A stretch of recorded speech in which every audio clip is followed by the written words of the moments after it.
Good morning, everybody, and welcome to a very windy Trent Bridge today. It is extremely breezy this morning. I actually saw a scarecrow, a lion and a tin man. It's that windy. But that's enough of my poor jokes. Let's tell you about what happened yesterday. Well, Essex will start day 3 on 65 for 1. That's a lead of 25 runs. That's after Notts got 293 runs. Day 2 was an absolute jam-packed day of cricket, so let's remind you of everything that happened with the highlights. There's Hutton in to Porter, who drives expansively through the offside, and there's a cheer. Pennington from the Stuart Broad end, he bowls, this is flayed, he's backed away, got an outside edge and it's been very well caught. Calvin Harrison at first slip, I believe, at the batsman and the shape they make.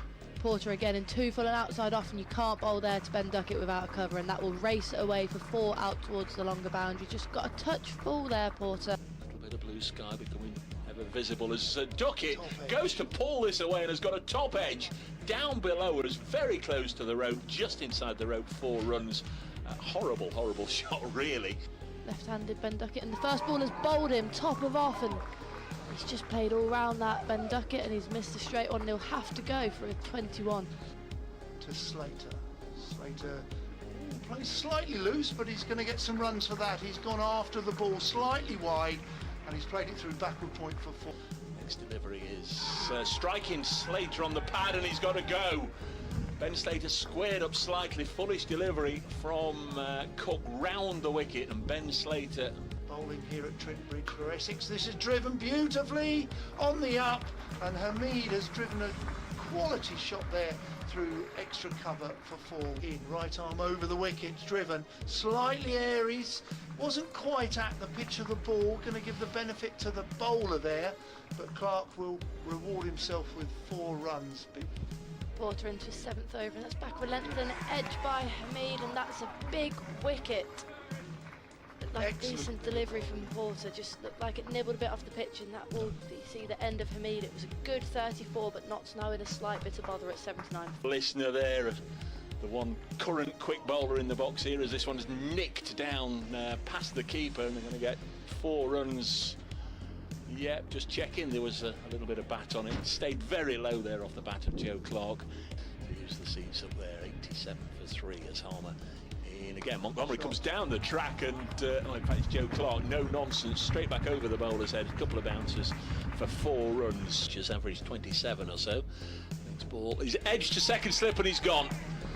Won't get any more here, out for 2. Into bowling to Haynes, he's going to get 4 more here.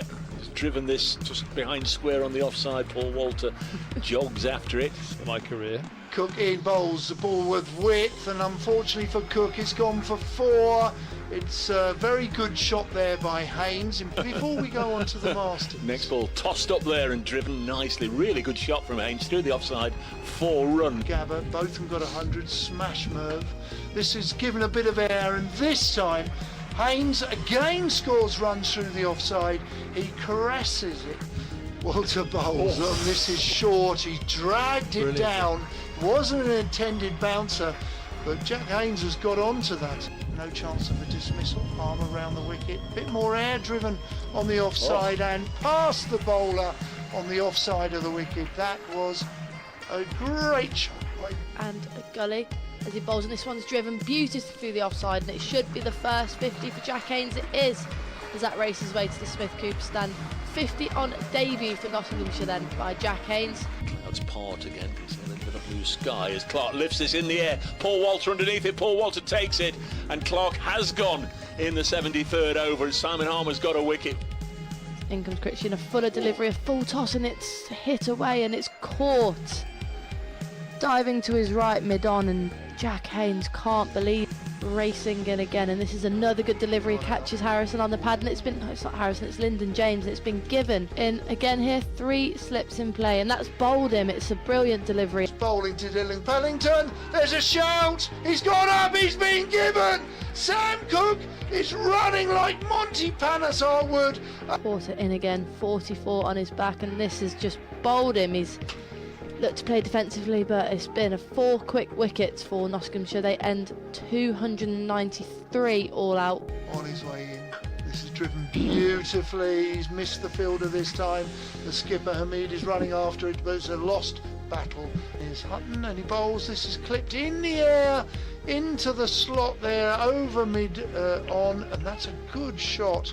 Here he comes and bowls, and Cushy has a little go at him. First ball, no respect, and he's got it away for 4. 1 bounce. It's not. Lyndon James bowls his first ball and it's been caressed through the offside to the Fox Road boundary for 4. 47 becomes 51. Oh, Nick, and he's caught at first slip. That's a good ball, and Cushy's got to go. So as you saw in the highlights there, a very special day for many people there. Congratulations to Sam Cook for getting that hat-trick. It's not something you see every game.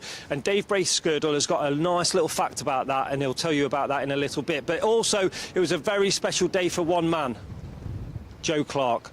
Let's remind you of some of the shots that got him to the 100.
So he was at the crease for just shy of 4 hours, 104 runs for Joe Clarke. It included 1 6, 16 fours, and it was his 7th 100 for Nottinghamshire. An amazing innings from Joe Clarke there. Many congratulations to him. But also, he was part of a very crucial partnership with Jack Haynes. 159 runs in the 5th wicket partnership between Joe Clarke and Jack Haynes. 74 runs for Joe Clarke, and for the new Nottinghamshire number 30, Jack Haynes, he got 76, and he also spoke to Matt Freeman at the end of day 2.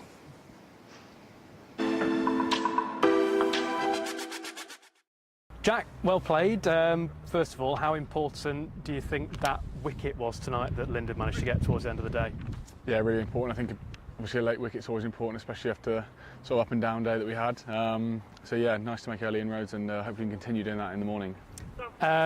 When you and Joe Clarke came together in the end, there'd been a sort of a spell of a couple of wickets in quick succession before you managed to bed in. What was required out there when you got out into the middle? Yeah, it feels like a bit of a partnership sort of wicket. We've spoken about that in the dressing room. It feels like, when batters are in, it feels like it's a nice pitch to bat on, and then it can change quickly with a couple of wickets as we saw at the end there. So yeah, it was pretty simple really. Go out, play my natural game, and enjoy batting with Clarke then, and it was obviously a brilliant knock. Yeah, how was it batting with Joe? He's made, I think, 8 first-class hundreds out of you now, so yeah, he knows a thing or two about getting a ton at Trent Bridge. Yeah, no, obviously he's a fantastic player. He's one of the best players in the country. So to go out there and have his sort of calmness out there, and to have him chatting to me while I'm trying to negotiate my innings was really good. So yeah, obviously nice to have him out there. Overall, how do you feel you're settling into Trent Bridge life now? Yeah, it's been nice. I'd have liked to settle in with 100, but yeah, it was okay. But no, loving it. Lads have been great. Yeah, hopefully we can bowl them out quickly in the morning and set about chasing a score. How encouraging has it been that players have stood up in those moments, I guess, today with yourself and Joe, and yesterday with Dane getting the wickets when maybe things could have turned the other way quite easily if not? Yeah, absolutely. I thought Dane was outstanding yesterday. To go through the middle order like he did, then Clarke today, fantastic. So, if we can keep doing that for the next couple of days and lads stick their hands up and and put us in winning positions, then we'll be in a good place. It's a Kookaburra game in April, which is a little bit unusual. Has that made much of a difference out there for you? Potentially. I think it probably negates sideways movement maybe slightly compared to a Duke at this time of year. But yeah, it's still a ball coming down at the end of the day. So yeah, not too much difference. Yeah. And it's pretty well poised ahead of day 3. Where do you see it at this point? Yeah, it's obviously very much in the balance. As I said before, it's obviously a partnership's wicket. So if we can hold our nerve tomorrow bowling wise, and then I think I'm back as to chase anything. So yeah. And not a lot of cricket played in various places across the country today, but we've had 2 pretty full days of cricket. Decent effort from the guys who are putting the covers back on now. Yeah, absolutely. The ground staff did an amazing job. Yeah, I mean, it was pretty wet yesterday morning. Didn't think we get much playing at all week. We've had rain, so yeah, brilliant effort from the groundsmen. They've been brilliant all pre-season, and just to see games being 2 days being rained off, so it shows how good of a job they've done. So the thoughts of Jack Haynes there, and congratulations to him for getting his first 50 in Notts colours in first class cricket. Now the players are on the boundary rope, including the 2 Essex batters. They are Dean Elgar and the night watchman Sam Cook. The Notts bowlers and fielders are ready to make their way onto the pitch. We're just waiting for the umpires, but I'll hand you over to our commentary team for today, which is Lucy Hyam from the Blaze, Paul Newton, and of course the one and only Dave Bracegirdle. Thanks to Aaron Lord for setting the day up beautifully on Trent Bridge Live. I know many of you do like to take in the highlights of the previous day and hear the interviews beautifully set up by Aaron. And what a tremendous amount of highlights we saw yesterday. What a day we had yesterday. In fact, what a match we're very much enjoying here at Trent Bridge to start the new county championship season between Notts and Essex. The good news is we're going to start on time. The umpires Steve O'Shaughnessy and Tom Lungley striding out to the middle, with Essex in their second innings resuming from 65 for 1. That's a lead of 40.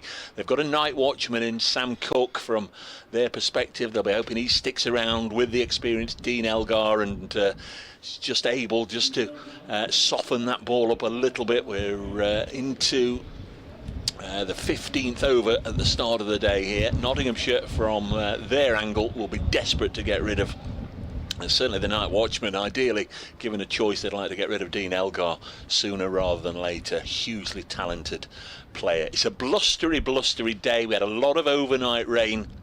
Storm Kathleen has paid us a visit in the night and deposited an awful lot of rain on the outfield. The ground staff have done a tremendous job here. It's a quick drying ground, and pleased to say we're good to go. Looks as if Lyndon James is peeling off his sweater. As ever, we'll try and bring you as many guests as we can snare as they pass the commentary box during the course of the day. But your commentary team for today, day 3 of this match, it's all change with regards to BBC Essex. Paul Newton's here. He's just doing an update for BBC Essex listeners, and Grace Ballinger, well, she only works a 2-day week. She's gone off to do a Russian dissertation or something today, and she's been replaced by the Blaze.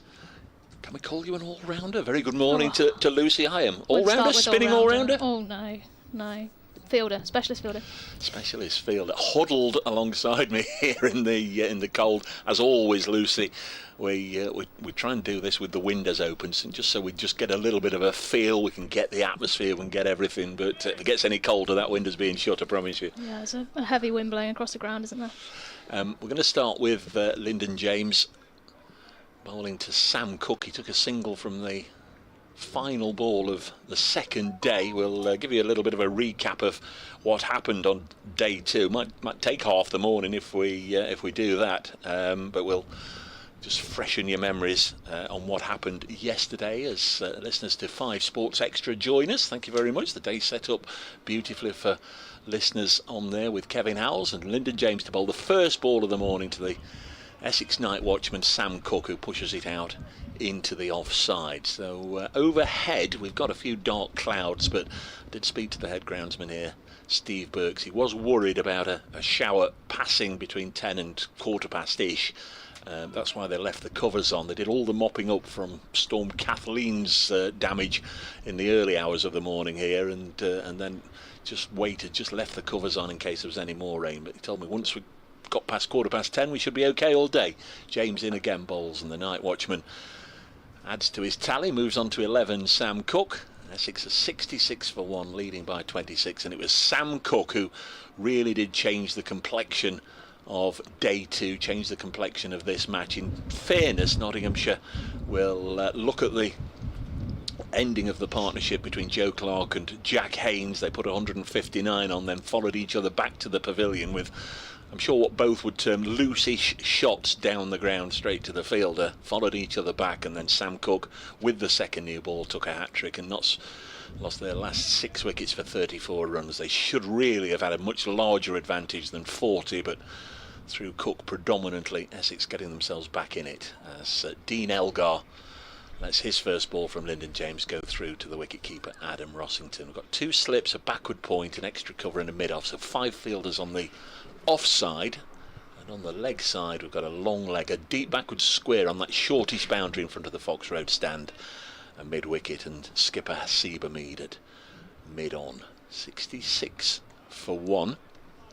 Go through what's happening up and down the country for you as well in the fullness of time. And no, there's no play at Durham for the 3rd day running as Elgar gets a streaky outside edge. The ball runs down to third man, and that will be a boundary, a fortunate boundary, but just says 4 in the book, Lucy. Yeah, he's hit a lovely length so far, Lyndon James. So running in nicely, but yeah, not too far away. They'll be looking hopefully to get a couple of early ones, but I agree with you, they definitely need to try and get rid of Sam Cook here. And if they take Dean Elgar as well, they'll be over the moon. Essex 253, not 293. Sometimes in fact, I would say the majority of county championship games, scores tend to diminish in size. This might be one of those where they get larger and larger, and Notts will have to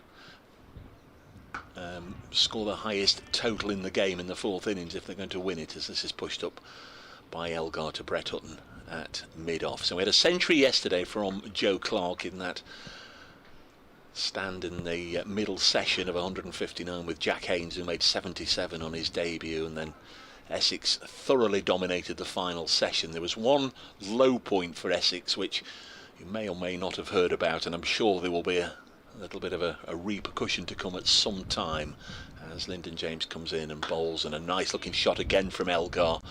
Gets a single, will keep strike, 6 from that over. Elgar onto 21, 71 for 1 here on BBC 5 Sports Extra, BBC Radio Nottingham, BBC Essex, and I know many of you are following the excellent coverage on the live stream brought to you by Trent Bridge Live. But yesterday the exciting young Essex opener Feroz Koushi, just before he got out actually, the umpires had popped out the gauge, the back gauge, and immediately confiscated his bat.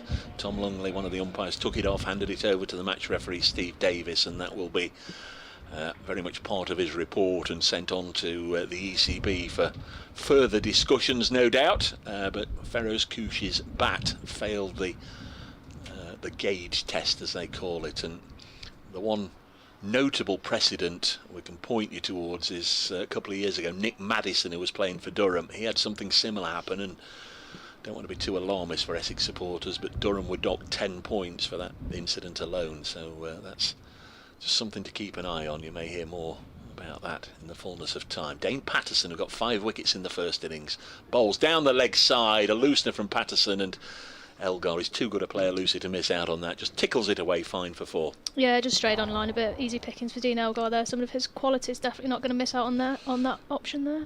75 for 1. I know you watched a good deal of the coverage yesterday, but you missed that little bit. How common is that in the women's game, the umpires just checking your bats, or is it something religiously the coaches do in the dressing room before you all? I can't say it's something we do frequently. 75 for 1. Lucy Hyam, the Blaze all-rounder, with us as Patterson bowls Elgar. Just as a little flinch at this one, almost working it away square on the offside, just runs it into the gap, takes a single. Calvin Harrison doing the fielding. 76 for 1. Essex have just dropped nicely into a nice rhythm already this morning. They've quickly moved on to 76 for 1. We've had 11 runs in 8 balls. Elgar onto 26, Cook back on strike on 11. And certainly Dane Patterson not yet hit his straps, bowled 1 over last night. He's already gone for 5 from his first 2 balls this morning as Just keeping half an eye on the ground staff. We're just trying to tether some of those covers that are being blown around as Sam Cook again just goes merrily on his way and runs this away behind square. Brett Hutton will field one more, 77 for 1. It's a good start this by Essex, Lucy. Yeah, it is. It'll be interesting to see what role Sam Cook plays here. It's looking a little bit too comfortable for me, just rocking on the back foot, taking one. It's twice he's done that to backup point now, so yeah, I'm not sure really what he's going to do, but we shall see. Paul Newton will be joining us in a second, having done his update for BBC Essex. Thought BBC Radio Nottingham would have come for an update, but we'll have to see, as this one's dropped on the leg side by Dean Elgar. Featured game then at the moment on 5 Sports Extra, and wherever you're listening to us, you're very welcome. Lancashire Surrey, a delayed start at Old Trafford. That might well have been the option. Lancashire bowled out yesterday for 202, 5 wickets for Cameron Steele and 4 to the former Essex player Dan Lawrence there. Surrey just got their innings underway before the close, having lost the first day there. As I said a little earlier, they're already off for the day at Durham. 3 complete washouts there as Patterson round the wicket bowls to the former South African skipper Elgar, who just lunged a little tentatively. That's a word I always struggle with. It goes through to Joe Clark. Elsewhere then, they've started on day 3 at Canterbury between Kent and Somerset, and they've started at Edgbaston day 3 between Warwickshire and Worcestershire in Division 2. No start yet in the match at Derby, just down the road, 16 miles or so away. Derbyshire and Gloucestershire, 2 washouts on the first 2 days and a delayed start there. Also a delayed start on day 3 at Headingley between Yorkshire and Leicestershire as Elgar defends this ball, and that ends the second over of the morning. Essex 77 for 1, Middlesex 145 for 1. In reply to that, Glamorgan total of 620 for 3. We might get more on that yesterday, because Lucy was telling me that once she heard that Sam North East had got his 100, tuned in for a little bit of that, and we can perhaps get a gauge from Lucy a little later on how well he batted. And at Hove they're playing Northants 292 for 8. Must remember my manners, and for the first time this morning can I bid a very, very warm welcome back to Trent Bridge to my old buddy Paul Newton. Should have been here last year, wasn't too well, so didn't make the trip. So first time we've caught up in a while as Lyndon James starts a new over, which will be finished once Paul has said hello to us all. Good morning, mate. Yeah, good morning. I'm renowned for my lateness. A year late, admittedly, slightly overdoing it, but great to be here. Very well done to Trent Bridge, the groundsman and the ground staff, because when I noted that the race meeting at Colwick Park here in Nottingham was abandoned on Wednesday, along with Warwick and Stratford shortly afterwards, the Midlands have really taken it hard, and very good they've been able to play. This ball is played back to the bowler, Lyndon James, the batsman Sam Cook, the night watchman. The scores moved on quite rapidly this morning to 77 for 1. Big day for Sam Cook yesterday, wasn't it? My word, I believe he had a chat with your colleague Don Topley at close of play, and said how delighted he was to get that hat-trick. He's second for Essex. Apparently he's had one in the blast as well. Yes, he has. He's a terrific bowler.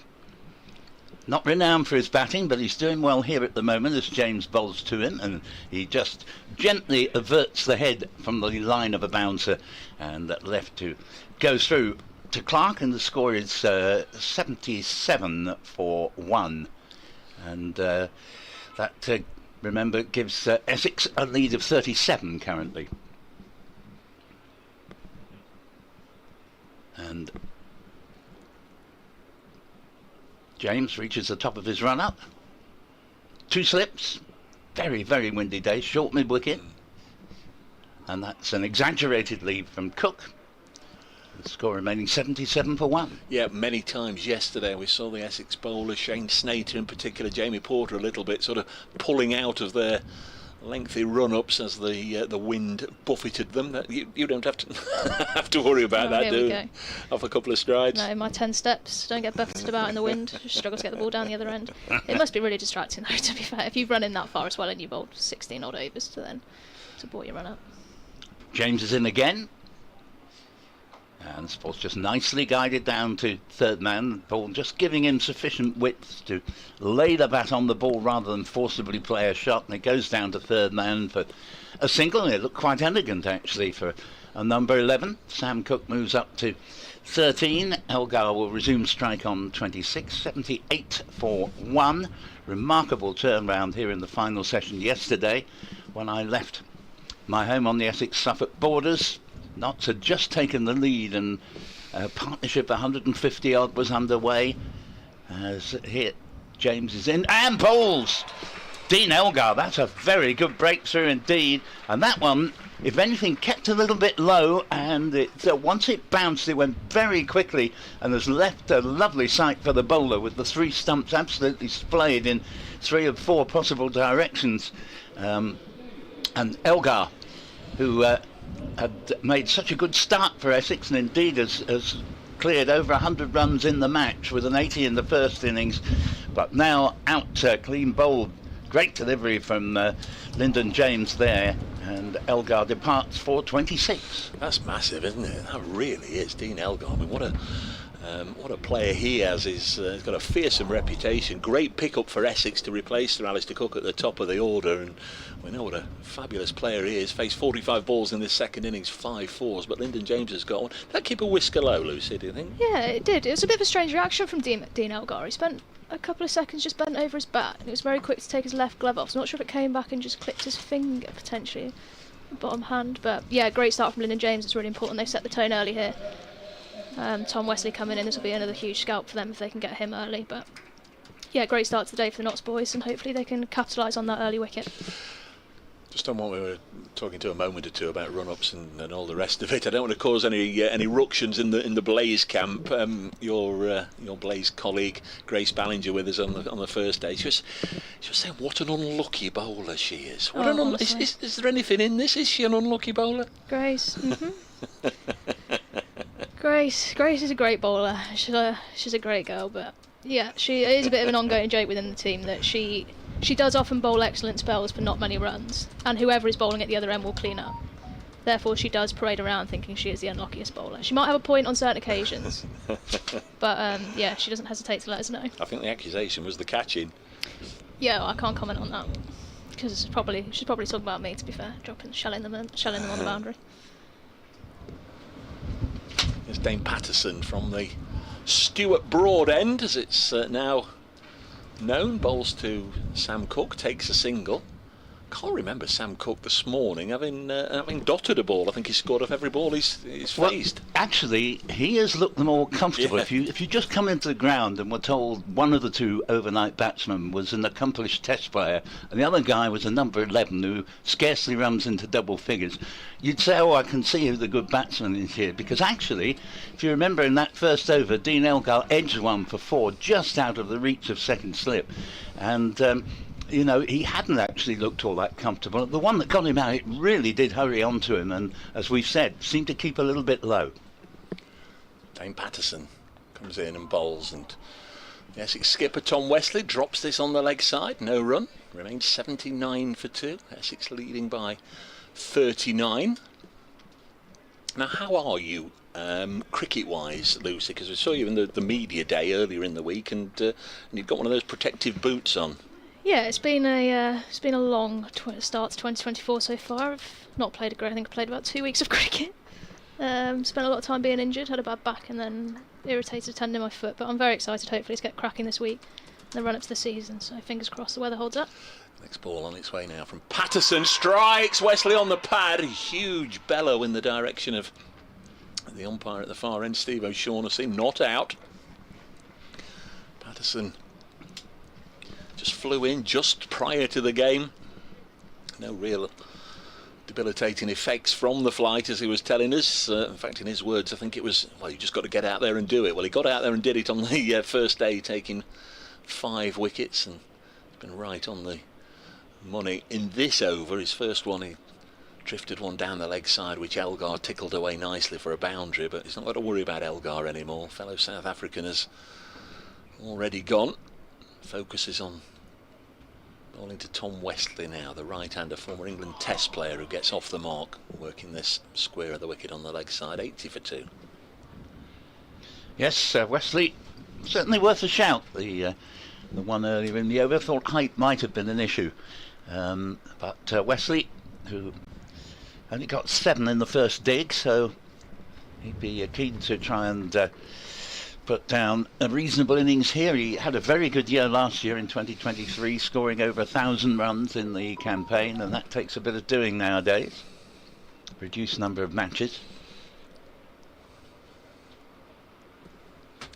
Patterson again comes in. This is chipped in the air. Is it caught? It is. No, he's put it down. At the third time of asking Jack Haynes, it was chipped very casually by Sam Cook to short mid-wicket. Jack Haynes, he had it, he didn't have it, he had it, he didn't have it, he had it, and that's when I said he's out, and then he spilt it. Crikey. Yeah, I was with you, I thought that was out, but no. Bit of an odd one there. It looked like he thought it was going a bit quicker than it was. He almost parried it up in the air and then juggled it, and unfortunately dropped to the ground for Jack Haynes there. Really should have been taken, but you're not really expecting to get those there like that as Cook pushes this back to the bowler. Unlucky Dane Patterson there, could have had a wicket. End of the 18th over of the innings. Essex 80 for 2 for Paul and Lucy's benefit mainly, and obviously all the listeners as well who are just joining us perhaps for the first time. We've been making up time from the first day when we lost 11 overs. We got 8 of those in yesterday. We played on until 7 o'clock, so there are 3 overs to be made up, so this is a 99 over day. And Lucy, I think we heard some strange lunch and tea times, didn't we? And I hope you absorbed what the start and the start of the luncheon interval was, because I didn't get it. But we're just going on a few moments over, aren't we? Yeah, I think it was a lunch at 1 till like 1:43 or something. Bizarre. James, meanwhile, in fact he isn't, lying again, because the Bales, you'll not be all that surprised to learn, are a bit reluctant to stay in their proper grooves. It's so windy out there. In fact, it's a wonder they can use them at all, but that's the reason why James aborted his run up first time. Here he comes now and bowls to no, in fact once again. I'm not quite sure what the problem is this time, but Wesley pulls away. He's on 1 just off the mark. Yeah, it can sometimes be a bit tough if you're running in and then it almost seemed like the wind stopped. Which if you're running kind of, especially into a crosswind and then the wind stops, you're about to bound. Absolutely, quite yes. off-putting. Well described as James. A third attempt, and this time it's lucky, at least in terms of being a legitimate delivery, and it's a dot ball, just played to short mid-wicket by Wesley, bowling James from the Radcliffe Road end. Just to say, Paul and Lucy, we've said it's been gusty and windy and blustery on days 1 and 2, but that's the first time in the match that the bells have actually blown off, so that just tells you there's even more intensity today.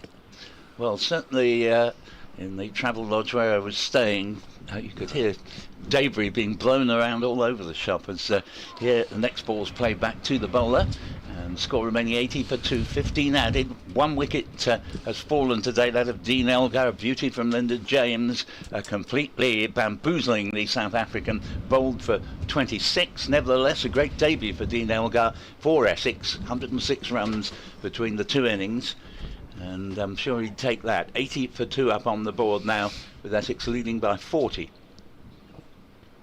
James is in. Bowls, and that's sufficiently wide of off stump for Wesley not to need to play a shot. One thing you did mention, Dave, which I looked at with incredulity on the screen, was a certain Mr. Lawrence at Surrey. 28 overs, 4 for 91. Now that's more overs than he was bowling for Essex in an entire season. And it was said when he signed for Surrey, he wanted to develop his bowling. Obviously, Alex Stewart has given him the chance. Yeah. You don't get much chance when you've got Simon Harmer in your team. As here's the next ball, and it's flicked away nicely by Wesley to long leg for a single. 81 1 for 2 runs now to Wesley, and it's difficult to get the ball out of Simon Harmer's hands, especially as he's renowned for having particularly large hands. So Lawrence, only bowled the occasional over, but he's proved what he can do. Well, at the other end, Cameron Steele, I don't know if you saw that, he got 5 wickets, and 9 of the 10 at Old Trafford. Yes. Old Trafford in April, after the first day washed away. I think that's the only ground of the first-class grounds where you might get 9 wickets, going to spin, as the next ball is played down to third man by Sam Cook, who was missed a couple of minutes ago, but moves on with a single to 15, the score to 82 for 2. Just Lucy, on yesterday's play around the counters, you were telling me you saw a little bit of Sam North East, a record score by anybody at Lords. How special was that? Yeah, it was an unbelievable knock. It was, I think, a tough day for the Middlesex boys. He looked really comfortable. The pitch looks quite flat, quite soft. Good day to be batting, but to get 330 and beat Gooch's record was really something special to watch. James in, bowls, and this is a nice shot played away off the pads by Wesley, single to deep square leg, and Ben Slater, and that will take the score to 83 for 2, of which Wesley has 3, Cook the night watchman 15. Very blustery, but I think it probably is helping to blow the clouds over, so that just nothing more than the odd spot of rain has fallen so far today, and generally quite an encouraging forecast for the remainder of day 3. Yes, apart from the breeze, the gusty conditions. In fact, we just seen Brett Hutton go running after his Nottinghamshire County cap, his prized Nottinghamshire County cap, which just blows off. He has to chase after it. There are 2 slips then, Montgomery and Duckett. Jack Haynes in at short mid-wicket where he spilled a chance in the last over. Wesley on strike at the start of this one and rocks forward, eases it into the offside. Had a little spell in the England middle order, Tom Wesley, 3 or 4 years ago. Maybe his international days are behind him now, but he's a very, very fine player at this level, and led Essex to 2nd place in the county championship last year. They, like all the other sides, will be trying to overhaul Surrey, who are probably most people's favourites to go on and win it again, but they're off the pitch at Old Trafford at the moment. No play there on day 3 so far, as a wristy shot from Wesley on the leg side will find the fence, just works it into that little gap over there on the offside between the Fox Road stand and the Larwood and Vose stand. The ball clatters into a railing, and that was a very nice shot, Liz. Yeah, strength for Tom Wesley, isn't it, off the pads. Interesting they've got that short mid-wicket still in play. Probably potentially pitch it up and kind of get him to... I guess it is a strength, but can also sometimes be a weakness. They've brought that square leg quite a bit, couple of strides further in front. So yeah, not sure if it's a plan from Patterson to bowl a couple outside off and then air a bit straighter. Patterson once more, decent crowd in, probably not as many as yesterday. This one goes through to the keeper. Yeah, Lucy rather put her finger on it there, because indeed that was the story of Tom Wesley's Test career. He's very strong through mid-wicket, but as you say, Lucy, a strength can be a weakness. He does have a tendency, it wasn't true with that lovely shot for 4, but he does have a tendency of not quite getting over the ball and giving a low catch to a short mid-wicket, so easy to understand why that man is in the position there. And he got a 50 on debut against South Africa, but then they rather worked him out and he kept getting out caught in that mid-wicket region. There comes Patterson in again, a return to South African's Test side in the winter. This one goes through to the keeper. During his start of the day introduction, Aaron Lord on Trent Bridge Live said Dave's got a stat about the last time a hat-trick was taken here by a visiting player, and then left it at that. All it was, I mentioned to Aaron earlier that the last time we saw a hat-trick here from a visiting team was in 2018 when Somerset came. Tom Abel got a hat-trick for Somerset in the first innings, and you wait forever, don't you? You can sometimes wait a decade or 15 years before you see a kind of championship hat-trick. Craig Overton got one in the same match in the second innings. Quite extraordinary, as Patterson bowls again. Wesley wristily turns it away on the leg side, and Overton's hat-trick in the second innings, all 3 were catches to Trescothick at slip. That's extraordinary. I think that's only ever happened once before at the time, if memory serves. We sort of looked it up, and only once has a fielder taken a hat-trick of catches, but There might be something in it for Essex in the Nottinghamshire second innings then, if history is to repeat itself. Indeed, yeah. Well, certainly if you knew somebody for Essex had taken a hat-trick, Sam Cook would be high on your list of suspects.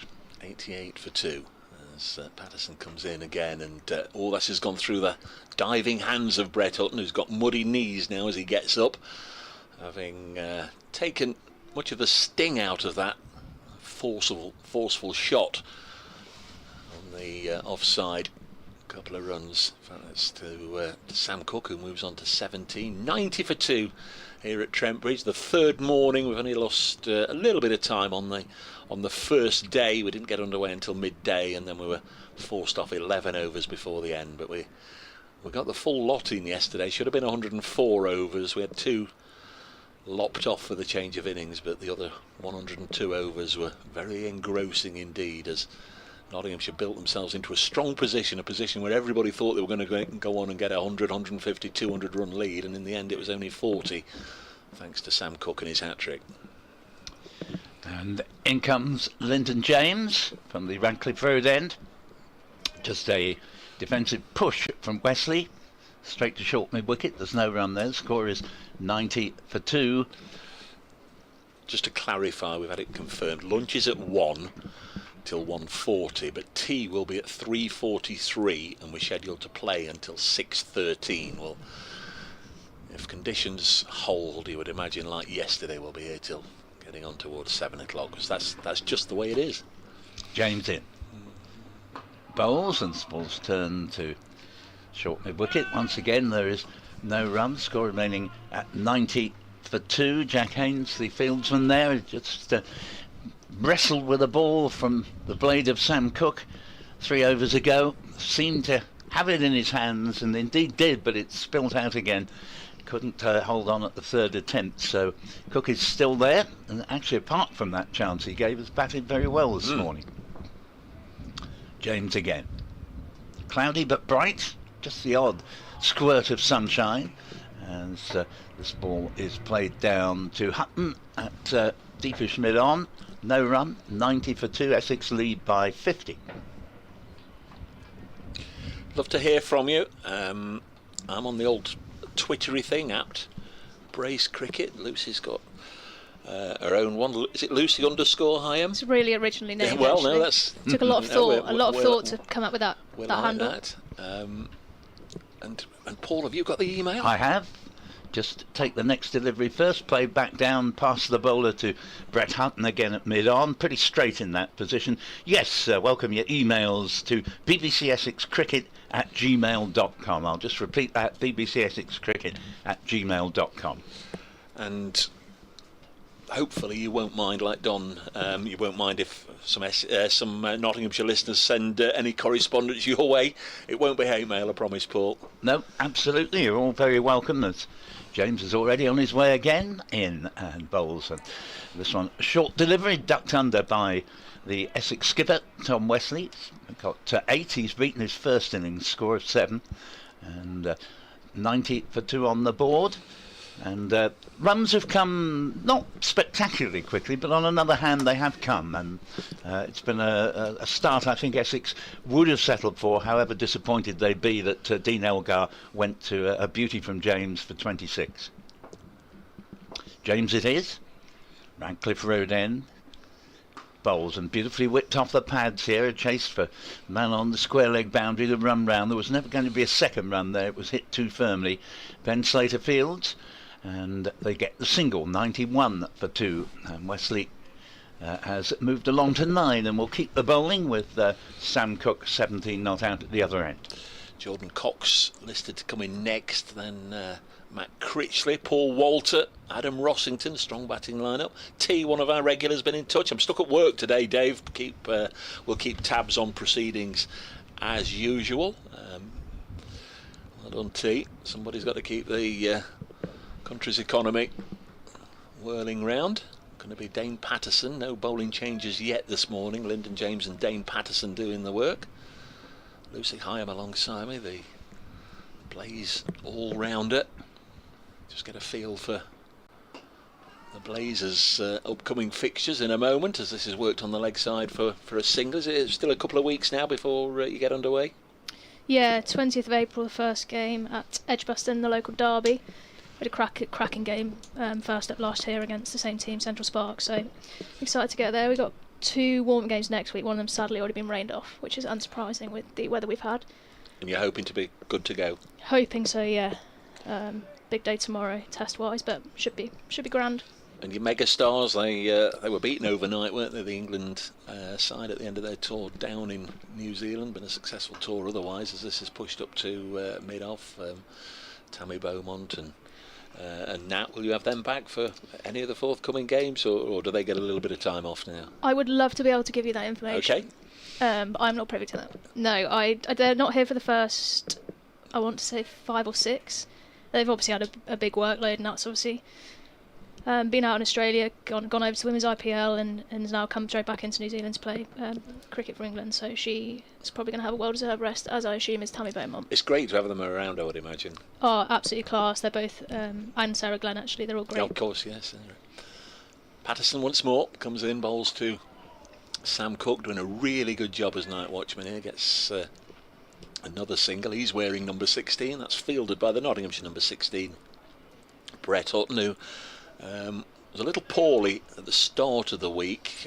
Just felt a little debilitated. Maybe by his own extremely high standards, wasn't at his absolute 10 out of 10 on the first day. And certainly went wicketless, which is unusual for Brett. Last night I thought he really did look on it. Seemed to have an extra yard of pace that wasn't there in the first innings. So I'd imagine he'll be keen to bowl. Presumably got himself back to full health, full fitness right now. This is turned away by Westley. Just going merrily on his way here, isn't he? This is just good, steady progress by Essex. 94 for 2. They lead by 54. Yeah, I mean, I think just going back to Brett Hutton, he still did a very good job, because he kept the runs, under control. Went for about 2.5 and over. And your captain's pretty pleased with you if you can get through quite a lot of overs and keep the lid on the scoring rate. Interesting to hear Kevin Shine on that subject, saying how important it had become to bowl economically as well as take wickets. Patterson bowls to Cook, works this up to mid-off. There's no run. Phil Burrell, I need more information here. Can't beat a Sunday on the tractor. Listening to the commentary from Trent Bridge. Sent a picture.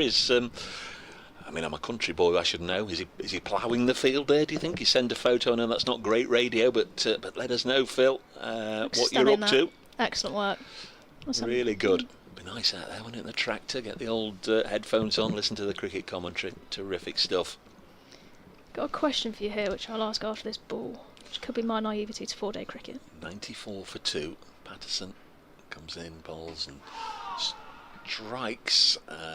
Cook maybe on the pad, but they certainly immediately pulled out of an appeal, so maybe a bit of bat involved. End of the over, 22 have gone. Essex 94 for 2, leading by 54, and Lucy Himes got a question. I've got a question for the two of you.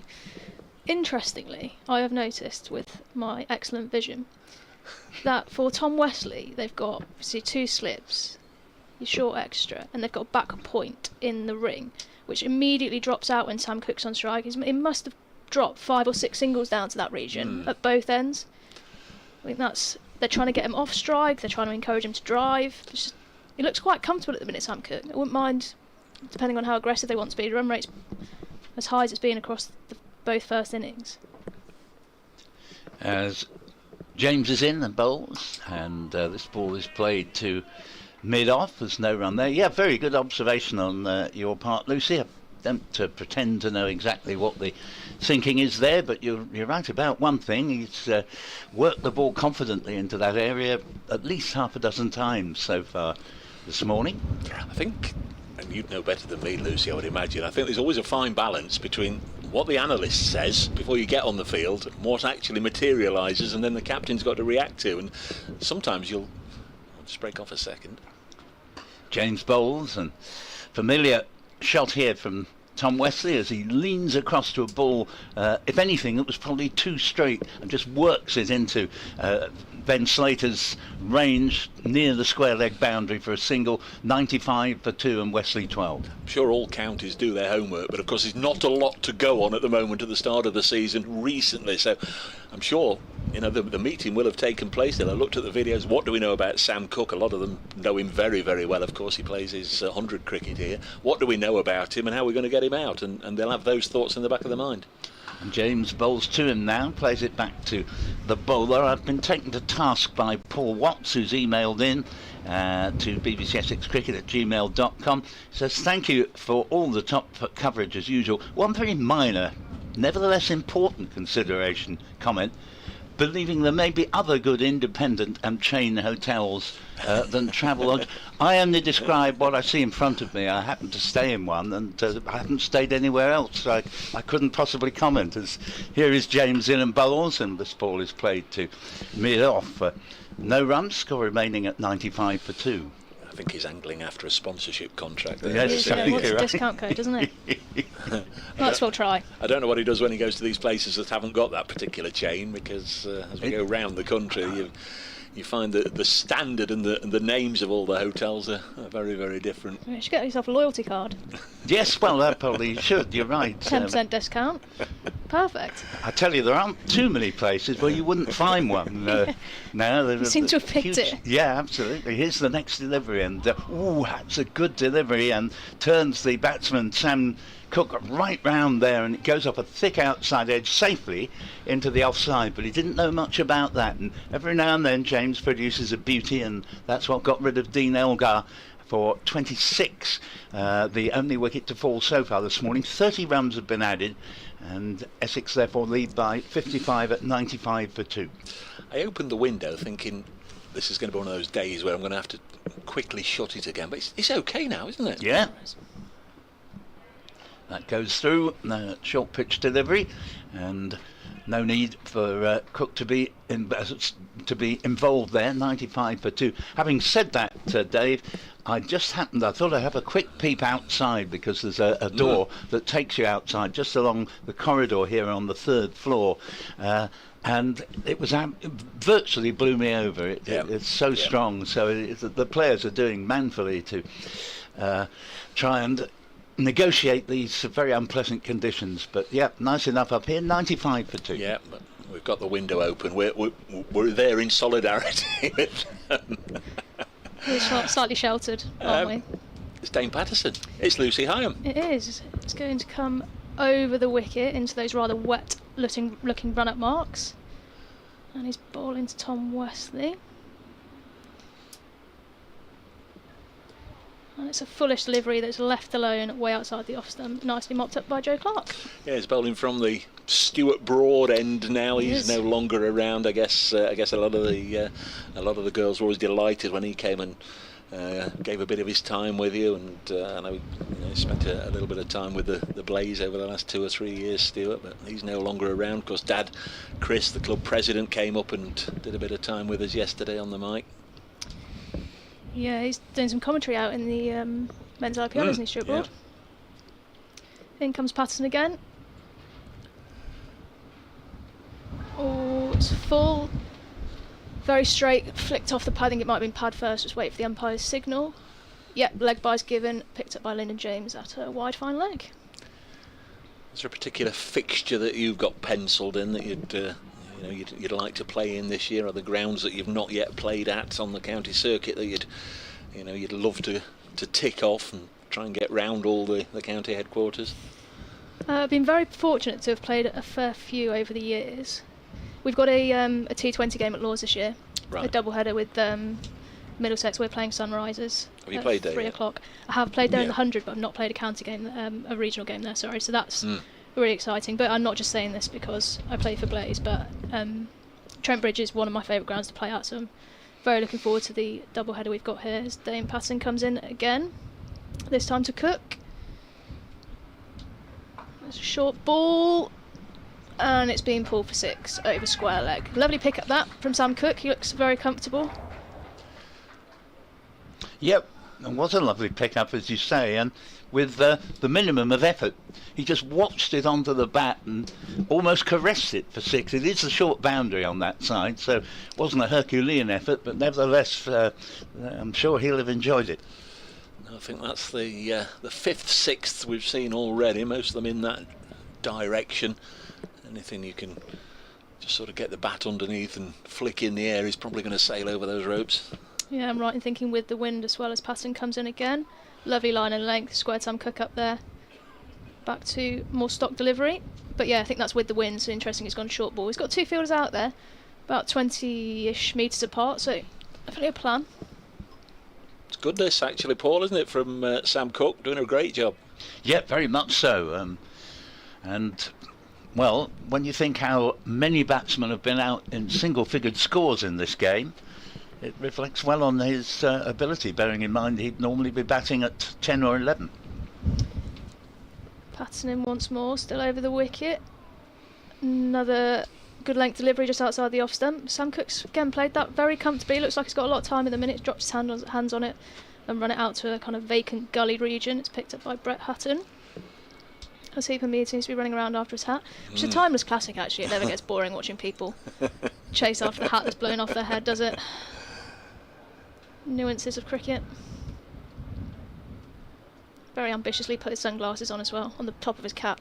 Not sure how much he's going to be needing those. Have you played much red ball cricket? I don't play any red ball cricket. I know you don't now, but have you? No, I played it at school and I played club cricket. It was red ball. Patton in again. Another lovely delivery, great length. Prodded forward by Tom Wesley and it's just dropped out to backward point. Yeah, it's something that I really want. I really hope that the women's game moves in that direction and we play some red ball cricket. Some 2-day cricket would be, I think, a great opportunity to hone our skills over a long period of time. Because you're a veteran, if you like, if I can use that phrase, of the county game, the women's county game. You've played for, what, Nottinghamshire and Leicestershire, is it? Yeah, I grew up playing for Leicestershire and moved to Nottingham when I was about 18 and I've played a lot of cricket with Notts over the years, but yeah, I'd love to see some long format cricket. I think it's great tactically to develop your knowledge about the game. Yes, we're very privileged to be able to watch a multi-day game unfold. We're very much enjoying this, as Paul Newton will agree, I'm sure. Indeed, as Lyndon James continues, good tumblings stop from the skipper.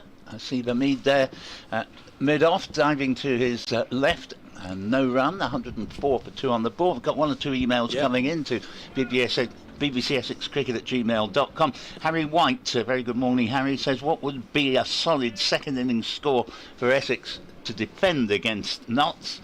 Well, I would think they'd be fairly pleased if they could lead by 250, for example. This next ball is played back down the pitch. The current lead is 64. So long way to go, but that's the kind of score that they might think would give them a fair chance of bowling Notts out a second time. Duckett's going to be key, isn't he? And I'm not, I'm not just saying that from the Nottinghamshire angle, but a player like Duckett who can score so quickly and has such an appetite for big runs, you get him early, Essex chances are increased tenfold. Duckett sticks around for 2 or 3 hours and he can score his runs. As Lyndon James pulls out of his approach here, almost knocked over by the wind.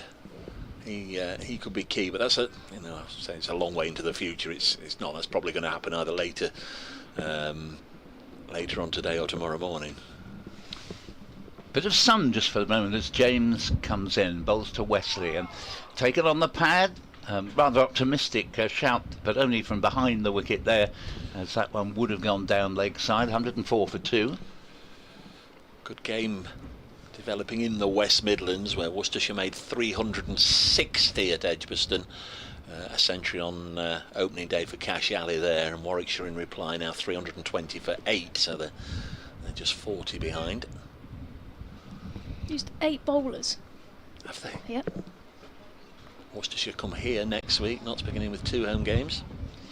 James Bowles has played into the offside. We've also heard from Christopher Forsk, who says, why shouldn't Sam Cook get a bat for Essex? Indeed, he's scored more runs than many did in the first innings, batting above him. You say, please give a shout out to Mr. Maguire, listening in Marblehead, Massachusetts. So shout out to Mr. Maguire. He said, where it's neither as windy as at Trent Bridge nor as warm and sunny as the deck here, where I am sipping an espresso looking at St. Kitts across the water. You have our envy there, I think. Live county cricket makes it all that much better. Well, here is more live cricket as James comes in and bowls, and Wesley stretches right forward, plays it to Asib Hamid at mid-off, and there is no run. On the old Twittery thing, Big Paul Harrison's been in touch, or it may be one of his agents enjoying the coverage. Delighted you've got Lucy with you this morning. He says gives you more time to heat your Haribos. Other confectionery is available. Don't think we've got any today. Yeah, I'm yet to see one of those. I think Grace got stuck into those yesterday. Oh, Grace. Yeah. That's not far away from what I think they want, that delivery there. Yeah, just played onto the leg side. Lyndon James had a good old tilt of it this morning. 8 overs, 1 maiden. He's got both wickets to fall, 2 for 22. Got Cushy last night, and he's picked up the important wicket of Dean Elgar this morning. Still going to be Dane Patterson, but you'd imagine it wouldn't be too long before we see Brett Hutton and Dylan Pennington. Yeah, slightly rogue, and this is definitely a very biased viewpoint, but I really wouldn't mind seeing Calvin Harrison turn his arm over for a few against Sam Cook. As a spinner? Well, no, yeah. I was going to say, as a spinner, how tricky is it with a breeze like this? It would be tough. It would be tough, but he bowled with such great control in that first innings. It's such great rhythm. Dane Patterson in again. To Sam Cook. Oh, it's whipped away to fine leg, and I think it's going to beat that fine leg fielder. It's putting a great. Oh, it's a great effort. Big dive down there at fine leg. Just off the back of that bowling that over. He saved 2 there. Yeah, Lyndon James doing the work down there. Came in at number 7 yesterday. Only made 8. Was one of Sam Cook's victims. He wasn't one of the. Yes, he was the first of the hat trick. It was Lyndon James, and then Brett Hutton, and then Dylan Pennington on debut was the third member of the hat trick. Yeah, they actually got through for 3 there, so Cook up to 28. Patterson runs in, all aerially flicked by Tom Wesley through a vacant square leg region out to deep square leg. Have an email here from Henry Rodder, who says, good morning everyone, I'm a member of Essex and currently studying at the University of Nottingham.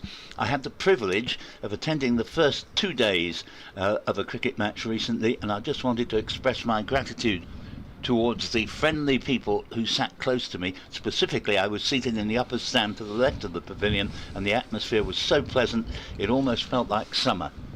Oh, lovely to hear that, isn't it? Defensive push forward where Sam Cook goes through to Brett Hutton. We all like a stat, but here's one left field from Adrian Thomas. Thank you, Adrian. At Lords, they are currently on for a world record of runs per wicket fallen. They've had 797 runs in the match so far for just 4 wickets. That's 199 a wicket. The best all-time at Lords is 189 a wicket. Cambridge University against the West Indies in 1950. What about that? That's a great stat, that. Fantastic, thank you. Thanks, Adrian. Wesley on strike. Lovely length. Prodded back to short extra cover. They've now brought in almost, what would you describe that? It's a kind of catching square leg, not short leg, in between orthodox square leg. Wonder if you're going to try and go a bit straighter here. Still got 2 out on the leg side.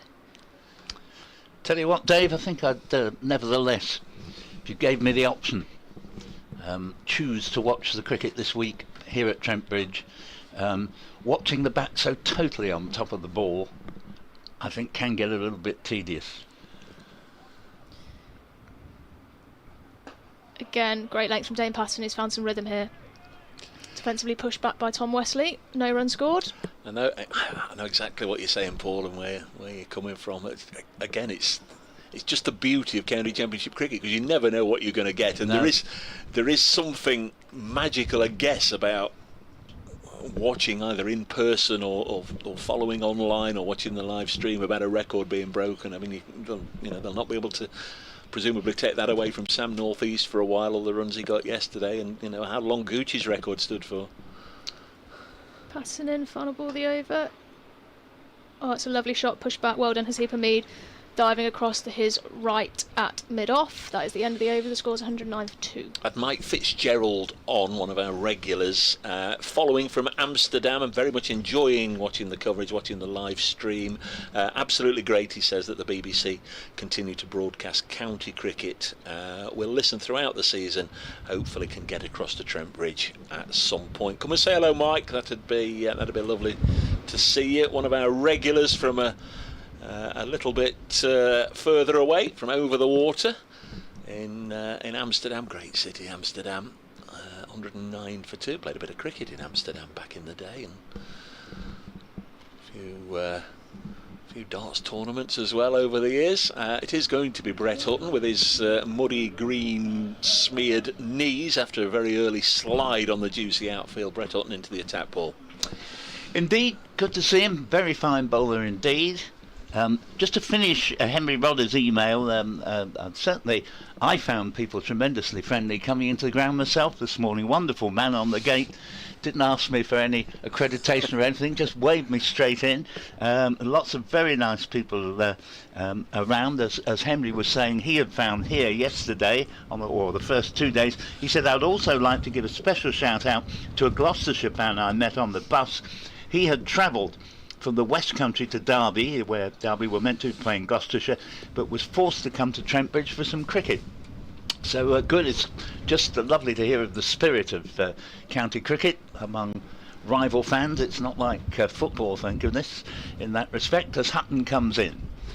And from the Radcliffe Road end, and that one is edged and taken, and that is the end of Sam Cook's excellent effort as night watchman, as Clark takes a low catch just going down to his right, and Cook departs for, I think it was 29, and fine effort caught. Clark bowled Hutton 29, and a rather swift return for the bowling change there. Yes.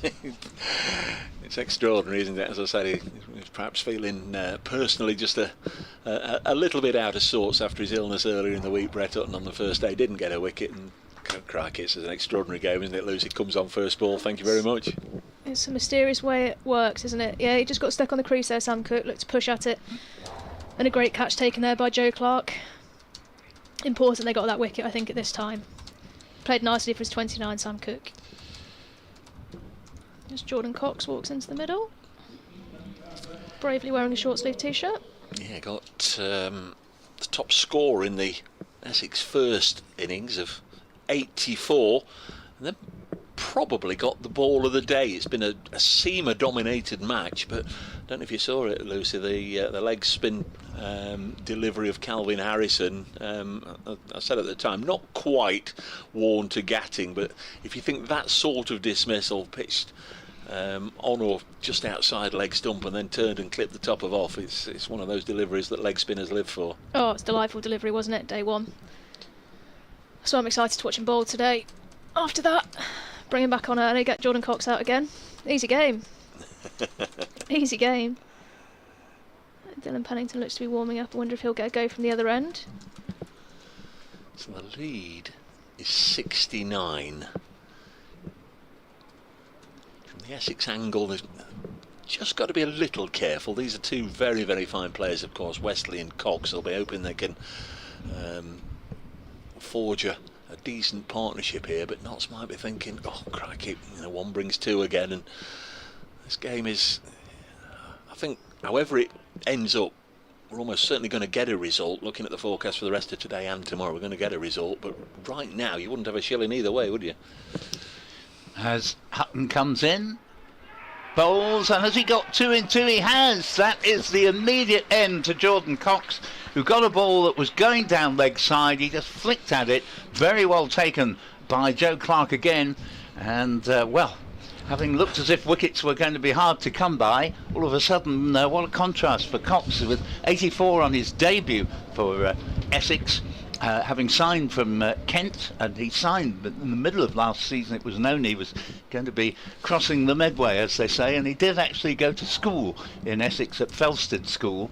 But he's had a very brief interlude in this second innings, and well, we could have our second hat-trick coming up at any moment. Sound the klaxon. What did I say earlier about the last time we had one here? We didn't have one, we had two.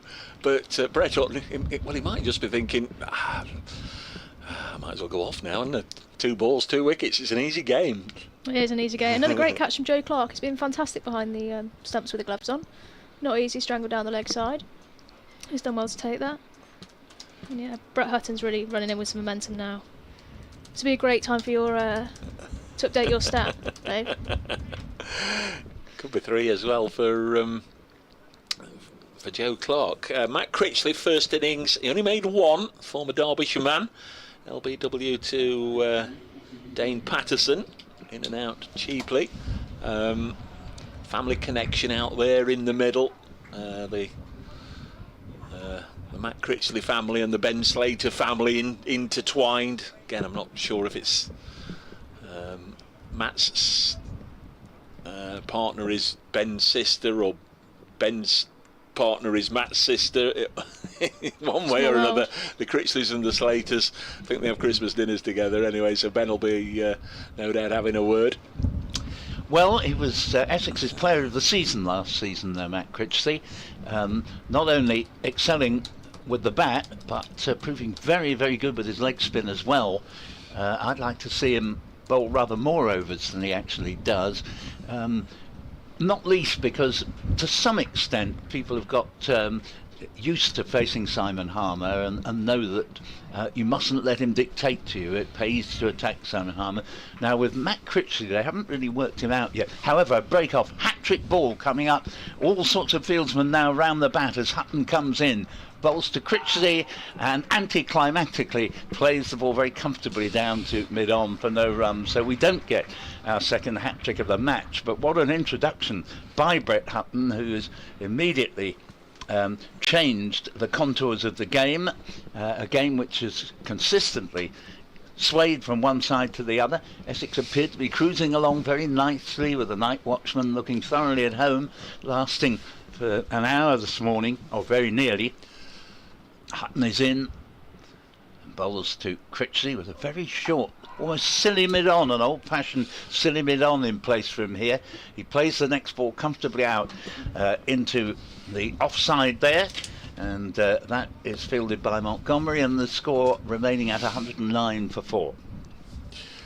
Do we remember Farmer Phil on his tractor a few minutes ago? He's been back. I'll let you know what Farmer Phil's got to say in just a second. Yeah, pick up life on the farm at the end of this over.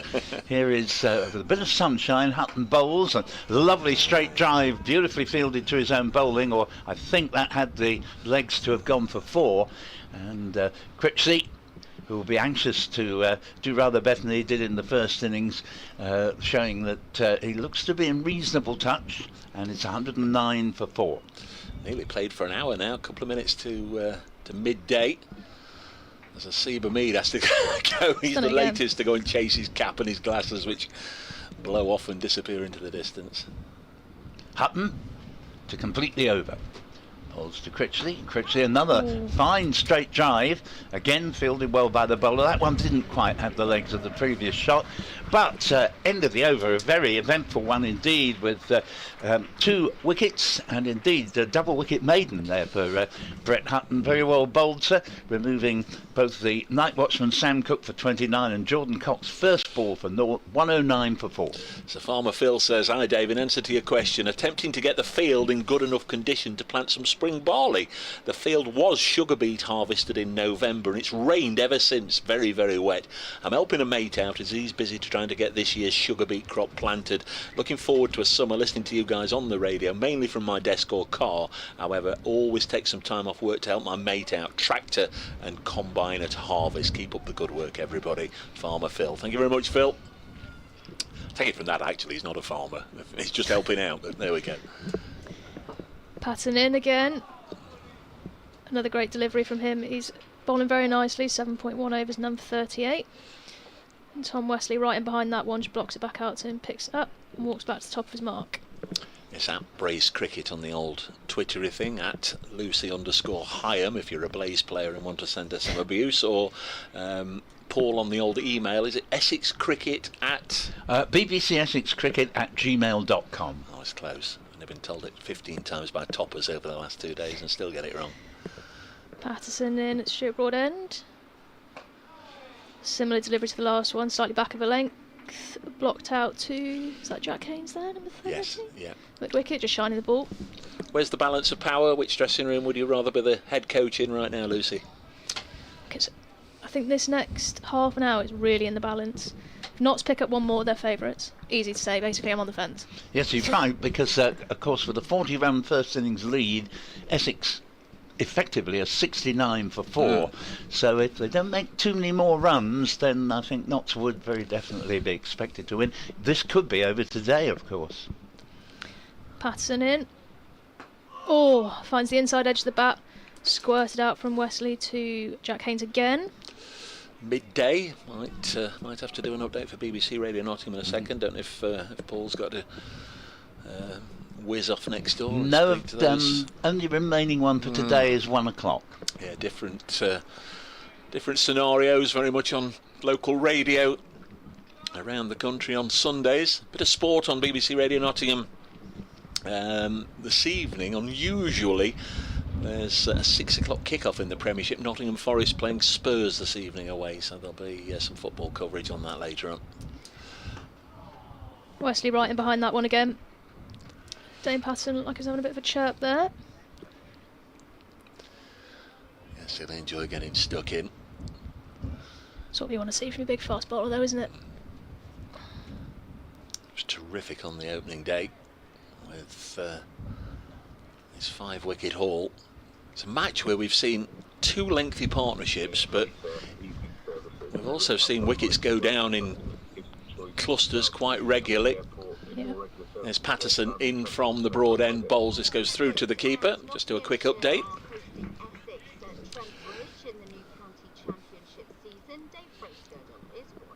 Yes, the third morning of a scheduled 4. Essex in their second innings now 109 for 4. Been a pretty decent morning for Nottinghamshire. Lyndon James dismissing the dangerous Dean Elgar, and then Brett Hutton just into the attack. 2 wickets in 2 balls to send back the night watchman Sam Cook and Jordan Cox for naught. Essex lead by 69 overall at 109 for 4. Thanks, Dave. There's ball-by-ball commentary of every Notts game this. Patterson stands waiting at the top of his mark. In he comes. Running in, still bowling over the wicket to Tom Wesley. Bit straight on that occasion, not far away from square leg. That square leg in the ring, bit of a straight delivery, flicked out to wide fine again. Joe Clark picks at the ball and they run between the overs. Yes, the lead is 70. Still to come. Paul Walter, who missed out, he got a duck. Didn't trouble the scorers, is the phrase that the scorers hate to hear, but he didn't score in the first innings. Adam Rossington's also a very fine player. I think I'm right in saying I've seen him score hundreds for both Middlesex and Northants against Nottinghamshire, so he'll be trying to do it for a third different county when he comes out again for Essex. He only made 13. Simon Harmer made 8 in the first innings. Shane Snater 12, and Jamie Porter made 6 first time around. So some considerable depth to Essex, one of the certainly up there with Surrey, one of the stronger sides in the county game over the last 4 or 5 years. Here's Brett Hutton, here's Paul Newton. Hutton comes in from the Radcliffe Road end, bowls, defended down to short mid-on, and there is no run. We've got an email here from Nancy Beach, and she says, listening at the very early morning hour of 3:30 a.m. here in Pacific Palisades, California, on the west coast near Los Angeles in the USA. We're hearing from people far and wide this morning. Nice to hear from you, Nancy. You say the blustery conditions you're having sound quite fierce. Come back to your email, but here's Hutton. Bowls, and that's a leave by Tom Wesley, taken by Clark. You continue. Wind sounds fierce, affecting play today. Lovely to hear the pastoral bliss of county cricket. Natural sounds and the sounds of the match, along with intelligent commentary, unspoilt by bombastic music and dizzying sound effects during play. Even minor league baseball games here in the USA feature bludgeoning music and sound effects that pulsate through the entire game. Excruciating. Here's the next delivery from Hutton, and a very nice drive, but straight to Hasib Hamid at deep mid-off, and there is no run. And you continue by saying fans are assaulted from start to finish. Thank you for your fine commentary, and wishing Lucy a speedy recovery. So there we are. Nancy has all moves covered there. Thanks very much. Lovely email, and I must admit I do go along with the thought that loud blaring music in the middle of cricket for me is I can understand why people like it, but I can also understand why other people don't. Hutton's in and bowls to Wesley. Wesley turns it straight to short mid wicket.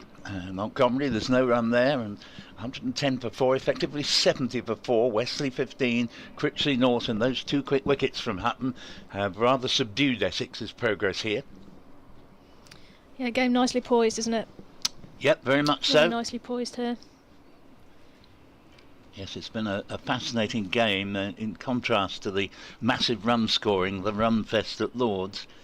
Here is the next delivery from Hutton, and work to mid-on. Lyndon James, again there will be no run there, even though he doesn't actually pick it up cleanly, but it's not to matter. Just got one more email for the moment from Anthony Anson. Says, I've been an Essex supporter since we used to watch matches by Gallows Corner, that's on the outskirts of London, and recently I came across something much loved, a bear over the sea axis, a Mickey Bear benefit year tie. Mickey Bear was a superb Essex cricketer of the 1960s.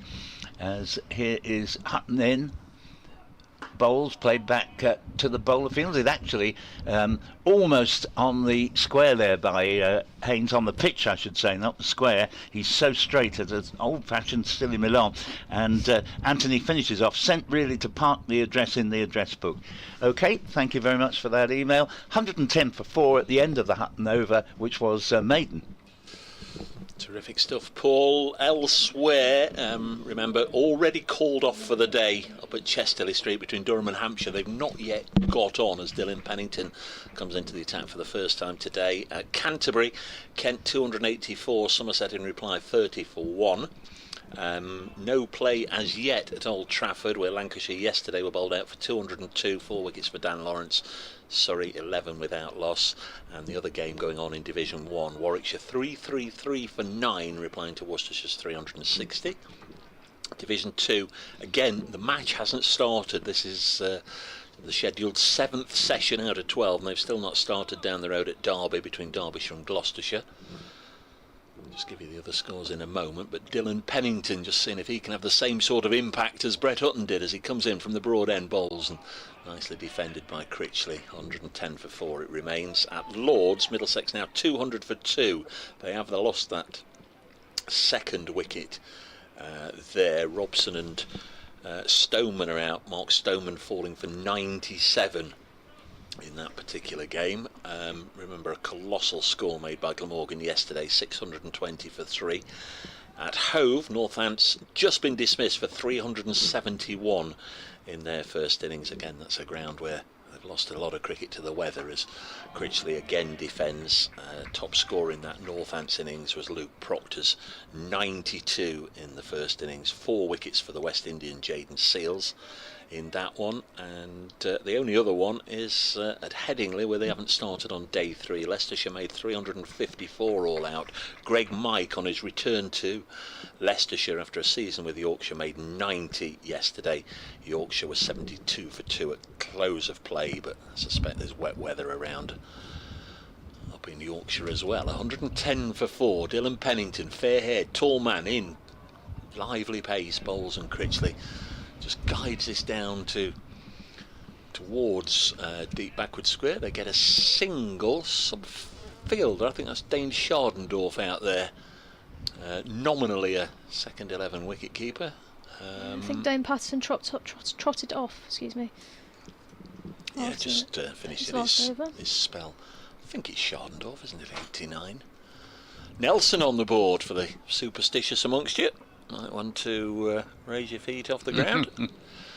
As Pennington is in and bowls, and well, you can put your feet back on the ground because Tom Wesley has worked this into the gap on the leg side. Lovely placement.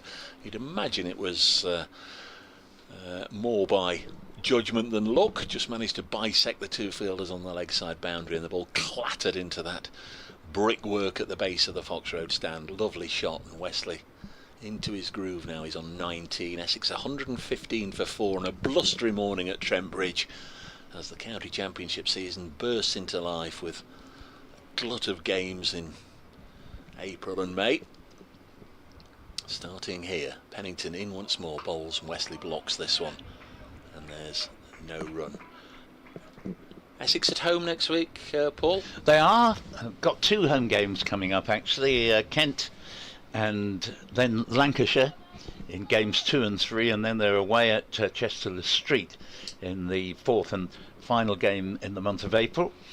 No play after 3 days already abandoned for the 3rd day running at Chester Street. Reminds me of first game of the season about 5 years ago when Essex played it, or rather didn't play at Headingley in any of the 4 days. Pennington bowls this one. Goes through to the wicket keeper, Wesley leaving it alone. There's no run, ended the over. 115 for 4 is the score here at Trent Bridge. We're currently live on BBC Radio 5 Sports Extra. You can get us on the BBC Sport website and app, brought to you by BBC Radio Nottingham, BBC Essex. And for those of you that aren't aware, want to see pictures, you can just follow the game on Trent Bridge Live via the Nottinghamshire County Cricket Club website, trentbridge.co.uk. It's on there, just follow the links, or that well-known live streaming channel as well. A lot of people can follow all the games there and just follow what's going on, and you can even mute the commentators if you want, but if not, you'll get Dave Bracegirdle, you'll get Paul Newton, and you get Lucy Hyam. Thank you, Dave. Just gone for a field change here. They did have originally 2 short mid-wickets in, but he's kind of dropped out to a deepish gully. I think it might be Matt Montgomery out there. Brett Hutton's just trying to organise his fielders, telling Ben Duckett to go a little bit wider there, a almost silly mid-off / catching extra. And in he comes. Bowling now. And nicely back foot defended by Critchley, back to Brett Hutton. Yes, I think for the first time today, Ben Duckett out of the slip cordon. I understand he's got a nice little sideline going now of his bucket hats. Are you a bucket hat wearer? I'm not a bucket hat wearer. No. Not the most flattering on me. I've got a very small child's head. That's not ideal. Not flattering as Hutton comes in again. Bit straight this time and just worked off his pads down to fine leg, who's a long way in off the boundary. But yeah, I might message him actually. I had a little look. I did an appearance with Ben a couple of weeks back, and You did an appearance? I did an appearance, yeah, to open up a shop. It was lovely. And I was with Joe Sharphouse, and he told me about his new business, and I had a little look, and they do sell an orange one. Whilst I'm not a bucket hat wearer, I'm sure a lot of the girls would really enjoy that. They're very stylish, so congratulations to him. The blaze colours, aren't they? A flame orange. A bright orange bucket hat as Hutton comes in again. Oh, it's worked away. Just beaten the short square mid-wicket that is Montgomery. Picked up and thrown back in, 1 run. Score moves to 116. I think it's a no ball actually.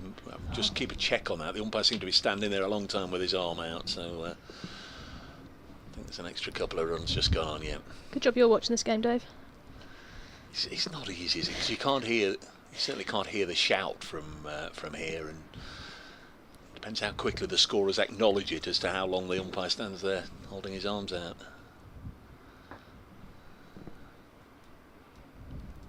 Hutton into Critchley.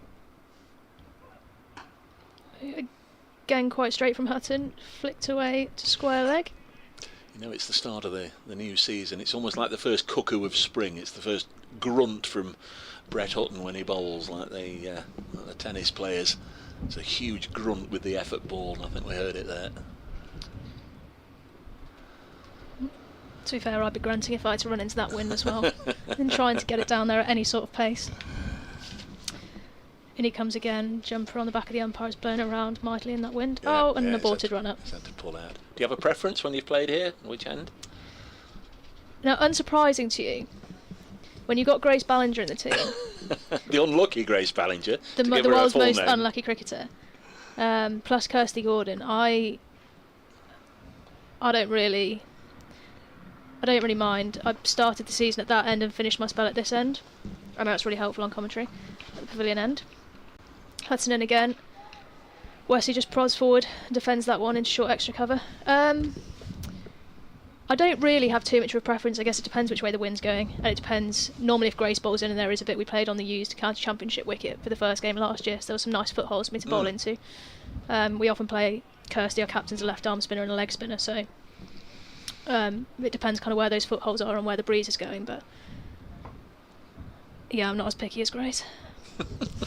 Sutton comes in again, and again defended back to him by Wesley. I think when I asked Grace a similar question, she said, "Will I get whichever end Nadine doesn't want?" Well, that might be true actually. Maybe I'm doing her a bit of a disservice. Is she coming Nadine's coming back, and she's a lovely girl, so I reckon there'll be a very polite conversation between the two of them about which end they were having. And of course, you were the bridesmaids twice last year, weren't you? The Blaze just missing out on the silverware in both major competitions. Played in 3 finals last year, lost every one. Hutton in again. Pulled away, didn't get hold of that one, Wesley, and it's gone straight to short mid wicket. That rounds out the over. But yeah, didn't have the most successful time in finals last year, sadly. Some leeway, a gap to make up, or was it on the day, poor performance, loss of toss, etc.? The T20 final, which was played at New Road, was really bizarre. Similar layout to the men's, where you try and play the eliminator in the final in the same day. But it was actually rained off, so we got through the first inning. I think we were 5 overs short of getting through the first innings, had to come back the day after to finish that, which is really, really odd. And yeah, we were overpowered in that game really, and the 50 over game, 50 over final at the end of the year was a similar story. So Pennington comes in from the Stuart Broad end, and this one sufficiently wide of off stump for Critchley to lead. A lead of 90 for Essex, but 4 wickets down, 3 men to go today.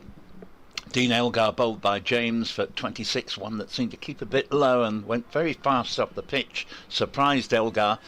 Then Sam Cook's long vigil as night watchman ended when he was caught by Clark of Hutton for 29. Hutton, first ball of a bowling change, and second ball with the bowling change he had Jordan Cox strangled down leg side. Another good catch from Clark. First ball duck from the man who top scored with 84 in the first innings.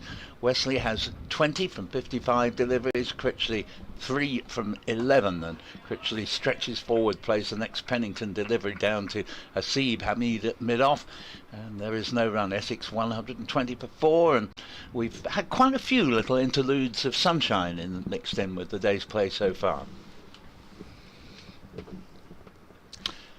Yes, the more the merrier, Paul. It's still very, very blustery. Look at the flags that we can see. The Nottinghamshire County Cricket flag almost blowing off the stand. We don't seem to have got an Essex one. That's gone missing in action. As Pennington's in and bowls, and this is a leave outside off stump. Had an email from Jack Carey who says, "Good afternoon. Near the close of play yesterday, the umpires were looking at Feroz Kushi's bat, which subsequently led to the bat being brought off the pitch. Just wondering if there have been any developments on this. The last time it happened, it led to a 10-point deduction. Keep up the good work." Well, we haven't heard anything further, and probably I would imagine it'll be around about 2028 when whatever penalty is imposed takes place. But no, in answer to your question, we know nothing, as the next ball is played defensively by Critchley into the offside, and there is no run. Yeah, and it's not as if we've been in a dark cupboard and totally ignored the fact. I did go and speak to the umpires this morning, and quite literally, the information is the bat failed the gauge test. It's been handed over to the match referee, Steve Davis. It will form part of his post-match report and will then passed on to the ECB for any further investigation into it. So that's literally all we're going to know until something is announced. Pennington in, edged. It went to ground long before reaching Ben Duckett at second slip. No run, 120 for 4. Smartly taken, but on the bounce by Duckett. Yes, the benevolent Australian Steve Davis, he'll I'm sure make his report, but in a kindly sort of way. Well, all he'll be able to say is the umpires brought me a bat and said it had failed the gauge test. Yeah. The one thing I did clarify was that it was Feroz Kouchi's bat and not Dean Elgar's, because yesterday we break off. Pennington's in, bowls, Critchley defensively into the offside, and no run. I think there was a drinks break, not a full proper drinks break, because crikey, if there weren't hot drink yesterday, it would have needed been hot soup or something, because it was cold. But the batters just had a little break. They were brought by the 12th men some drinks out, and at that point the umpires chose to conduct a check of the bats, and we were probably reading through emails or correspondence or scores or whatever, and then obviously it all started to unfold in front of us, so we weren't entirely sure at the time whether it was Dean Elgar's bat or Feroz Kouchi's, and I think we felt if there was going to be a bat that maybe didn't reach the ECB standards, perhaps Dean Elgar had, wrongly, that was the wrong thing we picked up on. Maybe it was Elgar's. Or a slight misfield by Matt Montgomery there, flicked off the pads by Wesley. 1 run added to the score. So I clarified that, but no, it was Feroz Kouchi's, and he changed his bat, and a couple of overs later he was dismissed. So it was a pretty miserable 5 or 10 minutes for him. But yeah, odd that they did that halfway through his innings. This is something they'd looked at when he first came out to bat, or maybe they were stood. Maybe the umpire stood. He was stood at the non-striker's end, and he wanted to test it. As Hutton runs in again, this time to Critchley, taps his bat once. Is forward defending, opens the blade of the bat, dropped out to gully for no run. Yeah, and I don't know if there is a fixed penalty if your bat doesn't go through the gauge. You will be docked this, or this, or the individual player will be fined this, or this, or whatever. But the only precedent people have referred me to the Nick Maddison of Durham 2 years ago. Similar thing. Bat didn't go through the gauge. Durham were docked 10 points. So we'll keep an eye on that. Hutton in again. Big loud shout of no by Matt Critchley as he tucks that off his legs to mid-on. Rehearses the shot, potentially looking to go a little bit squarer. Is that square leg up? I mean, these points are so hard to come by, aren't they? Either batting points or bowling points or draw points or win points. You don't want to give any back, do you, for something like that? But that's just speculation. There is no suggestion at the moment that anything is set in concrete.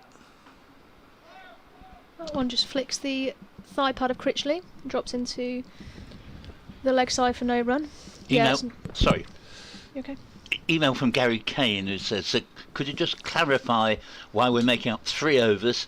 And it is because, Gary, there were 11 overs to be made up from day 1. 8 of them were made up on yesterday, and so that leaves the other 3 to be made up today. Yeah. Can only make 8 up of the previous day's allocation.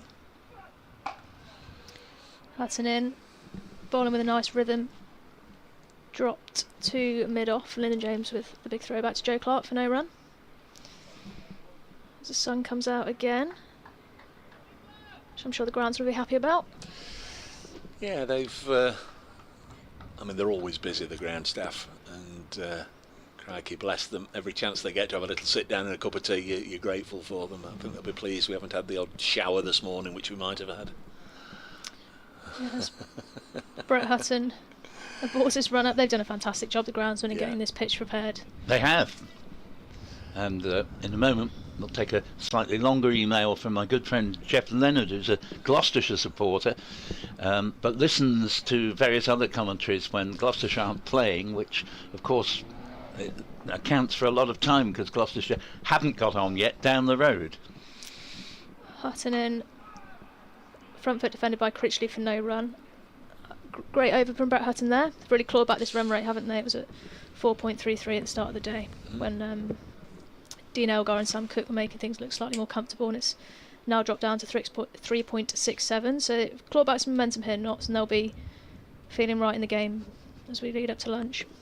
Yeah, it was really the advent of Brett Hutton that led to a complete slowing down in the run scoring there, as Essex lost 2 wickets in 2 balls. So Jeff Lennon says in his email, great to hear from you, Jeff, as ever. Happy new season all. As a Gloucestershire supporter, once again frustrated by the weather, but very much enjoying the commentary. It's been suggested the reason why you are playing at Trent Bridge, but they aren't at nearby Derby, is purely down to superior drainage at Trent Bridge. I break in because here is Dylan Pennington racing in from the Stuart Broad end. Bowls to Tom Wesley, just drops a dead bat on the ball to short mid-wicket. And Jeff says, is that a reasonable explanation, would you say? And likely because being a test match ground, Notts got a suitable grant from the ECB. Dave would know more about that than me. I don't think so. I think we all live wherever we live, and I know I can have different soil and different drainage issues to somebody a couple of streets away. It's Pennington. Bowls, and that's a leave outside off stump. I think historically you get more matches called off, more cricketing hours lost at Derby than they do here. It is just a fact that this is a really good draining ground, and I know it's a little bit exposed at Derby as well, but here that wind can come in from the west across the ground. It's a very quick drying ground here. Yes, there is a fabulous hover cover here, which they can quickly get out to the middle, but they've had a lot of rain at Derby, I know that. Pennington to Wesley, hurries the batsman here, but in the end played safely enough down to mid-on. Yeah, I mean, it does vary from place to place. 121 for 4 the score here. But question, which football ground of the Football League sides have had the most games postponed this season? And the answer is the side I, for my sins, and my sins are many, support, which is Colchester United. They've lost no fewer than 4 games. You wouldn't expect it to be a side in the southeast which has the least rainfall, as this ball is run down to third man for a single, 122 for 4, and Wesley moves along to 22, but actually they lost the very first game of the season back in August. Yep. So they've lost another 3 since.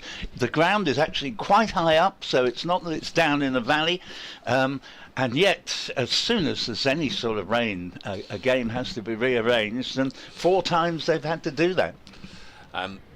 Just as a public information announcement, we're no longer on 5 Sports Extra. They've gone off to a rugby union game, just in case you're thinking of getting in the car and switching us on.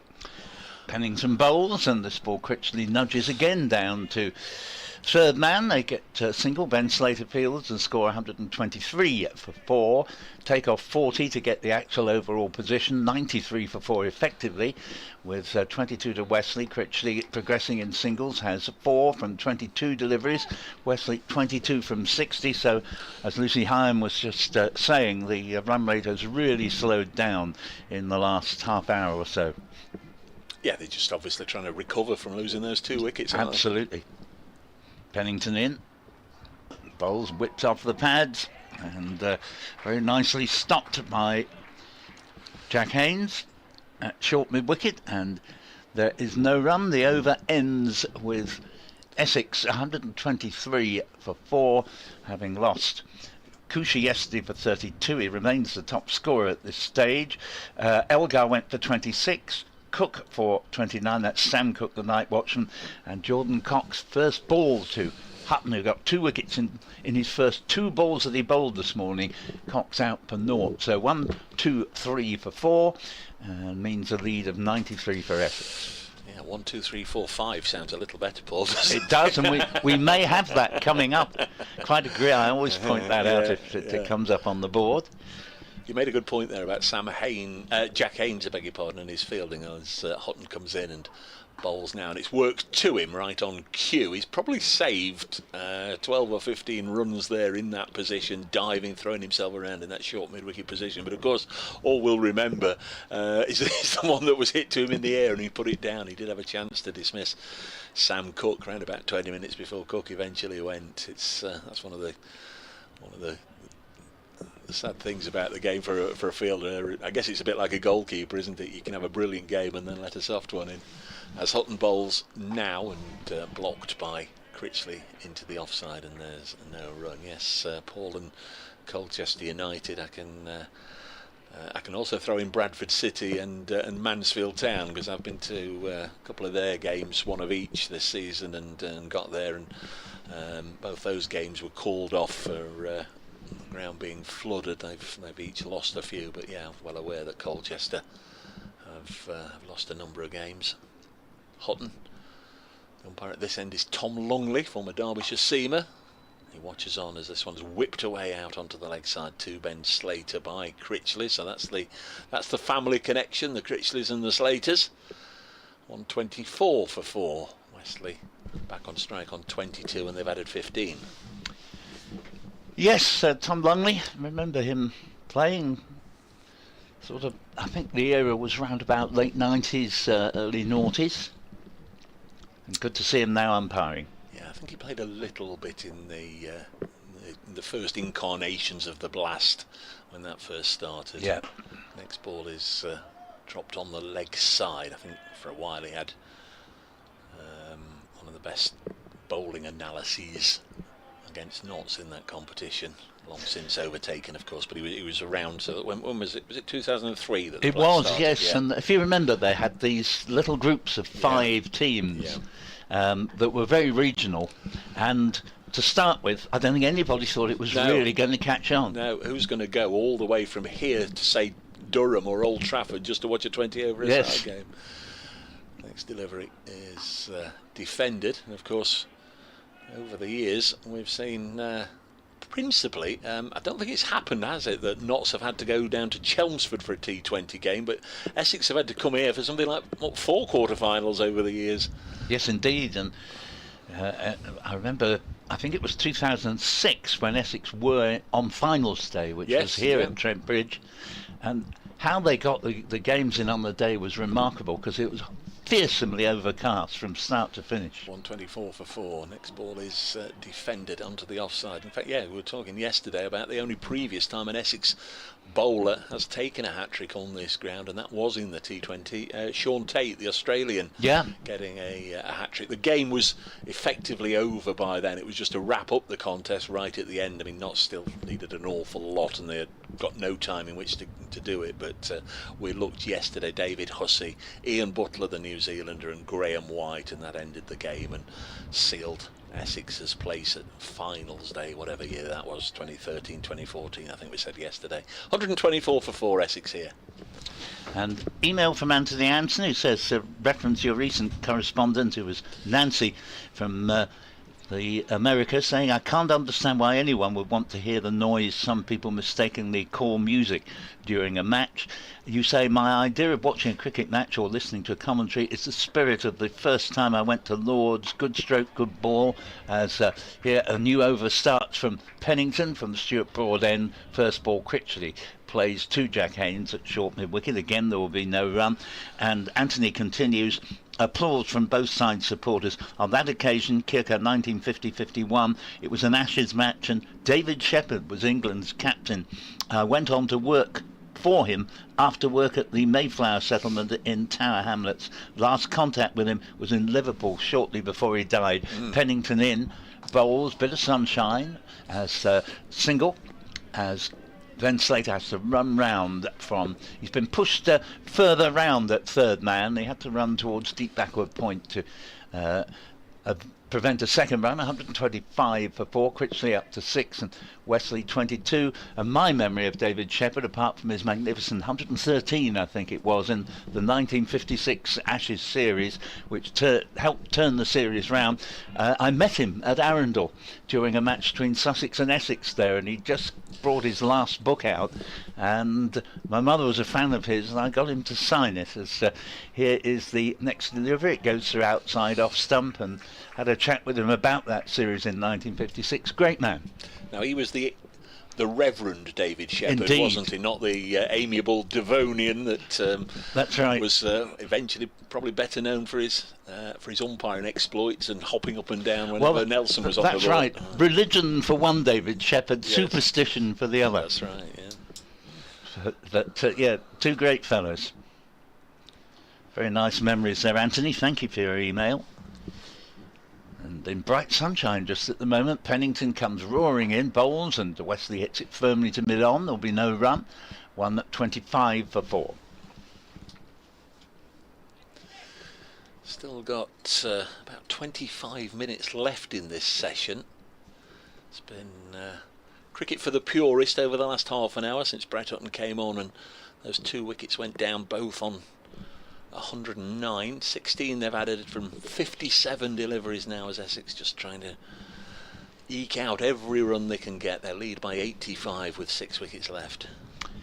Interesting email from Mike Biswell. We'll come to after this delivery. Pennington bowls and defensively into the offside from Tom Wesley. And Michael says, good afternoon. Delight to listen again. Cricket on the BBC. A pleasure always to hear your voices. A question about the bat.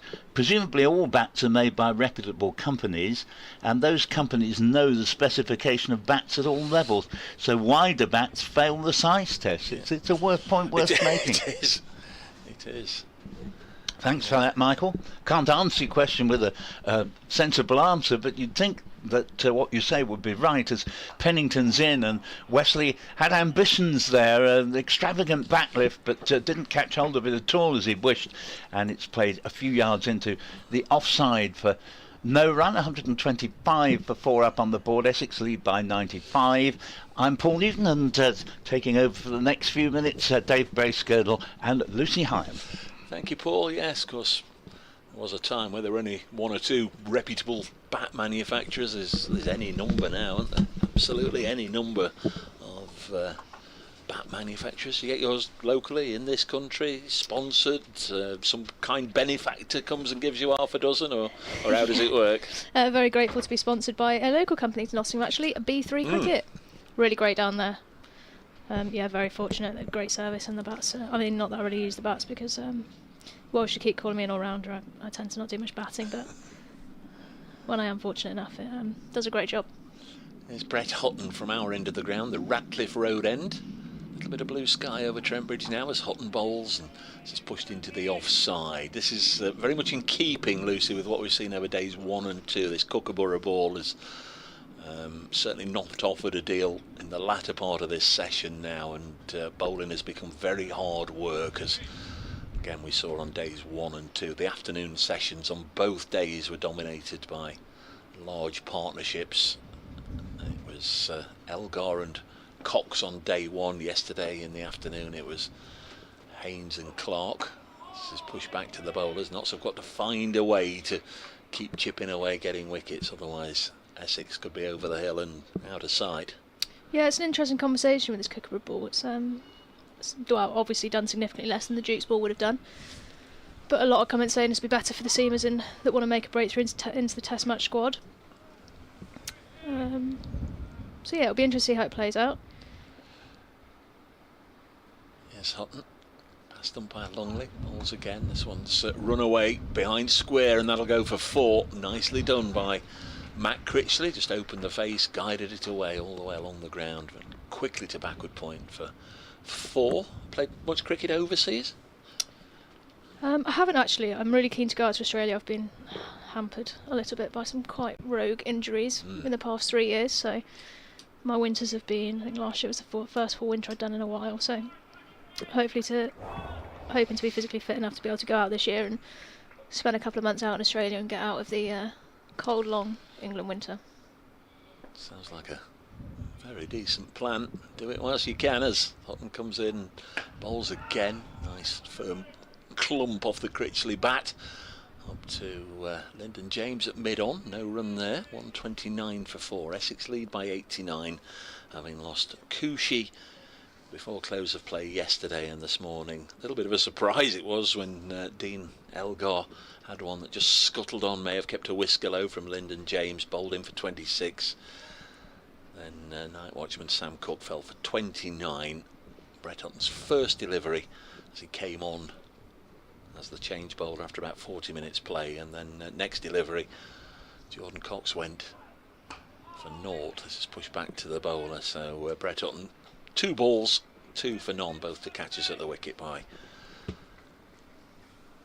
Clark, who's had a good game thus far for Nottinghamshire. Joe Clark at the start of the season,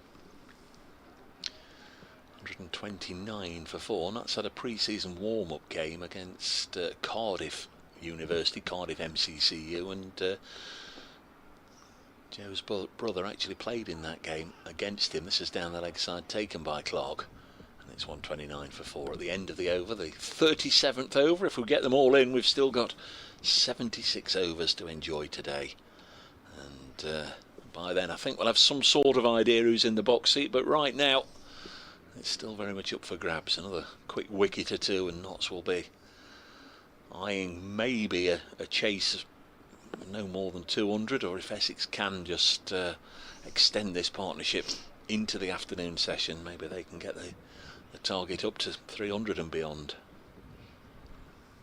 Yeah, Dylan Pennington's going to come back in, sorry. Him and Brett Hutton have found some nice rhythm since they've come on. Bowled nicely together, really strangled the innings a little bit. And in he comes, right arm over the wicket to Tom Wesley. Shouldered arms, nice delivery. He's bowled lovely length. He has indeed, yeah. Just in that corridor outside off stump. There's a lot more balls left than there was this morning. It looked relatively comfortable rotating the strike. A lot more defensive shots and leaves played in the past half an hour or so. Should please the Notts boys. Are we going to get the traditional spinners over before lunch, do you think? I mean, it wouldn't surprise me. Poor Harrison chucked one over before lunch. See if it spins. Calvin, will you? Pennington in again. Similar type of delivery, this time defended by Tom Wesley. Again, great areas bowled by Dylan Pennington. Yeah, it'll be interesting to see how much spin he gets. Obviously bowled an absolute delightful delivery to get Jordan Cox on day 1, I think it was. I wouldn't mind seeing him bowling over. I mean, I did see that earlier, very biasly from a spin perspective. But these two doing a great job at the minute for Notts. I think they'll feel in the ascendancy here. Currently really managed to gather some momentum.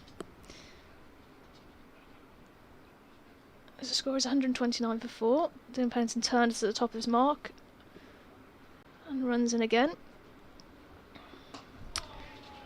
Similar style delivery, blocked again by Wesley. Probably got the best conditions of the day so far right now. The breeze is still there, but it's maybe dropped a knot or two. And the clouds, just as you say that. Yeah, I was going to say, and the clouds that we do have are of the white fluffy variety, interspersed with spaces of clear blue sky. People aren't brave enough to take their coats off just yet, No. as Pennington comes in once more. Sorry, I was distracted there. It was blocked out to mid-wicket, but Hasib Hamid's hat has blown off for the 4th time in this innings as he wanders to pick it up and pop it back on his head. You don't want to use that as a distraction for getting out, do you? As it just blows off in your eye line and you miss the ball or nick the ball. Yeah, he's done well to stay focused there. Because Hasib Hamid's not too far away from his eye line there, I reckon, in his peripheral vision. Seen 1 or 2 wickets go down against Nottinghamshire. I can think of Chris Nash losing his wicket as a towel fell out of the bowler's pocket as he released the ball. Pennington in again. Oh, has he got him? Slight feather, Wesley push forward. Same channel, is bowled delightfully well in this spell, Dylan Pennington, and he definitely deserves that wicket. Another catch taken by Joe Clark. Boys will get around him. Big high fives to Dylan Pennington. He is toured away for that one. That's a huge wicket, isn't it, for Nottinghamshire. Tom Wesley is at the crease for an hour and a half, faced 73 balls of dogged determination. Just 2 boundaries from Tom Wesley. I think both of them came fairly early on, and he's gone for 22. And just saying, Nottinghamshire desperate need of a wicket before this ball becomes completely unresponsive. And Pennington, with his pace, with his aggression, with his sheer determination to run in hard and keep finding good areas, has found the edge. And Tom Wesley's 90 minutes of defiance come to an end. That's an important moment, you fancy, in the match. Yeah, strike rate of 30.14 for Wesley there, and that is testament to how Hutton and Pennington have bowled since they've both come on. Obviously a great job done by the 2 bowlers that started off the day, but a big wicket there, like you said, just before lunch, just before that ball gets too old, brings Paul Walters to the crease. He's on a pair, I think. Did Yeah, he he was not? Yes, 8 ball naught in the first innings. Took a couple of good catches, but they'll have their tails up here. Not he bowled a lovely line length. Dylan Pennington. He's running really hard in blustery conditions, like Dave and I have mentioned before. But again, in that corridor, just outside off stump, and push forward Wesley. Found a little feather through to Joe Clark. Tall Paul, as he's commonly known. Yes. The Aussies loved that, didn't they, when he spent the winter down with the big bash. I think it's commonly his name in the Manchester Originals team as well. When I hold my bat, I do use an adult bat, contrary to belief, at 5'2", which I often get a bit of stick about. His bat looks like a toothpick. Crikey. As the left-hander takes his guard. You look to be having fun at the media day on Wednesday, Lucy. They were getting you to do all sorts of things. What were you doing? Sort of a game of charades amongst you for the media's benefit? Well, they picked 3 interesting people to do a game of hum the song. First of all, absolutely tone deaf I am. So sorry to anyone who has to listen to that. I'd listen to it on mute. To what? Hum? Hum the song. Okay. Well, they were a mix of golden oldies and classic chart toppers, which I knew none of, as Pennington comes in. Paul Walters, left-hander. Oh, it's a nice straight delivery. Good ball first up. He's done well there to keep that one out. Blocked it straight back to Pennington. Gets a nice ripple from the crowd. But yeah, it's hum the song. And it was some current songs in the charts, which I can confidently say I knew absolutely none of. I got some of the old ones. The only ones I knew, really, luckily. Change of ball in here, Dave. Yeah, Lyndon James coming back. A couple of wickets for him, 2 for 22 his figures. A couple of wickets for Hutton and now 1 for Pennington. Bowled well early on. Well, I'm sure he'll challenge the batters as we move ever closer to lunch. Still wondering if we'll get the spinners over, but this is a good call. So who is the music aficionado who won that little tussle? Well, it was the worst of, really. The 3 people that probably shouldn't have been doing it were picked to do that one. Critchley's on strike. Here is the fair-haired Lyndon James. This is worked away by Critchley for a single. He moves on to 11. So that's I think that's probably what Notts would want, to get the new man on strike straight away under the pressure of being on a pair, Paul Walters, see if they can get him out, the big tall left-hander. Yeah, I hummed 2 old songs. I say old, not that old really, but and they were both guess, so I felt quite smug, but I was terrible at guessing. I basically just kept filtering through until I knew a song. There's about 10 of them were picked out. It was getting quite embarrassing at that point. I think the poor Ollie, the media guy, was a little bit disappointed. There were definitely some better picks for that game, but you know, got to get an opportunity, haven't you? So, just 2 slips. Dane Patterson's back on the field. He popped off at the end of his spell. He's been brought up to backward point. Round the wicket comes Lyndon James. Has got a gust of wind blowing there. I was going to say blowing my notes around. I haven't got any notes, but you've done some homework. You've brought notes in, which is tremendous. You get an extra bonus point for that, Lucy. Thank you. I was very early. I do get ridiculed for this because I am often an hour early to things. The thought of being late I dislike, so I sat in my favourite West Bridgeford coffee shop and thought I'd write some bits down. Well, I was up before the Sparrows this morning, I have to say, watching the old Japanese Grand Prix, as this one's defended on the leg side, but don't know how much you follow. Yeah, I did. I got up this morning, set my alarm for 5:50, I made it through the first 10 minutes, fell asleep and woke up with 8 laps to go, which I mean some would say. Yeah, well, they literally only started when they stopped again for about half an hour. There was Well, that was it. It was a huge smash red light, up on the wasn't it? second corner, yeah. But I'm afraid it's the Verstappen roadshow, isn't it? Yeah, it's not. It's not not a always great watch, entertaining, no. is it, at the minute? There's James round the wicket now to Paul Walter, who brings down that, what did you call it, a matchstick, and defends it. Yeah, old Williams are going to be struggling for chassis at the minute with the rate they're going through their cars, but Very much so, yeah. it is nice to get up. How good is it? I say this every March as we're kind of it's getting close this season. It's getting close, but to be able to wake up and watching the F1 this morning, got the cricket on now, got some football to probably cry myself to sleep to later. There's Lyndon James.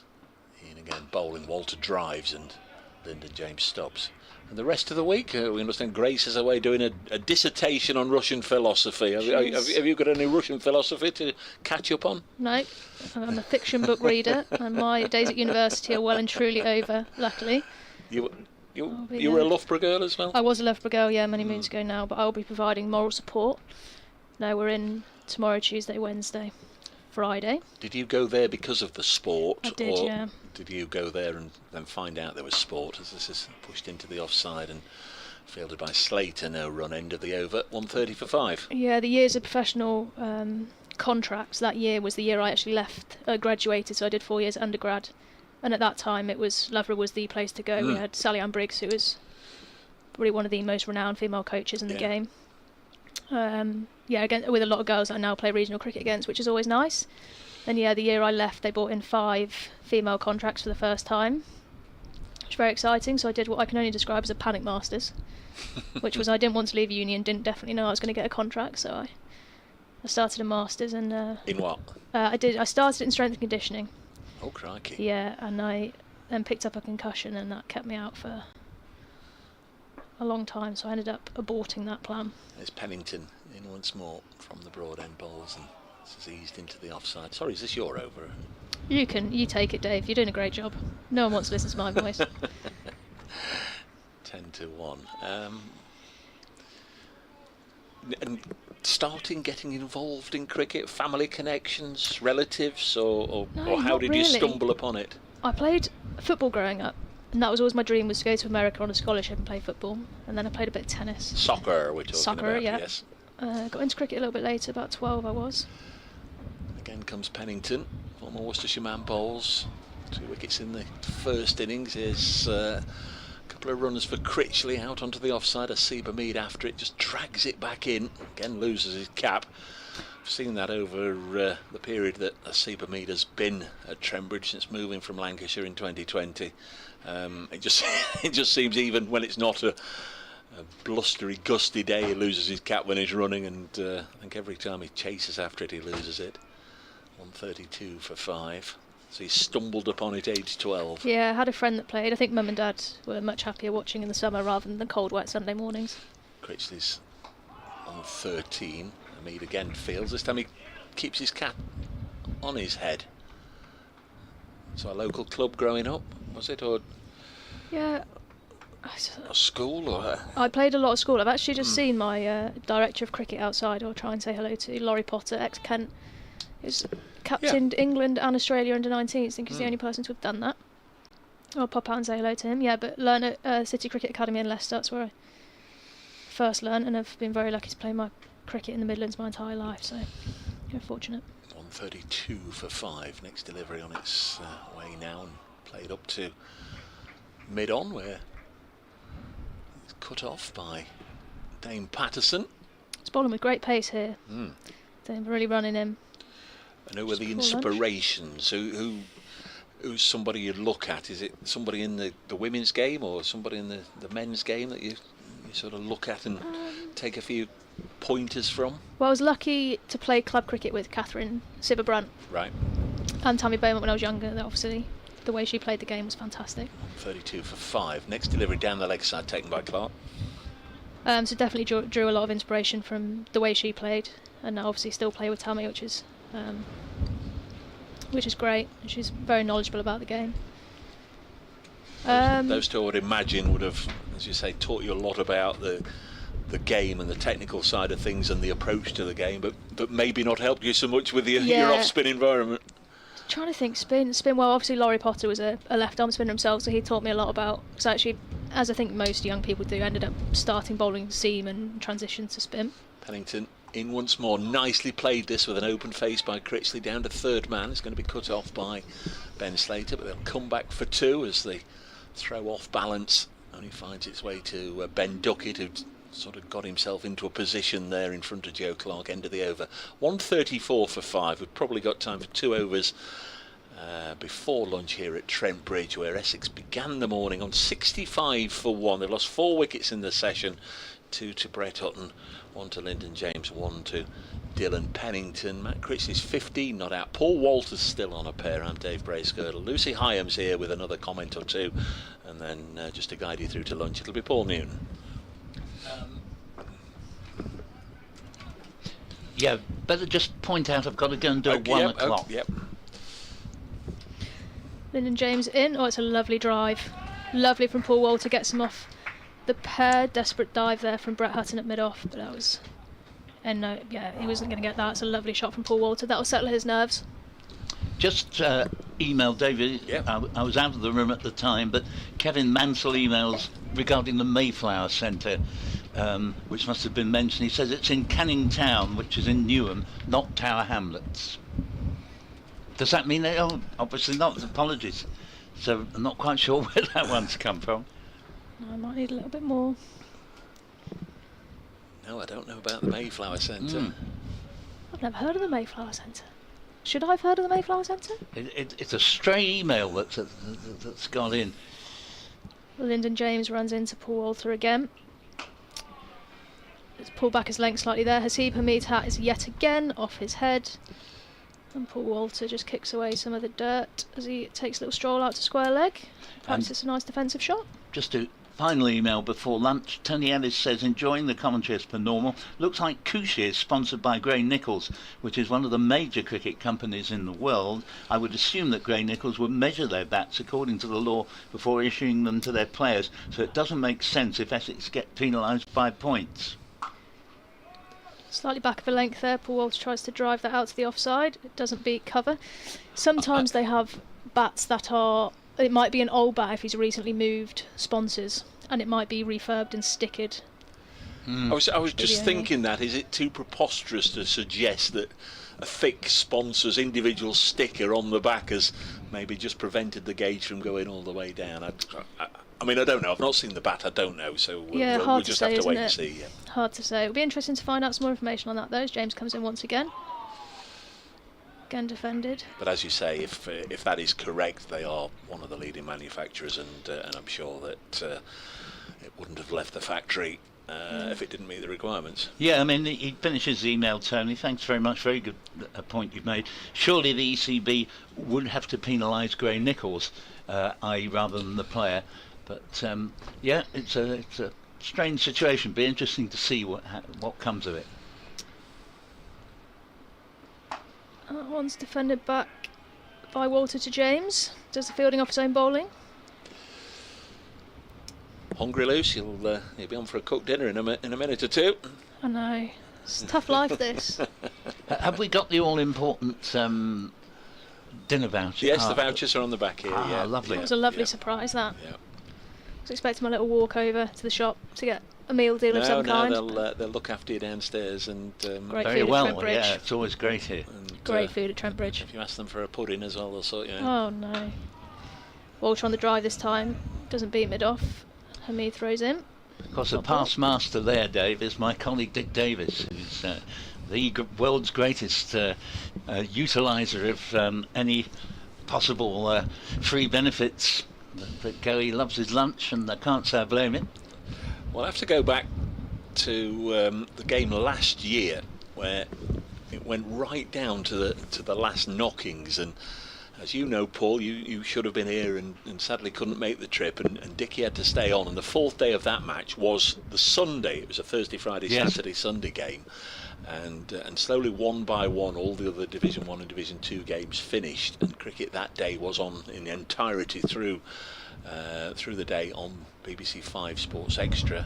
I'll just bring you in a second, because here comes Pennington on 38 for 5, and this is pushed back to the bowler, and there's no run. And Dickie said, yeah, I can stay on, but the only train to get me back to Essex leaves Nottingham at whatever it was, 5:30, 6 o'clock from Nottingham on the Sunday. No problem, Dickie, no, I'm sure we'll be finished by then. Grace Ballinger at the time didn't drive. She's been telling us all about her driving test since. Grace's last books back to Loughborough was something similar, 5 to 5:30. Yeah, is it okay, Dave, if I go 5 to 5:30 or whatever it was on the Sunday afternoon, as this is pushed back to the bowler, and there's no run. So we got to Sunday afternoon, and we're on 5 Live Sports Extra, the three of us, and we're now the only game on the country, and it's looking like, and it went right down to the wire into the final hour. Dickie, I'm sorry, I've got to go. Get me train. No problem, Dickie. Great. See you next time. Grace, I'm sorry, I've got to go. Get me bus. So I was left on my own on 5 Live Sports Extra, and then thankfully, well, not thankfully, the two captains, almost inexplicably at the start of the final hour, because there was a game to be won on either side, maybe, shook hands on a draw. This is pushed into the offside, so we didn't have an hour of me all on my own, just. Sure, the viewers would have loved that, Dave. Do yourself a disservice. Yeah. But it ended in a draw last year. That's the way and do the 1 o'clock for BBC Essex. Thank you very much, Paul Newton will be back with us after lunch. Very much enjoyed catching up with Paul again, his company and his commentary this morning. Lucy Hyam with us. This is, you'd imagine, Lucy, that old board over there says 1300 on the scoreboard, so we've probably got these 3 balls left in the session. Yeah, it should be the last one before lunch. And Dylan Pellington turns for his final 3 balls of this spell. In he comes. Blocked again by Critchley. He's looked pretty solid in defence. They both. It's been a great test, this. Do you think not secession? Yeah. There was hesitation there. Well, I was looking at the board. I was trying to weigh it up. They've got rid of Elgar. He could have batted all day. He got big runs. They got rid of Cox cheaply. We saw his quality in the first innings. One of the wickets was a night watchman, but he was, he put a high price on his wicket, and they've got rid of Wesley as well. Pennington in. Critchley just works that off his hip, and it's fielded. They come through for 1.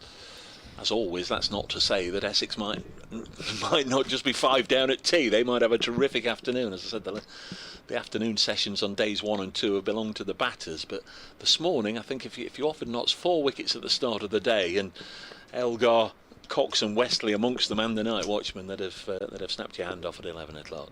Yeah, absolutely. Notts just brought Matthew Montgomery in to take 3rd slip, joining Duckett and Harrison in that cordon.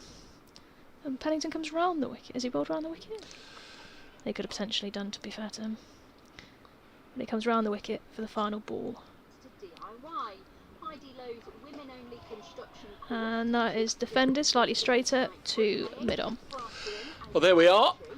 That is lunch. The bails have been removed. Really absorbing session. Began with Essex 65 for 1. They've lost those 4 wickets in scoring 74 runs. At times it's been attritional from the batters, and that's because Nottinghamshire have kept them nice and honest. Couple of wickets for Brett Hutton, 1 for Lyndon James, 1 for Dylan Pennington. Just do an update for Radio Nottingham, then I'll be back with you. And the players are leaving the field to go for lunch with Essex. 139 for 5. We think Notts have just shaded the morning here. They've taken 4 wickets. The match situation, Essex lead overall by 99. Everything to play for. Essex 139 for 5 at lunch. So there we are. You've pretty much got the situation. 42 overs gone in the innings. Critchley 16 not out at lunch. Paul Walter on 4. Notts will be pressing for wickets this afternoon with this old Kookaburra ball. Essex will be looking to extend their advantage, which at lunch is 99. Many thanks to Lucy Hyam and to Paul Newton and to you for being with us this morning. Hopefully you'll come back and join us when we restart at 20 to 2. Enjoy your lunch, everybody.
Well, hello everybody, welcome back to Trent Bridge in ample time for the middle session on this, the third day of this Vitality County Championship game between Nottinghamshire and Essex. Division 1, last year's runners-up Essex return to the crease in their second innings, 139 for 5. That's an overall lead of 99 over Notts.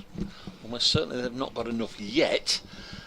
But almost certainly they're going to have probably the best of the batting conditions on this, the third day, if what we've seen on days 1 and 2 can be relied upon. It's generally been very difficult for the bowlers in the afternoon session, so we'll have to see how Tom Critchley and Paul Walter can make their way through the early stages of the afternoon session. Delighted you're with us. I'm Dave Bracegirdle from BBC Radio Nottingham. Paul Newton's here from BBC Essex, and the Blaze all-rounder Lucy Hyam. An absolute treat for us to have Lucy up here for the first time this season. Lyndon James, who got things underway at 11 o'clock this morning, looks if he's going to start this afternoon. It's very, very blustery indeed, and taking the word of everybody they've seen on the concourses outside when they say it's chilly out there, Dave. Are you two all right? Are you suitably fed and watered and ready to go again? Just had a lovely 40 minutes. Yep. Yeah, we've been done proud as always here at Trent Bridge. One of the most hospitable clubs on the circuit without a doubt. Always a great pleasure. And, well, Lyndon James is going to take it away again, just as he did in the first session. He comes in now from the Radcliffe Road end, bowls, and this ball's been stroked back past the bowler, but will easily be cut off by Brett Hutton, running round behind the bowler at mid-on. There is no run. So 139 for 5, and it all means that this game could, if it were to continue on the current path, be all over today. Essex are effectively 99 in front, so if Nottingham just started batting now, they'd need 100.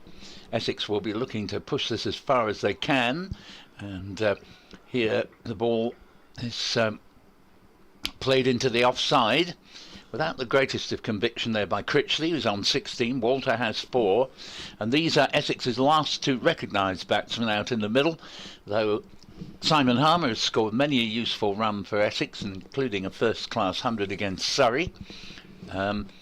Shane Snater had a great season with the bat actually 2 years ago, but not so good last year.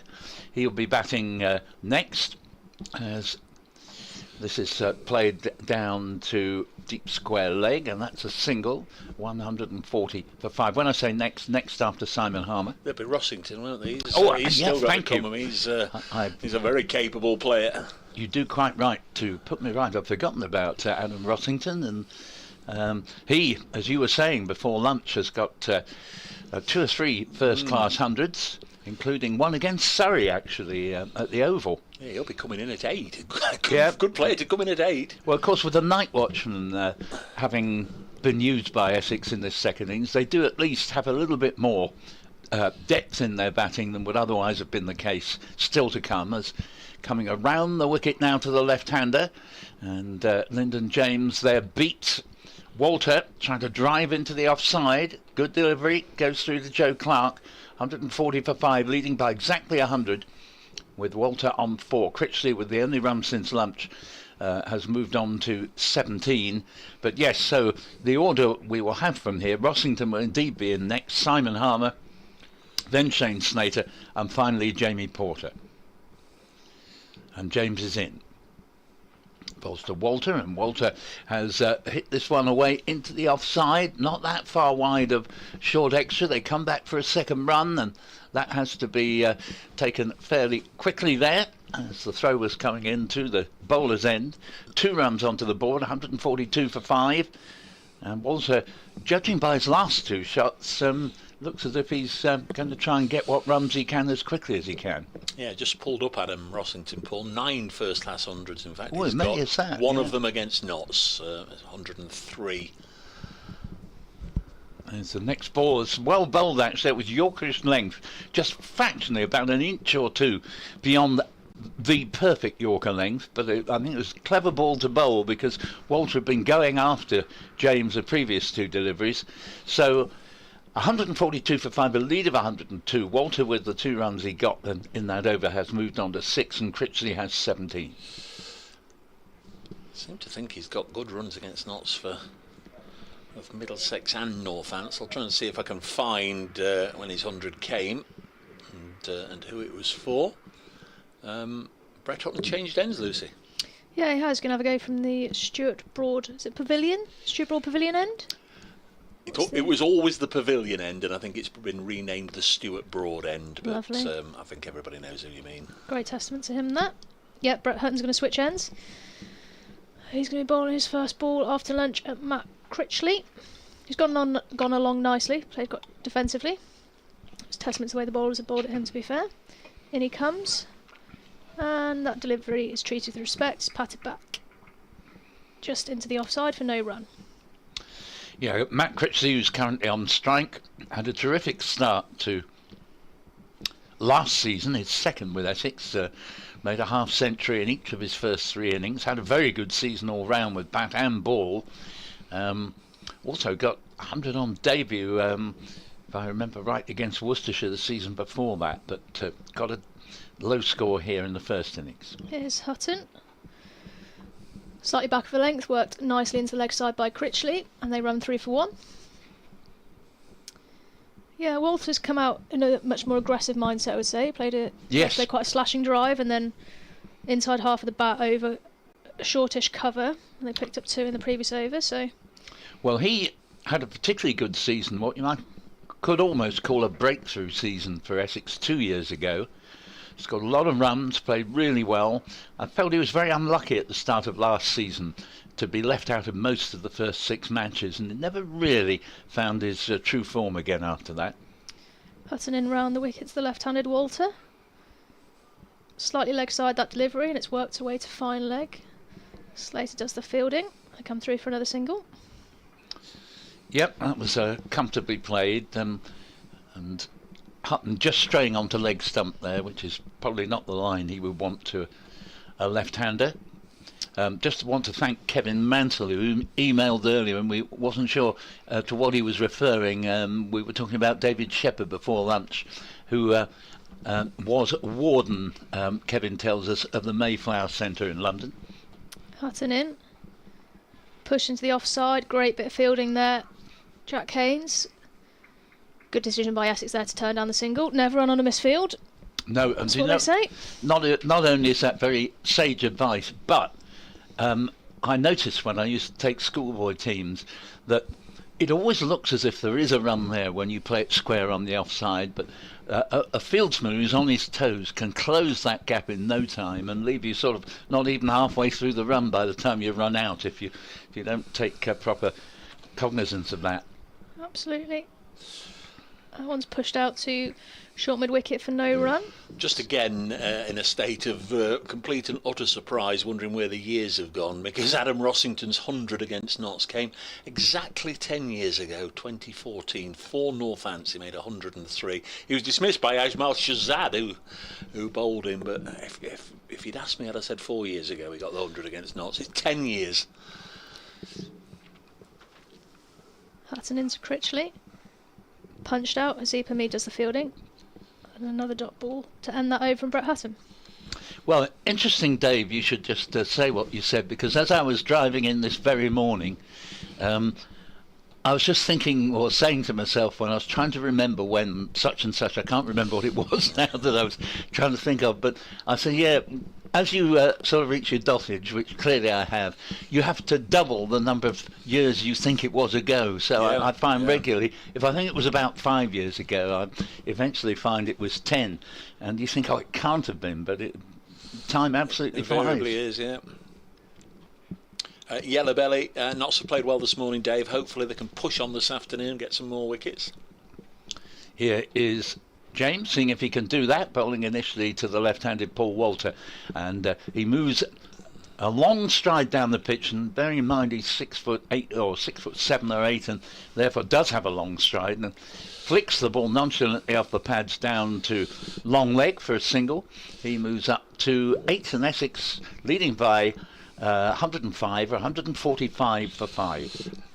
Good afternoon to Rob Crocker, one of our regulars. Just a quick one. What do umpires do in the close season? Do they have a pre-season to bring them back up to speed? Well, I know a lot of them get invited out to the various franchise tournaments and warm-up tournaments. Yeah, interestingly on that actually, and it's slightly different in the female game, but a few of the female umpires have been, and one of them in particular in the Midlands, has been into training, and she's umpired quite a lot of the scenario stuff, and she said it's just as important for her to get her eye in umpiring wise, look at the bowlers, look at their, obviously we play short format, look at the variations. And of course the pre-season friendlies are all officiated by the first class umpires, so they do get the opportunity there just to bring themselves back up to speed. James is in, bowls to the right-handed Critchley, plays it down to mid-on. There's no run, 145 for 5. So anyway, I did a football match, I don't know when, November, December, January, and bumped into David Milnes, had a good old natter with him. So they do have lives away from cricket and do get up to whatever they want to out of season. Of course, it's their time as well to, I guess, catch up with families and family holidays and all the rest of it. But yeah, they all get themselves ready for the season and are ready to go. James bowls, and this ball is carefully played by Critchley here. It was dropped in short, and he just took the way off the shot to make sure that he kept it reasonably down, and they get through for a single. 146 for 5. Critchley up to 19. He's very carefully played himself in. 56 deliveries. Walter is 8 off 18. But it does look to me as if both of these batsmen are going to try and take whatever runs that present themselves. When you said, Lucy, one of the Midlands-based umpires, I don't know if you're referring to Sue Redfern or not, but it wasn't. It was Gabby. I was going to say we had Sue for a county championship game last year. That's a leave outside off stump. The bowler's James, the batsman Walter. Yeah, Sue was in actually with Anna Harris, and they delivered like an umpiring kind of course as such to all the players, the first team players, the pro players, and it was actually really insightful. There were some things that they spoke us through how they make their decisions, all the rules, which I seem to have forgotten a few of them. Laws. Sorry, my mistake. Yeah, my laws, mistake. I'm going to get hounded for that, aren't I? Hounded. Next delivery, and once again Walters eased it away into the onside, not to long leg this time, but deep square leg. Single, he moves along to 9. The score at the end of that Lyndon James over is 147 for 5. The lead there for 107. And talking of Sue Redfern, she was a guest during this winter just gone at the Essex Cricket Society. So that's one thing the umpires do quite a lot of, because we've over the years at the Cricket Society had a good number of umpires come along. They're always well worth bringing along. Most of them have played the game and have plenty of anecdotes and are pretty good as raconteurs themselves. So that's one thing they do during the winter. Yeah. Got a good amount of playing experience, Sue Redfern. Pretty sure she played for England. Yeah.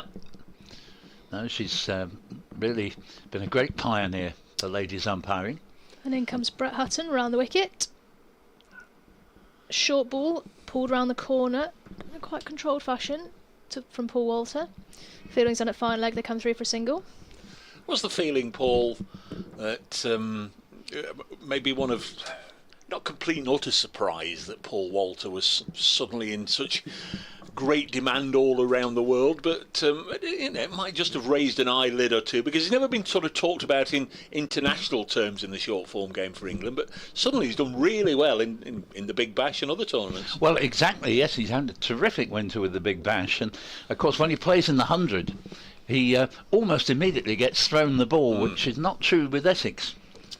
Hutton's Critchley. Oh, it looked like it just potentially came back in the back of a length. Dealt with nicely by Critchley in the end. Of course, one byproduct of the excellence of Jamie Porter and Sam Cooke, and again in spin bowling with Simon Harmer, is that if you sort of are a would-be bowler, maybe a batsman who likes to have a bowl, which would be true in Paul Walter's case, you're not going to get the opportunities you would at some counties, because Porter and Cooke and Harmer respectively have just been amazing for the last 10 years. Hutton in. That one's defended back straight to mid-on by Critchley. Hence, we've seen Dan Lawrence suddenly bowl more overs for Surrey than he'd ever have had any chance whatever of getting at Essex, certainly while ever Simon Harmer's there, and that's in no way criticism of the top Essex bowlers. It's just they've been so good that you wouldn't really think of throwing anybody else the ball, certainly in the early overs. In comes Hutton again. Again, straight delivery. It's looked like he advanced down the wicket there to defend that back to mid-on, again for no single.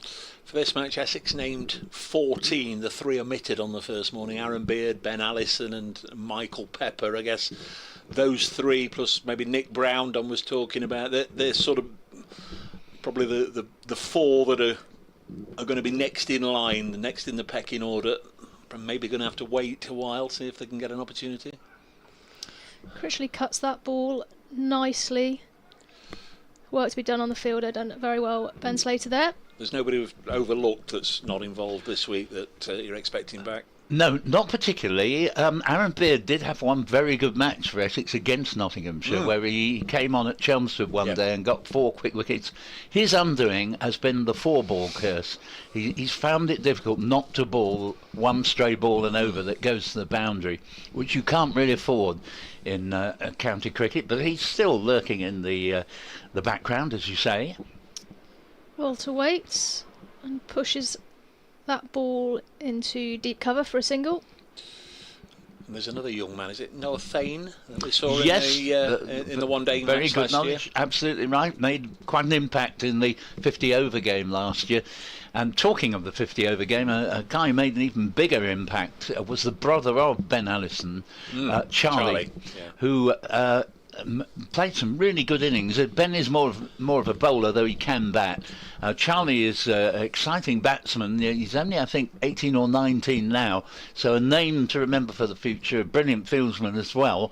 And Michael Pepper, he's been around for a few years now. He's turning to perhaps more of a white ball cricketer than red, but he has played a good few championship games. Got a 90-odd up at Chester Street 2 or 3 years ago, as we see Lyndon James on his way in around the wicket from the Radcliffe Road end. This ball is played down to Brett Hutton at mid-on. There is no run. 150 on the board then for Essex. For 5, it's slightly better than that might make it sound, in that the would-be number 10 or 11 came in as night watchmen, so the people who'd normally bat at 6, for example, will come in at 7. They've still got 1 or 2 very good players to come, but they're going to have to bat well to have a chance in the game, as James is in bowls and Walter has flicked the wrists there and beginning to play with some confidence now after an uncertain start. Walter Montgomery fields on the mid-wicket boundary and scored to 151 for 5 as Walter moves up to 12 with a single. Lead is Nelson. Yes. So, says he clutching at that great big pile of straws in the corner. Yeah. You superstitious, Liz? I am quite superstitious, yeah. In what sense? Left boot on first, Right, left pad on first? everything on the right side of my body first, Right. even to a contact lens, which I really need to stop doing.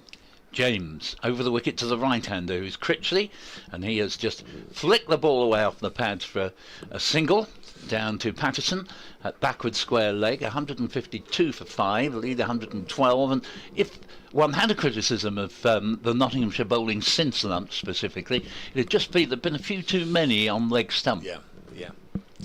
Is that superstition or routine? Very hard to distinguish the two. Good Very point. hard. But I do it every single day, so I would argue routine, not superstition at this point. Bit of both maybe.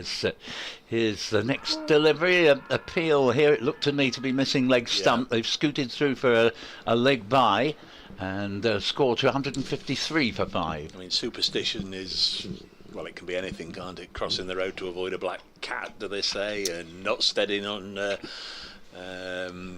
lines on the pavement. Oh yeah, I'm not too bad all in that that. nonsense. I'm not too Number bad with 13, I'm an Nelson. plug socket off. All plug sockets off unless they're in use. You know, when you walk around the house and you can see certain plug sockets on, there's nothing plugged into them. They got to be off, otherwise bad things will happen. And everything on the right side of the body first. James bowls. Critchley plays it to Haynes at mid-wicket. There's no run there. Email from Carolyn Paul, who says Hi all, a question Ray the Bats. Does the ECB send out an official gauge to each team pre-season so they can measure their own bats before play? If they're going to penalise teams for not meeting their requirements, they would need to give teams a precise method of identifying if their kit meets those requirements. Thank you for that, Carolyn, and a very good point indeed. Here is James in. Bowls, and that ball is run into the covers. Ben Duckett fields. There's no run. Personally, I don't know if they are given gauges to measure their own bats by. I'm led to believe they are, but maybe Lucy would know. I'm pretty sure in the first year that it was introduced, we definitely had, our manager had one. Have you ever gone into a dressing room and the coach has said, come over here, bring your bat over here? I'm pretty sure in the first year, everyone had to check their bats, and we were all like, surely not, like no one's bat's going to be that big. The first year as in what? As in, sorry, the first year of professional women's cricket, so COVID year. But I mean, I can't say I've seen one of those since. But they are a standardised piece of equipment, aren't they? And I don't think they're too elaborate. It's a bit of plastic or something. If your bat goes through it, it goes through it. It's Hutton from the broad end bowls, and this is driven into the offside by tall Paul Walter for a single. Playing very nicely indeed. 154 for 5 here under ever greying skies, I'm afraid, at Trent Bridge. But the breeze, it just hasn't let up all day, and you'd imagine if we've got dark clouds overhead at the moment, any second they'll be replaced by light fluffy clouds. Great work by the production team and the camera crew there, just to give you a flavour of what it looks like. Those of you watching the live stream will have seen a shot of the skies there. This has worked on the leg side as ever. A huge thanks to the camera crew out there on top of the pavilion and the various stands around the ground. Yeah, it can't be a lot of fun in this weather, so indeed many thanks to them. And as you rightly say, whereas we had several sunny interludes, particularly in the hour going up to lunch, but since then it's clouded over, but doesn't look too threatening, having said that. There's Hutton, 154 for 5, comes in again and bowls. This is driven back straight into the stumps at the far end, takes the middle stump out. I don't think A, Brett Hutton touched it, or B, Paul Walter had left his crease, so there's no case for asking the umpire if there's a possible run-out chance at that far end. But Matt Critchley denied there. There's a perfect straight drive and there's a perfect straight drive, and unfortunately that was too perfect, wasn't it? Straight into the stumps at the other end. Must be infuriating that. I can't say I hit the ball straight enough to go anywhere near the stumps, but if I played a shot like that, I'd be expecting 4 runs. It's a terrible way to get out, isn't it, if you're backing up? That should be banned. Next delivery on its way now, and I think a bit of a strangle down the leg side. There's one or two laws that I know people would change given the choice. Are there any others that spring to mind? What about the old classic World Cup final throw at the stumps, Ben Stokes, and it ricochets away for 4 overthrows? There's always been a debate about that as to whether you should get those runs or not if the throw hits the stumps. Well, that one for me, if you hit the ball back and you can't get a run. There's Hutton. In again on the pads once more, as Paul Newton quite rightly pointed out. A little bit leggy from Notts, and another single taken by Critchley. 155 for 5, a lead of 115, Essex. Yeah, I think if you throw the ball at the stumps and you hit the batter, then they should be afforded those runs. Likewise, if they're stood in front of the stumps and they're out of their crease and you hit them, you have the right to appeal. 155 for 5. What about if you hit the stumps and it deflects away? They're in the ground, so they're not run out, but it hits the stumps. That's the risk you take by throwing it, isn't it? Yep. Hutton going round the wicket from the far end to Paul Walter, just drops it into the covers. No run. Calvin Harrison, the sole slip fielder, threw himself to the ground there as if he was anticipating it was going to be edged in his direction, and gets up, jogs down to the far end. We've not seen Harrison bowl yet. Really good fielder, and he produced I think yesterday we had a bit of a discussion about it, and a correspondent got in touch to say the ball of the match undoubtedly was the leg spin delivery that Cox was the unfortunate recipient to receive from Calvin Harrison. Almost turned square to bowl him. So Lyndon James continues from Radcliffe Road end, bowls now. And a rather airy-fairy drive there from Critchley, who's just played one or two false shots recently, and goes through to Joe Clark, and score remaining 155 for 5, leading by 115. And Essex could certainly do with a sustained partnership of somewhere in the region of the two that have dominated the game in terms of from batsmen. One in each innings to date. Nothing in this second innings for Essex so far has endured all that long, as here Critchley plays the ball safely enough back past the bowler down to mid-on, Hasib Hamid, and there is no run there, so still 155 for 5, with Critchley on 22 from 69 deliveries and Walter on 13 from 27. Just noticed that all the ground staff are they're lounging with Interest. Yes. Come back to it. James Bowles, nice shot here. Very pleasantly played out to deep point by Matt Critchley. Just pick up the single and he moves along to 23, 156 for 5. I think they're actually just having a breather, because they're just keeping an eye on, I think, some of those covers, just in case they should get blown onto the outfield. Steve Burt's, the head groundsman, told me this morning, once we get past 10:15, not expecting any more rain until it gets dark after play. But they're all over there, a long way away from their teacups.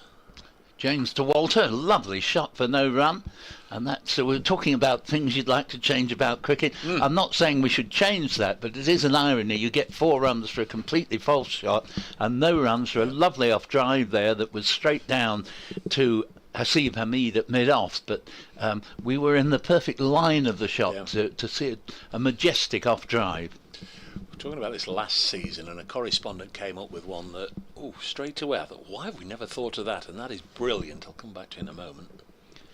James bowls to Walter and turns this down to Brett Hutton at mid-on for no run, 156 for 5. In a match where the bowlers were being particularly tardy with their over rate, somebody said that the best way to make them speed up is you don't get a second new ball if you're behind on your over rate. And that that would be a great incentive. Yeah, interesting idea. It's an age-long question, that, isn't it? Of what you do in 4-day cricket and in short ball cricket when people are over the time limit. Well, here's a good delivery. Now that leaves the batsman sharply off the pitch. We haven't seen much of that actually, but that one really did move, and Walter was just left basically playing at thin air there, and nicely taken by Joe Clark. The over ends with Essex 156 for 5, and Gary Kane has emailed just to say, could I just ask you why we're only seeing the game from behind at one end? But he says it isn't taking away from the enjoyment of the game. He was just wondering. If you see the strip that we're playing on, Gary, it's almost it's over towards the Fox Road side of the ground. As we look from the Radcliffe Road end, it's not in line at the far end with the TV gantry where the camera crew can get up. It's actually in line with the roof of the committee as this is pushed into the offside, and I think the temporary camera that they did install over there was being blown around all over everywhere. Maybe producer Kirsty can tell us more, but rest assured they've got the cameras wherever they can get them at the moment, but it is very, very blustery and gusty, and it's maybe not even safe to have somebody on the roof of the pavilion with it gusting around like this. You'd be picking straws out of a hat to do that one, wouldn't you? You would. 156 for 5 as Hutton bowls again, and this one's clipped to mid-on. There's no run. You see them go up in those cherry pickers. I mean, golf is the prime example, isn't it? If you've watched any televised golf in this country at the Open, some of the Seaside Links courses, and they're right up on those cherry pickers, and you see them being blown around and all the rest of it. We've got a helmet coming on. Looks as if Joe Clark's going to come up. There we go. Look there. He looks thrilled. As if you're watching the live stream, I don't know. There we are. He looks really warm out there. Yeah, is that Barney? Spence waving at us. I'm sure Kirsty will sort me out in a moment. Tell us who's on duty today. Very difficult to see. far end as the next one is worked up to mid-on. I think I've pinched Lucy's over. Oh, you're absolutely fine. I do like this move, bringing Joe Clark up to the stumps, though. Keep Critchley. Walter has walked at a few at both ends, trying to get himself out of his crease to be able to work it through the leg side and the offside. Just pin them both back a little bit. Good point. Talking of golf, big weekend coming up of sport because of the Grand National, and there is the Masters from America. 156 for 5 as this is punched into the offside now. Who was I talking to yesterday who was on their way out to the Masters? Crikey. Well, lucky for them. Was it Chris Broad? That's the life, isn't it? Get yourself out to Augusta. Yes, yeah, honestly. it is. It's always a great tournament. Yeah, I reckon that's in my top 3 bucket list. Things to do that. Houghton again comes in, bowls, and this is driven into the offside. Aaron, yes, it was Chris Broad, he says. Spence is on the pavilion today, so it was Spence that we saw on the looking like Nanook of the North that we saw on the live stream a moment ago. Lewis is this end on the Radcliffe Road, and Rebecca is down in the Fox Road stand. I think we just about see the camera of Rebecca wedged in, looking the sheltering from the wind, bless her.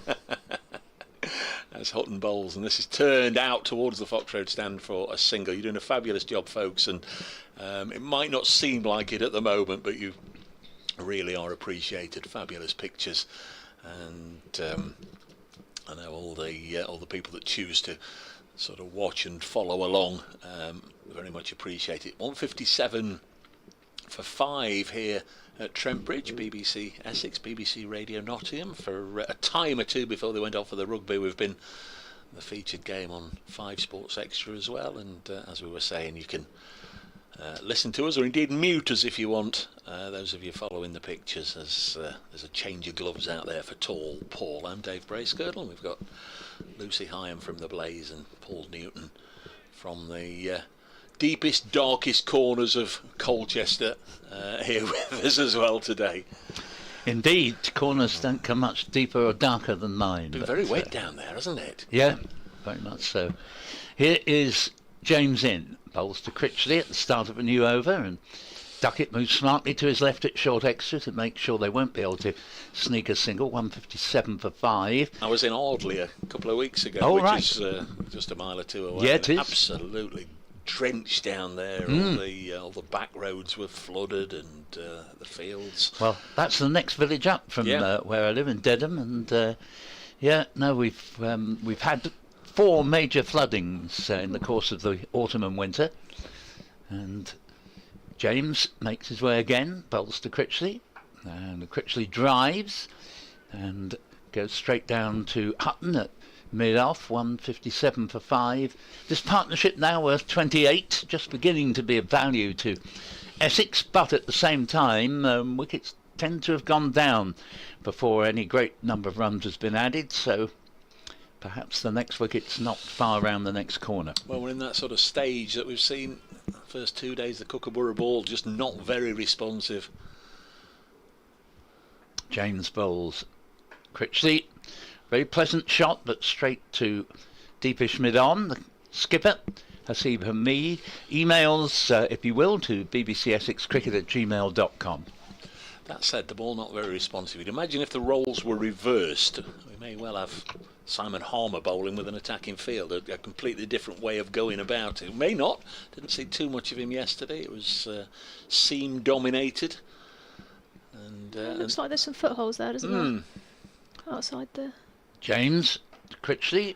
Critchley's rather turned round by this, but he's got it away past the bowler and down to the boundary for 4. He was driving, as he's a very fine driver, but on this particular occasion it came off something of a thick outside edge and was just off the ground briefly, but nothing the bowler could have done about it, and a rare boundary. It has to be said there have been very few.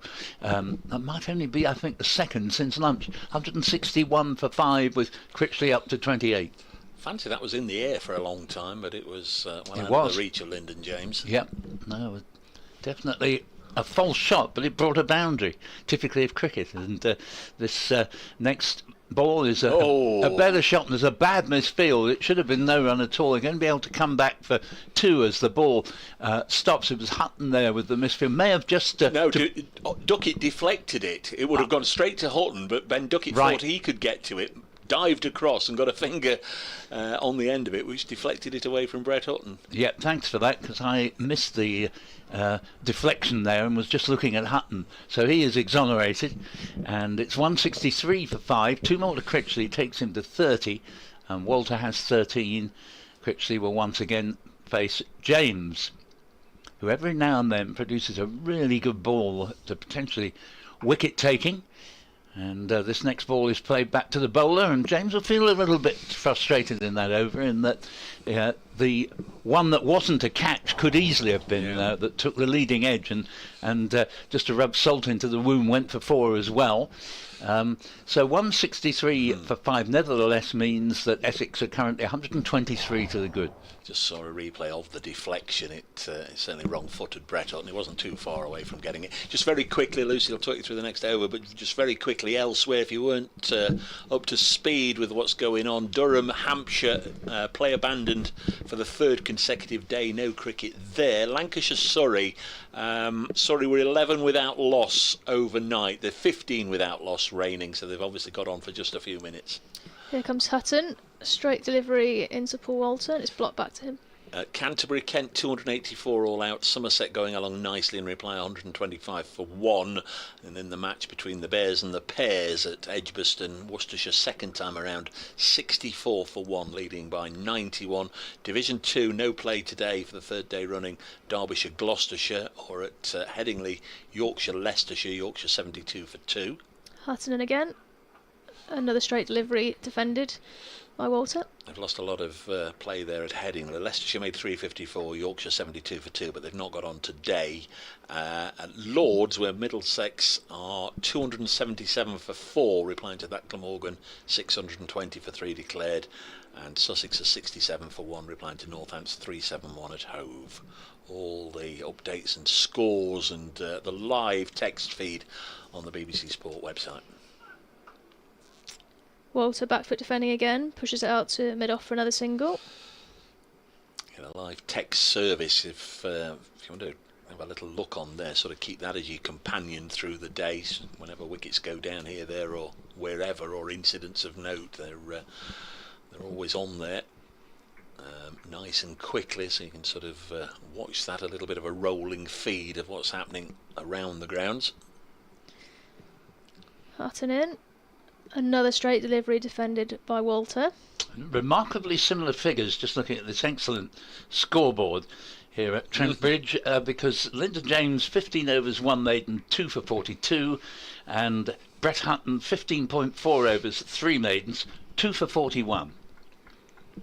It could even be dead level at the end of the over.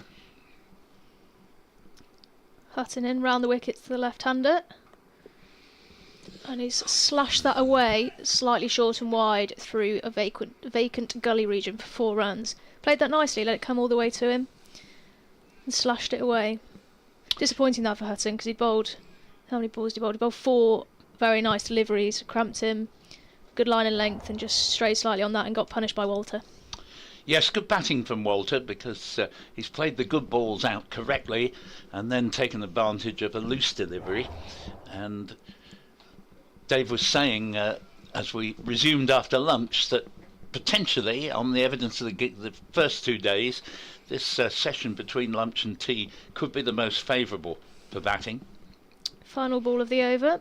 Hutton comes in again. Back to that nice line and length. Flicked off the pads by Walter. Straight to Seeper Mead at mid-wicket. Dot ball to end the over. Yeah, I think as much as the conditions or the batters or the bowlers or whatever, it's the fact that by this time, on the first day and the second day, and indeed today, this ball is, as we see now, 50 overs old, and it's, I don't know, I've not had the experience of being able to compare a Duke's ball at 50 overs or a Kookaburra ball at 50 overs, but the feedback I'm getting is that once it's gone, and you just don't get as much response. It's just a round thing with not a lot of seam and not a lot of movement. Looks like it goes soft really quickly, doesn't it? Not offering a lot at this point. Have to try and restrict the runs here and build a bit of pressure a slightly different way. Well, we have got a rare sight of the sun just briefly peeping between the clouds, which continue to move over at great pace. One or two slightly more excuse me, threatening clouds above, as we see Dane Patterson into the attack for the first time specifically from the Radcliffe Road end today, and there's pleasant drive there, but that's gone through for the third boundary in the last 3 overs. So that's a nice shot from Critchley, who pushed the ball, just narrowly escaped the clutches of mid-off and goes all the way through to the long-off boundary. So Critchley moves up to 34, which I think now makes him the top scorer in the innings. Indeed it does, and Walter has half that number on 17, 171 for 5, a lead of 131. Yeah, looks a bit sore after that sprawling dive there, Brett Hutton. Just got his right knee caught in the ground as he went over. Just hobbling, trying to run it off. Switching positions with Stephen Mead. It's a bit savage, that, isn't it? Misfield 2, out you go. Yeah. Switch with the captain. Get yourself over to mid-on. Patterson comes in again, bowls to Critchley, and this ball played to Duckett. Short extra, there's no run there, 171 for 5. Mark the Mods with us from his home in Sevenoaks in Kent. Afternoon all. I'm back in the room now. I've had a walk round Penshurst. Is it Penshurst or Penshurst in Kent today? Penshurst, yeah. Now watching on a split screen also with the Paris-Roubaix on. Never missed much today. Paris-Roubaix, that's the old cycle race, isn't it? It's across the cobbled streets, that, isn't it? I don't know. Yeah, I think it is. Dangerous. Patterson bowls to Critchley, and this one dot ball because it's pushed to the left hand of Ben Duckett. He had to run after it for a few strides, but they weren't going to risk a run to Duckett, and the score remains 171 for 5. Premier League Dave has come up with a little line here that is exactly the same as what Lucy Hyam said earlier. Tea today, Dave, scheduled at 3:43 and the close scheduled for 6:13. And these were Lucy's exact words. Cricket is bizarre at times. That's what you said when Honestly, you heard the couldn't Times. agree more. Could not agree more. And here is a off drive played with one hand off the bat there by Critchley. Goes to Ben Duckett at short extra. There's no run there. Yeah, just reminds me of a similar thing has happened in horse racing, where the timings always used to be, it's an exact 5-minute interval, but now it's not unusual to find a 3:43 at Pontefract and a 2:27 at Nottingham. Meanwhile, Patterson, with just the one slip, who's virtually where a second slip would be, bowls, and the ball is played to mid-off, and just going back to the slip, he's sort of advanced a step or two, so he's a little bit in front of the wicket-keeper. Yes, Essex did that yesterday for a brief time. They had Simon Harbour, and he was sort of guessing a little bit. He's sort of going on a gut feeling, a hunch, and he was wide at second slip, and one went straight between keeper and first slip. He's got a few on the half volley since lunch, Joe Clark, so I wonder if that's a conversation he's had with Calvin Harrison just to take a step forward. Patterson bowls again and pitches it up.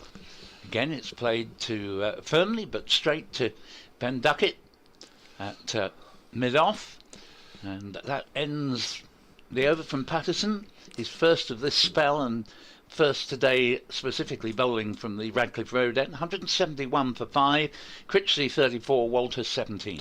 Yeah, I suppose instead of just reading out questions, you should try and answer them. Of course, you've got to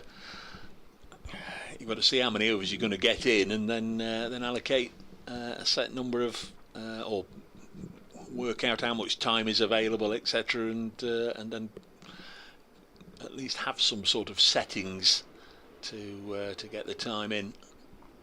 Doesn't really make sense, but we're making up essentially 9 minutes, 3 overs through the course of the day. That's still time lost from the first day. Hutton in, short ball, pulled, good timing actually. Ben Slater does well. Drops we need to pick that one up at deep backward square leg. Ball comes back in and the batters have run through for a single.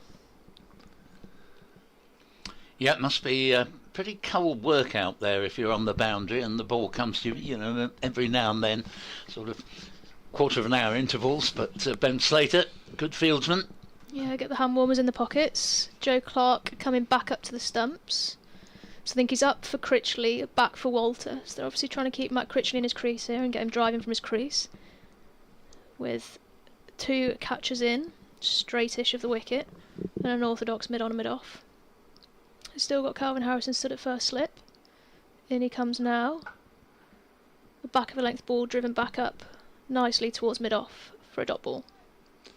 Footmarks seem to be more visible this afternoon than they were this morning at each end. Once again, as the bowlers run in, the moisture in the outfield or in the run-ups is coming back to the surface, but they're clearly more visible again, aren't they? Couldn't see them this morning. Yeah, I'm surprised there's no sawdust down in them, if we're honest. In comes Hutton again. Again, straight delivery even. Blocked out to mid-wicket. Ben Duckett does the fielding, no run. Leading wicket taker in Division 1 last year, Brett Hutton with 62. He was left trailing in the wake of Dane Patterson after day 1 when he didn't get any wickets and Patterson got 5, but Hutton coming back today with a couple of wickets. And Hasiba Me just making a change to the field. After a conversation with Brett Hutton, he's got Ben Duckett in at a silly mid-on. I can't tell who that is. I think it might be a sub-fielder at orthodox mid-on. And then Lyndon James at a mid-wicket and a deep square leg just behind. So definitely going to go straight here and try and attack the stumps. In he comes now. And he's gone just wide of off stump. And it's been pushed out to a vacant backward point region for a single. Yes, Matthew Montgomery at mid-on. Ah, yes. I had to get the binos and have a little look. Oh, my eyes are not. He's been in the slips for much of the contest. Field changes back to a more orthodox field for the left-hander Walter as Hutton runs in round the wicket. Short ball. Again, pulled comfortably round the corner to Ben Slater. And Walter jogs through for a single, and he is now he's 19, not out of 38 even. Doesn't seem as if either batter at the moment has been particularly inconvenienced. It was just all too easy for Paul Walter, wasn't it? A shortish ball down the leg side, just help it on its way. Yeah, it doesn't look like there's a great deal of pace in the wicket. No. Neither of them seem particularly rushed with that short ball. No, and I think Dave's point about the Kookaburra ball is probably true. Yeah, Hutton in again. Blocked out. Ben Duckett does the fielding at silly mid-on. I think if you're going to go short ball, Dylan Pennington actually looks like he's coming back onto the pitch. I wonder if he'd popped off for an over. But he bowled with a fair amount of pace early on. In that spell before lunch, it looked like he rushed a few at the batters. Yep, no, that's true. I think if you're going to go short ball, he might not be a bad option. Welcome back, listeners, to 5 Sports Extra. They were with us in the early part of the day. Yeah, Essex still batting in their second innings, 174 for 5, so the lead is now 134. I feel the game is very much in the balance here. Nottinghamshire had a decent morning, getting 4 wickets, but as we've seen over days 1 and 2 here, the afternoon session, as the ball gets a little softer, doesn't really do much, the Kookaburra ball, and the bowlers are really struggling. Paul Walter and Matt Critchley at the crease. Dane Patterson bowls to the left-handed Paul Walter. The big tall Paul Walter gets another single away on the offside, and there's no run. So still a day and a half to go in this one. A lot of cricket to be played yet today. 58 overs after this one if we get them all in. It's a cloudy old day, but you'd imagine with the weather forecast we should be able to get one way or another a positive result in this one. So they're really just battling now for a little bit of supremacy here. Notts could do with breaking this partnership as Patterson comes in and bowls, and this is driven to mid-on and a quick push and run to the Nottinghamshire fielder and a single taken. That was the sub-fielder, actually Dane Schardendorf there doing the field in the second 11. Wicket keeper. Tea today, we understand, is it's not a movable feast. It's set in stone at 3:43. So if you've got plans a little later on, 3:43 is tea. They say we should go on this evening until 6:13, but as long as the light holds, I would say it'll be nearer till 7 o'clock. It's Patterson round the wicket, the South African. We've got 5 wickets on the opening day bowls to Paul Walter, and just looking to see. No, there's no signal from umpire Tom Lungley there. Must have been a little bit of bat involved. For those of you just joining us, I'm Dave Grayskirdle from BBC Radio Nottingham. The Blaze all-rounder looking forward to the start of her season is Lucy High, and Paul Newton's here from BBC Essex. First time we've seen Paul back at Trent Bridge for a year or two, but he's seen many happy and famous Essex victories on this ground over the years. We've got a good record here as Patterson comes in and bowls, and this is pushed to mid-off, 177 for 5.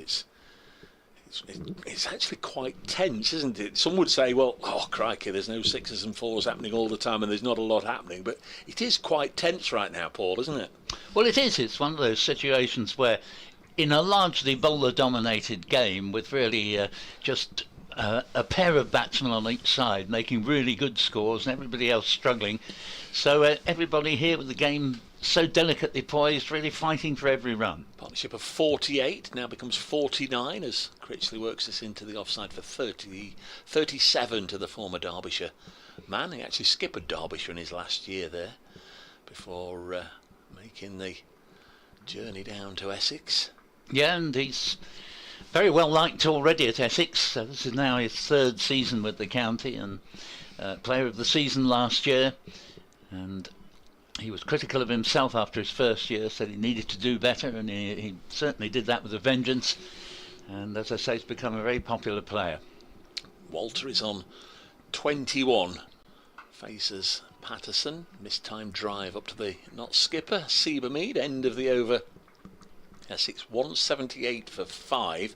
Notts had a first innings advantage of 40 that they'll be very disappointed that they didn't extend that even further, in a really strong position, and then were blown away yesterday after tea. They lost their last 6 wickets for just 39 runs. They lost their last 4 wickets for only 5 runs in an amazing sequence. A hat-trick for Sam Cook, 4 then for Dane Patterson, and then he fell next ball, so it was a dramatic and abrupt end to the Nottinghamshire innings. So they had a lead of just 4 runs. Sam Cook wasn't even allowed really too long to celebrate or bask in the glow of his hat-trick, because then he was quickly out at the crease as the Essex night watchman last night. But he's had a match to remember and might yet have a part to play when Notts come to bat again. 178 for 5 here as Dylan Pennington returns to the attack.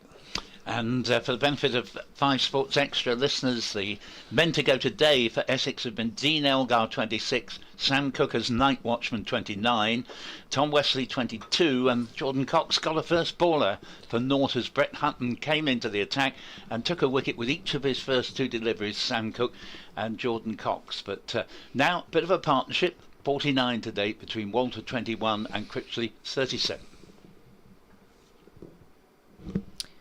Pennington in, first ball, nice and straight, defended by Matt Critchley for no run. He's running with good pace today, Dylan Pennington. They're 2 slips back in, so slightly more attacking field. What else they've got? They've got kind of a deep, wide third man / deep back point, whichever way you want to look at it. Cover, mid-off, mid-on. A short mid-wicket, a deep square in front, and a wide fine. Turns to the top of his mark and runs back in over the wicket to the right-handed Critchley. It's a nice looking drive, quick single take, and Siebermead picks up, throws at the striker's end, but they're comfortably home. Yeah, Ben Slater today, Lucy. He's got to like his own company, hasn't he? He's been down here on the boundary pretty much all of the innings as the 50 partnership comes up for the 6th wicket between Walter and Critchley from 105 balls. The boundary is in on this corner where the William Clark stand is, so he's got nobody to talk to down there, Ben Slater, at all. Yeah, it's a lonely life down on that boundary. Although Matt Montgomery's just run out to deep square leg for the right-hander to give him a bit of company. Oh no, they're still 30 metres apart, so he'd have to shout through this blustery wind to be able to hear anyone. an interesting plan here from Dylan Pennington. He's got Jack Haynes has gone in at a leg slip. Bit of leg theory, a bit of Harold Larwood. Yep. So a bit of short ball plan. In he comes now to the left-handed Walter, stands nice and tall. We're all fooled because it was a full ball that was worked off his legs through Cal corner. Matt Montgomery does well to cut it off, but the batters are home for 2 runs. Double bluff. The double bluff. We've been talking a lot about the incident late yesterday when Feroz Koushi's bat was found not to go through the measurement gauge. Let's talk about what the penalty might be. David Phipps emails us on this question. He says, I've spent time attempting to find a penalty for this offence. Come back to that. Pennington in. Worked off the hip by Paul Walter.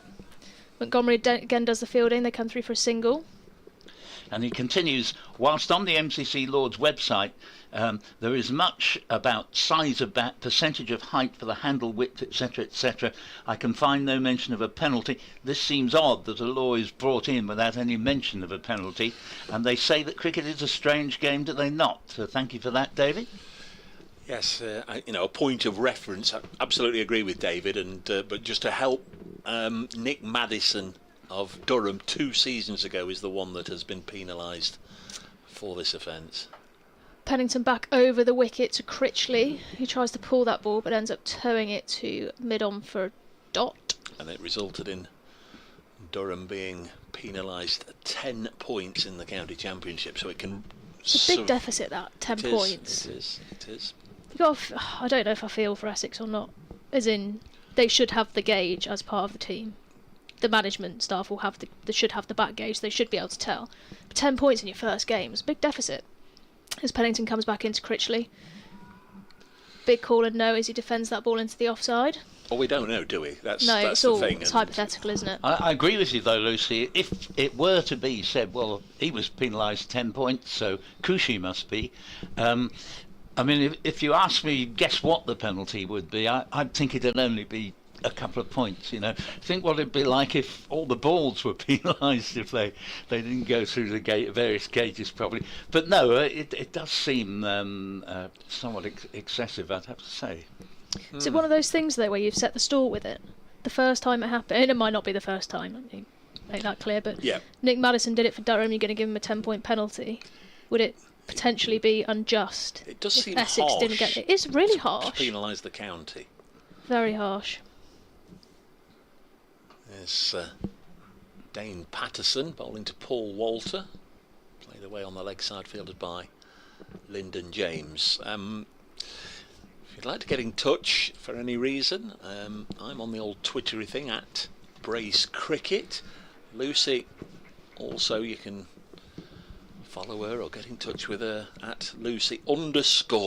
Who goes underscore? Lucy underscore Hyam. No. Well, I didn't want just Lucy Hyam, so I just whacked an underscore. I don't know. Just thought I'd spice it up a little bit. Okay. 183 for 5. Ignore me, as you have been doing, as it's pushed into the offside. No comment. And if you'd like the longer version, thank goodness we've got Paul Newton here, because he's operating the email. Yeah, bbcsexcricket@gmail.com. And you don't mind, thankfully, Paul, you don't mind correspondence from all quarters. Not there. at all. No, as all are welcome. As long as you're not advertising anything, if you'd like to seriously get in touch and ask for a shout out, or you've got any points that you'd like raising, like the issue of the Koushi bat. Short from Patterson, pulled away on the leg side. They're asking Ben Slater to get there, and a really good attempt by Slater. He was always a long shot to be able to get underneath that, but a slight missed pull from Critchley. Slater would love to catch him. There is a family connection between the Slaters and the Critchleys. He threw himself full length, but still just couldn't quite get there. Great effort and a couple of runs to Critchley. Yes, I'm sure that will be mentioned between the two of them. And if he takes the catch, well, it will be Ben Slater who did the mentioning. And as he hasn't quite managed to get there through no fault of his own, I hasten to add, probably Matt Critchley will give it a cheery mention. Yeah, something to talk about over Christmas dinner. This one's whipped away by Critchley on the leg side, fielded down there at long leg. 186 for 5. Essex lead by 1-4-6. This is, you know, we sometimes are fortunate enough to get media updates from the ECB about disciplinary action that would be taken against player X, Y or Z for having done this, that or the other, and they'll pick up 6 disciplinary points, 6 demerit points or 3 demerit points or whatever it is, but that doesn't really affect the county, does it? But as I say, the only thing we've sort of got to go on that people are bringing to our attention, this one is worked away on the leg side, the one that has been very much highlighted over the last 12, 15, 18 hours is the fact that the high profile player, an incident where a batter's bat failed to go through the umpire's gauge, was Nick Maddison, the Australian, when he was playing for Durham 2 seasons ago, 2022, and the outcome of that was that Durham were docked 10 points. Now again, we don't know if there are similar circumstances, we don't know anything other than what we saw yesterday, 187 for 5. And to reiterate, I did go down to speak to the umpires this morning. It is literally a case, the bat didn't go through the gauge, so the bat was confiscated from the player. Another bat was brought out for him. The bat was given to Steve Davis, who's the match referee. He will include it in his report, and it will be referred to Lords for further investigation. And that literally is all we or anybody else here on the ground can tell you until that report has gone to the ECB and they've had a look into it. The thought does occur that poor old Durham haven't half had some hefty penalties applied to them. You almost wonder if they sort of say, is it Durham? Give them 10 points. We would have said 2, but as we don't like Durham, we'll make it 10. I must say, I was along with many of the chief hacks who were asked for their worst cricketing moment a few years ago, as here comes Pennington in from the Stuart Broad end, and there'll be no run here as Walter plays it to Hasib Hamid at mid-on, 187 for 5. But the journalists were asked for their best moment of the year and their worst, and I have to say I agreed with 3 of the 6 who were asked in the Times newspaper. They were horrified at the severity of the penalties imposed on Durham, which went not only savagely through one season but into the next. And that remains my view. I thought they were horrendously treated. As here is Pennington in bowls, and this is pulled round off a little bit of an edge, but it's gone down to the fine leg boundary for a single, and 188 for 5. I thought you were going to say for a 4, because I thought you'd gone for a 4, because the overhang that we've got of the TV gantry can't quite see down below us. I wasn't aware that Jack Haynes was down immediately underneath our gantry. Nor was I, and you were quite right. I was about to say for 4, but I noticed that Paul Walter wasn't sort of stopping and then walking back. He'd gone down and taken the single, and I was expecting him to come back, but I craftily just avoided saying 4, as the next one is very nicely played by Matt Critchley, but straight to Matt Montgomery in the covers for no run. 188 for 5. Partnership of 60. Now, we had a very slow period of play in terms of run rate going up to lunch, but runs have come rather more freely, particularly in the last 40 minutes or so. Doesn't really matter, does it, for Essex? There's still the forecast is supposedly good, although blustery and cloudy for the rest of today and tomorrow, so there's lots of time to get this match concluded. As Pennington bowls, and it's played down to mid-off, but I think we noted more or less straight after lunch, Dave, that there was a little bit more of a hint of the Essex batsmen having had a chat and thought, well, whatever runs we find there, let's go for them. And I think this pair have done well. 27 to Walter, 41 to Critchley. Email from Gary Kane again. He says, hi again, can I just say thank you to the people for the live stream, as I am disabled, so it's the only way I can keep up with all the games. A big thank you. Sure they'd appreciate that, Gary. Thank you very much. As here is a play and a miss. Haven't been too many of those actually recently. And that's a fine ball from Pennington, and Critchley, not much foot movement there, and he rather just pushed the bat out at the ball, and fortunately for him it didn't take the edge. James has been in touch, describes himself as the Surrey cricket fan, currently waiting for play at Old Trafford. No play still due to the safety of the ground staff taking the covers off. How many run lead do you think Essex need? 250? As Pennington is in to bowl to Critchley, 2 slips. Critchley plays it firmly to mid-off, there'll be no run. There was a question mark after that. That was James suggesting that. I think when I was asked it earlier, I just said, I don't think you can quantify the Duckett factor. No. If Duckett bats for 2, 3, 4, 5 hours, no score is enough. If they get rid of Duckett early on, and Notts aren't a one-man team, Essex aren't a one-man team, nobody's a one-man team, but if you've got somebody like Ben Duckett, he could, if he has a lengthy time at the crease, as we have seen over the last 2 or 3 years, make a real mess of a meagre target like 250. On the other hand, if he went cheaply and Notts found themselves 20 for 3, they might not get 150. So we don't know. I mean, I was asked in the morning session, and I actually came up with the same idea of 250 as a sort of minimum amount Essex would hope to be able to set Notts. Patterson into Walter there. Dave's just done me absolutely dirty. I didn't realise my mic was off. I was putting it back on, getting a drink. I didn't realise you were just going to Anyhow, take a drink. It's a dot ball. Ben Duckett just coming in for a little chat with us, Heap Mead. The 2 openers we were just talking about. That's as and when Duckett gets to bat, that's going to be obviously it's going to be the start of the Nottinghamshire innings. We'll know how many they need to bat, but for me, Duckett holds the key to whatever they've got to chase. Yeah, an exciting player to watch for sure. Oh, not far away from a sprawling Ben Duckett there as Walter flicks that through the leg side, but times it nicely and it beats Lyndon James, I think it is, at the mid-wicket boundary for 4 runs. He moves to 31. Takes the lead over 150. We were just discussing where you were getting your drink, Lucy. A correspondent suggesting 250 might be sort of round about the challenging mark for Notts. Anything more than that might be difficult.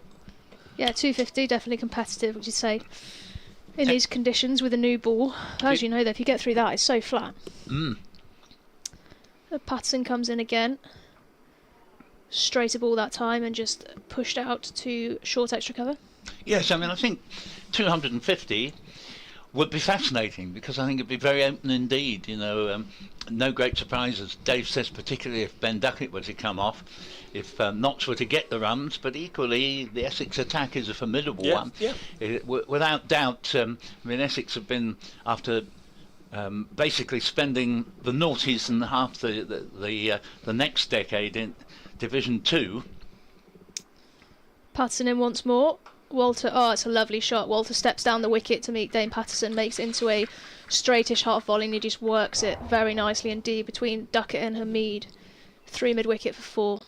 Yeah, after some really lean times for Essex. I mean, when they won the title in 2017, it was their first for 25 years, since 1992. But their success in this latest era has very much been their bowling. The batting's been what you might call just about par for the course, but the bowlers have just been outstanding, with Porter, Cook and Harmer all tending to take 50 wickets a season. Notts look like they've had enough of Walter walking down the wicket, so I think Pennington is running Joe Clark out his helmet. He's going to come up to the stumps again, try and cramp Pennington and keeping in his crease. Yes, Walter's after an uncertain start, and he didn't have a great season with the bat last year.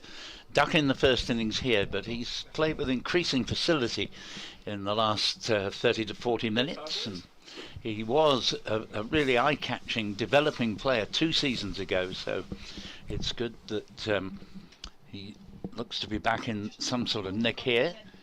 And here is Patterson in and bowls, and this ball's going to produce a single down to backward square leg. It didn't come out off the middle of Paul Walter's bat by any manner of means, but they get a single, 197 for 5, and Walter up to 36. Lucy Hyam has metamorphosised into Luke Fletcher, who's kindly popped in to join us in the Not squad, but not in the starting 11. Paul Newton, Luke Fletcher, Paul Newton. Hello, Very Paul. nice to see you. Nice to see you. You well? Yeah, yourself? Staying out of the wind up here? Even shut the window, Luke, and you would know, having been up here many times with me, that never happens. No.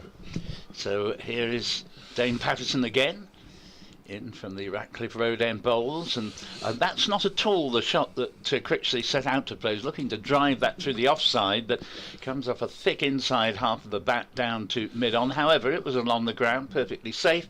The over ends with Essex leading by 157, 197 for 5 with Walter on 36 and Critchley 41. How are you, big fella? I'm all right. And what can you tell us? He looks like the bowling with a sponge ball at the minute. That ball looks real soft. Keeper up to the pegs. Oh, Kookaburra, bringing the Dukes back. What we trying to do with these Kookaburras? Get the Dukes back. English conditions, proper cricket. This could be a good one to miss, actually. Players always look better players when they're not playing in difficult games, don't they? Well, I do like playing against Essex. I've had some success against them over the last few years, so I do like playing Essex. But that was with the Dukes ball. But no, I think Notts have bowled well today. Certainly that first session. It just looks hard work. It just looks hard work now, doesn't it, with the ball? And Notts would have taken 4 wickets in that morning session if you can get Elgar early on and Cox first ball. Elgar the big one, and yeah, obviously, I mean, Cox, you take them as you get them, don't you? Wickets, you bowl enough good balls, so I mean, Brett will be delighted with that. But no, it's been one of them games. It's ebbed and flowed, hasn't it? You know, all of a sudden, Essex found themselves back in the game last night with a Sam Cook hat-trick. I was at a 21st birthday party yesterday and flicked the phone on. I thought, bloody hell, Sam Cook's just got a hat-trick. Where's that come from? 197 for 5 as Pennington from the pavilion and bowls to Tall Paul, who pulls it down to Jack Haynes. Down below us, one run, 198 for 5. Luke, you're in the squad. You didn't play in the pre-season games, but I've asked you 2 or 3 times, are you good to go, are you fit to go, are you ready? And yep. Yeah. So was there disappointment when the 11 was announced, or were you kidding me along? No, there was genuine disappointment. I honestly rocked up the first morning thinking I'm playing here, so there was genuine disappointment. I've not played a lot. Sorry, I'll carry on after Dylan's into Critchley, who's solidly behind the Kookaburra sponge ball there, and it's gone out to Hasib Hamid for a dot ball. I'd obviously not played a huge amount of cricket leading up to the first game, but yeah, I got myself into a position where I declared myself fit, and then it was down to Hasib and Peter Moore. So there was a bit of disappointment. They had to wait for Dane to come back. He came back a little later than expected. So I think there was a few things up in the air and that, so they got a squad of 14 together, and yeah, disappointed, but totally understand the reasons behind it. There's Pennington, who's looked lively, bowls to Matt Critchley, drops this on the leg side. There's no run. Can you help me out, because I've got into a right old rabbit hole a couple of times in this game. Matt Critchley, Ben Slater, is it the sisters that are? Is it their partners that are sisters, or do you know what? Matt Critchley is going out with Ben Slater's sister. Thank you. I knew it was some such. Yeah, so Laura, I think her name is. Yeah. So they're going to be brother-in-laws in the future. Very nearly got underneath a catch a couple of overs ago as this is pulled on the leg side by the former Derbyshire man. 199 for 5. It is a little greasy out there, it's a little damp. Well, it should be dry now after this wind. Well, yeah, we were just talking. It seems since lunch, yeah. Brought your phone with you, Luke. It certainly seems since lunch. We were just talking about the bowlers' footmarks are now very prominent. Yeah. We're starting to see them again as the moisture comes to the surface. Yeah, I think the water levels are high. The day before the game, I was chatting to Birksey. I had a look at the wicket as you do in preparation and thought, Jesus, it's really damp here. It's Luke Fletcher, the Nottinghamshire seamer with us, just answering his phone. As down the leg side, this is pulled away by Paul Walter, fielded by Ben Duckett, BBC 5 Sports Extra, BBC Radio Nottingham, BBC Essex, with you here at Trent Bridge on day 3, opening round of the county championship match between Nottinghamshire and Essex, a match that thankfully hasn't been as interrupted by the weather as many of the other matches up and down the country. Not got on yet at either Derby or Durham, as Pennington in again, short, and this is pulled away on the leg side, and that'll be the 200 up for Essex, 200 for 5, the lead is 160. New influx of players into the dressing room. Luke, a couple of them quicks, Josh Tong, who we've not seen in this game, Dylan Pennington, who has made an impression, and Jack Haynes, who got runs. It's almost like the club's in a little bit of a state of transition. Yeah, we just seem to. I think Worcester's our academy, aren't they? Really, we took a lot of players from Worcester. Joe Clark, obviously, in recent years. No, they're all good lads. They've all seem to fit in well. They're all into the football stickers at the minute. They're doing the Premier League football stickers with Liam Price, the S&C. He's the supplier, so they're doing a lot of swaps and that in the background. So they're all over that. Football stickers. The Premier League stickers.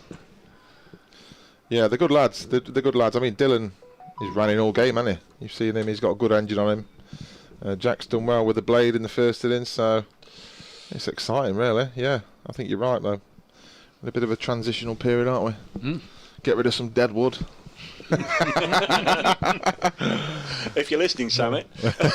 Talking to myself. No, it's. I've been through about 3 of these transitional periods now, it seems like, anyway, so sad, but, you know, the world goes on, doesn't it? And, Lyndon James back into the attack. Dane didn't look like he was too comfortable then, did he? He was, like I said, a bit of a sore ankle or something. He wasn't moving all that well, was he? So James from the Ratcliffe Road end will bowl to Paul Walter, who's on 38. Bowls now around the wicket, and Walter just watches the ball onto the bat, plays it out to Haynes in the covers. 200 for 5. And James just on his way back to the top of his run up here. 200 for 5, lead of 160. Thank you very much to Luke Fletcher. He's just got to pop down to the gate to get somebody in. As this next ball's whipped away off the pads, just be a single down to long leg to Walter, moves to 39, 201 for 5. Email from Reg Barlow says, hello all listening to the commentary entertainment. Let's see if Essex can knock Surrey off their pedestal. Thank you for that. On red ball cricket for the women, would a Sheffield Shield-like competition for women work with 6 or 8 teams to begin with rather than the county-based one? It might then get some media attention, radio of course, and perhaps free-to-air TV. Thank you for those thoughts, Reg. Well worth airing. And Critchley now on strike on 42. And this ball, you can see the maker's name there as Critchley stretches forward, plays it down to Hasib Hamid at mid-off, but sort of almost directly behind the bowler. Listeners to 5 Sports Extra have just left us for the time being. Got email from Jordan Sturchlin, who says, greetings, Nottinghamshire cricket fan from Wisconsin checking in. I've loved the coverage of this match, loved hearing Dom Topley and Chris Broad yesterday, and loving today's coverage just as much. As I break in, James is up over the wicket to the right-handed Critchley, who's pulled this ball into the onside. Slater will field at deep mid-wicket, single. Critchley 43, 202 for 5, and Jordan continues. Keep up the great work, and thank you for making cricket accessible to those who love the sport across the pond. Cheers. Great to hear from you, Jordan, from Beloit in Wisconsin in the USA. Thank you. We have plenty of listeners from various parts of the states today, all very welcome. Here's James again, around the wicket to the left-handed Paul Walter. And Walter has got this ball away down the ground and going through to the boundary. Not entirely sure he intended that, but he's hit it well enough to pick up another boundary and moves along to 43 and the score to 206 for 5. Yeah, first inclination was that he hit it down hard into the ground and it bounced up and away. Not yet seen a replay of that as to whether he hit it on the up or on the down, so to speak, but it cleared the bowler and went away for 4. James bowls to him again. This time he plays it more conservatively down to Hasib Hamid at mid-on. That over end. Got a little rash of emails here, and the latest one is from G-Day 40. Oh, no, in fact, that's he doesn't actually give his name, I don't think. Surely the player, talking about the back penalty, surely the player should be penalised. Why should Essex lose points? It sounds a fairly serious offence, quite frankly. It's Brian in Harlow. Thank you very much for that, Brian. Yeah, slight hold up here whilst the two Essex batters have a change of gloves. You got any more, Paul? I've got a couple of quick messages. Trevor's been in touch. Afternoon all from a blustery Suffolk. These two look very comfortable at the moment. Yesterday though showed us how quick things can change. Difficult to call how this one's going to go. Thank you, Trevor. Hope all's well. Daniel, shame we didn't see Fletch playing in this game. Hopefully gets a chance soon. Wish we'd stayed in Notts today. It's chucking it down in Stoke at the moment, says Daniel. Paul says diddle-dee-dee. I'll come back to it in a second. Here's Dylan Pennington from the Broad End in, and Bowles, and this is driven up to mid-off and there's no run. Paul Barnes says Lucy asked Dave if he's going to be covering the Blaze matches this season. The Southern Vipers matches are covered by Solent. Invariably your games sort of clash when Notts are playing either home or away. Yeah, there's a lot of crossover sadly, so I don't think we'll be privy to Dave's voice. Probably for the best, so that we don't get, Grace and I don't get slaughtered.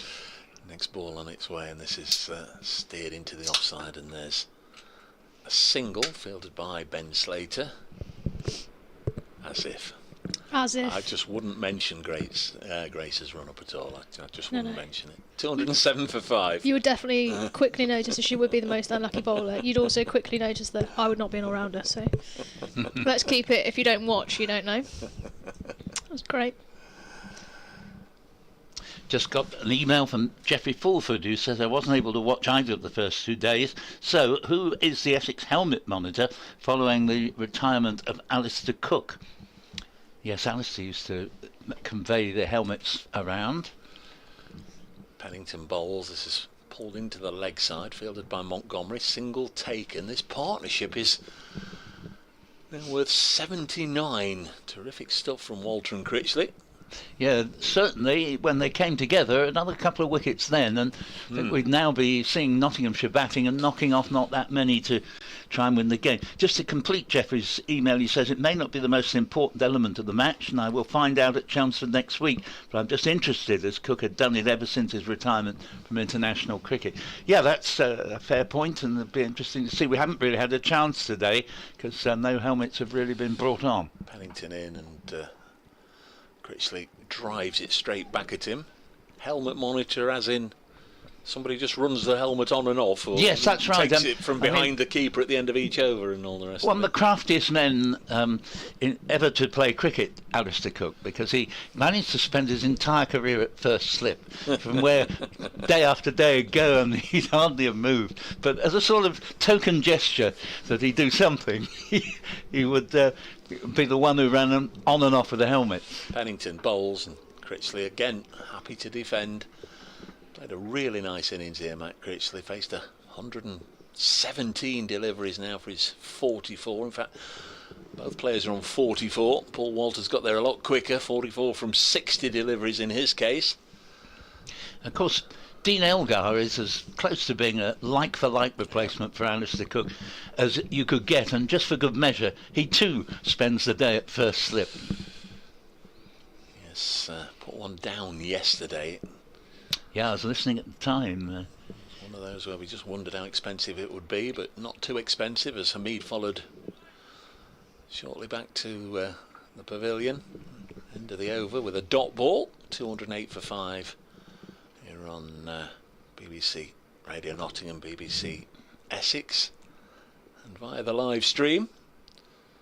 Joe Clark front and centre on the live stream pictures at the moment. He's had a match to remember thus far, a century in Nottinghamshire's first innings, 5 catches so far. He's kept pretty well, Lucy Iam. Yeah, he's done a good job, hasn't he? He's taken some lovely catches, like you just said. Yeah, he's been very tidy. Very tidy behind the stumps. Not a bad day when you also get 100, is it? We can only dream, everyone.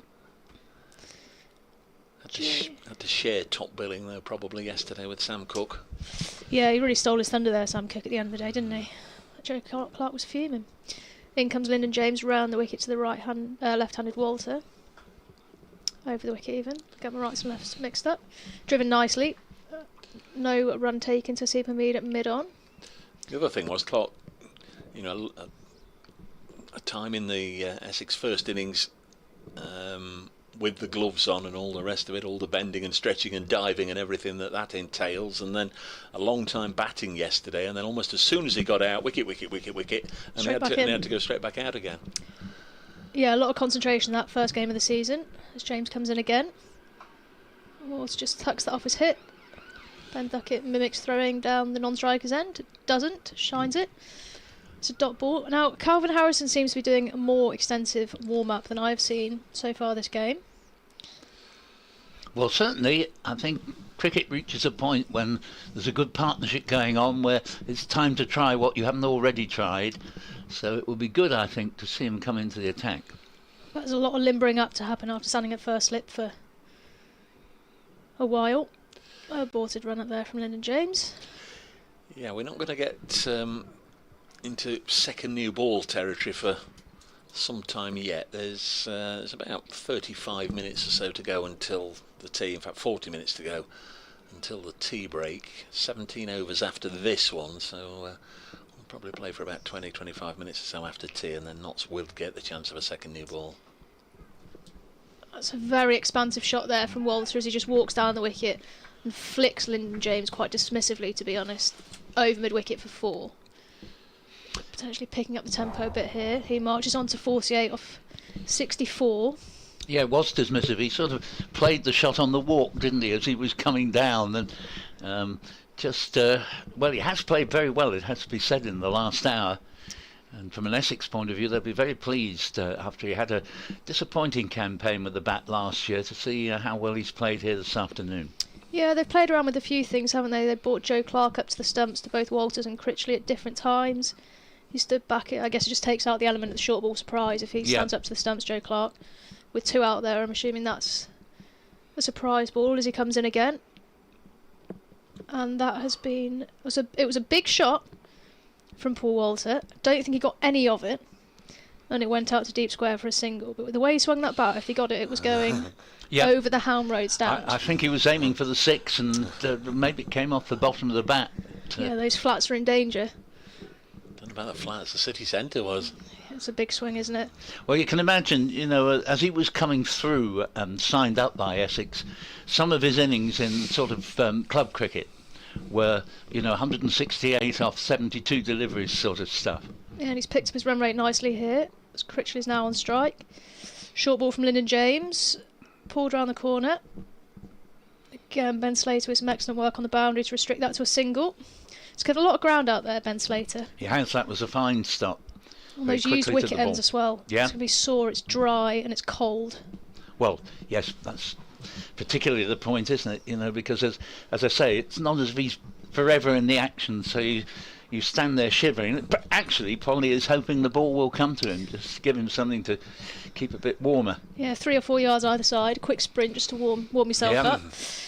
Back into Paul Walter now as Lyndon James. Tries to drive it off the back foot, mistimes it to extra cover. A dot ball to round out the over, and Essex are 214 for 5, with Walter on 49 and Critchley off 45. Got an email here that asks you a question, Lucy, from Sam Atkinson. Afternoon all, it's so brilliant to have the BBC commentary back to soundtrack my summer once more. With the controversial 100 still, brackets unfortunately, lingering on in the men's game, I'd be interested to know whether Lucy thinks the much more successful women's 100 would be as successful without the men's tournament, and whether separating the tournaments would be possible or beneficial in the future. Whilst the 100 has been a hindrance in the men's game, it has been superb in growing the women's game, and this is something which should be realised when discussing the future of the tournament. Keep up the brilliant work. And he says here's to Ardley, the village near Colchester, and surrounding villages drying up in time for the club cricket season. But yeah, your thoughts on that, Lucy? Yeah, it's a really interesting one. There are a couple of standalone tournaments globally now in the women's game. The Big Bash started as a double header for the men's and the women's, and is now kind of after, I think it was after 4 years maybe, has gone standalone, so they play in different months of the year. Same in the women's IPL. The men's IPL are played in different phases. I understand it is a hindrance with the men's 50 over cup, the Royal London Cup, as Calvin Harrison comes into bowl. I've been waiting for this all day. So here he comes, the leg break bowler from the Stuart Broad end, bowling initially to Critchley. Oh, that keeps low, and I think there was probably just an inside edge into the pad there, or I think we'd have heard a bigger appeal. But a promising start from Harrison, and I have a feeling we might be left concluding perhaps he might have come into the attack a little bit sooner. I'll come back to the question about the 100 at the end of this sure, over. yeah, because rattle through here. That's right, as Critchley gets a single too long on, and 215 for 5 means that the lead goes up to 175 now for Essex. Walter has 49, and for the moment he's overtaken Critchley on 46. And helmet now been given for the left-handed Walter coming into strike. Haynes, the unlucky man who has to stand a mere couple of yards from Walter's potentially lethal blade. I think the footholds at this end look too full to be in play, especially to Walter with his stride length. But that other end, the Stuart Broad end, that one outside the left-hander's off stump would have been in play, I reckon. Spinning back in. Good point, yep. Hopefully Calvin Harrison can work his magic here. Got some rather brighter weather now, as this one again keeps a little bit low, but Walter's played it safely to Slater at long leg, and that brings the score to 216 for 5, and the applause for Walter's 50. And sunshine to greet it as well. He's batted really nicely there, hasn't he? Reached off 66 balls. Really picked up his run rate, hitting 6 fours. Yep, 6 boundaries in that. And quite a lot of blue sky, so it really has brightened up. And summertime now. Yep. Harrison to bowl to Critchley on 46. Critchley drives, picks up a single. And coming along the cover boundary is Matt Montgomery. And 217 for 5 with Critchley 47. Walter on exactly 50. And partnership on 88. Vital one from an Essex point of view, because when it was 129 for 5, they were only 89 in front. Harrison bowls to Walter. Bit of inside edge there to the man at a sort of short backward square leg. Yeah, he's mixed up his pace nicely in this first over, just trying to find a pace that spins, fired a few in, tossed one up. Next delivery is pulled by Walter, and is that a catch taken? Not according to the umpire there. It flicked up in the air. Big slog sweep straight into Haynes' helmet, wasn't it? Apparently not, must hit the floor first. Cool. Yeah. Good movement actually from I must admit, Joe Clark there to catch that. I don't know if we can see on the replay what happened, but I lost sight of that a little bit. But anyway, the appeal for the catch has been turned down. Walter is still there, and it's 217 for 5. Yeah, sorry, just going back to the comments about the 100. I mean, luckily I don't have to make any decisions on it. It's a really tough one. It's a really good point. I honestly don't really know how to answer it. I think some of the boys are happy playing at the same time. It's great for the women's game because it brings in big crowds. I mean, to play the final play was sold out at Lords. The game we played here as Superchargers Trent Rockets was sold out for the women's game as well. So the opportunities for us are fantastic as Pennington comes in now, defended off the front foot to duck it for no run. So it's fantastic for us, and I hope selfishly for that reason that it doesn't change. What would be really nice is if they were separated, but big crowds continued to come, to watch the ladies' game. Well, exactly. I don't know if we're quite there yet, and also my mistake. It's Lyndon James into bowl, not Dylan Pennington. My eyes are rapidly declining, minute by minute. Oh, we're all getting older. I know, the contact lenses need changing apparently. That's just worked into the leg side towards mid-on for no run by Critchley. Yeah, hopefully we'll be at a point in the women's game where we have sold out stadiums in all year round, but the atmosphere you get with a men's game, and I think one of the great things about playing the competition at the same time is the crossover. Yeah.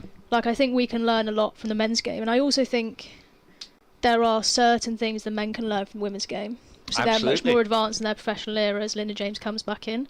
So the right-handed Critchley, a similar shot to last time, just pushed out to mid-on for no run.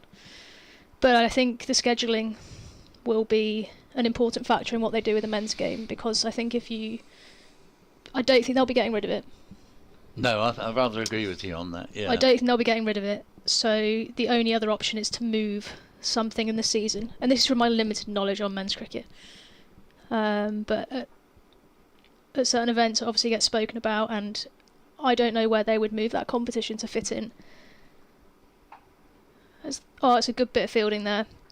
Saved a run. At short mid-wicket, Jack Haynes is there. Another dot ball. He's just trying to sort his short leg pads out. His trousers look like they're riding up. But yeah, as in, I don't know where you'd put the 50 over the Royal London Cup, or where you'd move the 100 to, really, to give people a break in the 4-day game. So I also think that a lot of players that don't play in the 100 find the opportunity they have in the 50 over cup then really important, that potentially otherwise wouldn't be playing if you had 2 overseas and some global superstars in. It actually gives them an opportunity to play big games that they might not have otherwise had the opportunity to play in front of big crowds, which is great for them, especially the young players coming through. Jameson again just pushed out to deep point by Critchley for a single, takes him on to 48.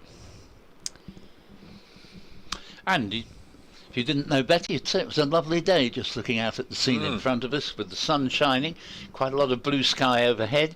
Of course, the wind decrees otherwise. It's a lovely day as long as you're not stuck out in this wind. But 218 for 5, current lead 178. And again, we've seen enough of this session, the afternoon session, to now firmly say it has mirrored what we've seen on days 1 and days 2. It's been a session that the batters have held sway.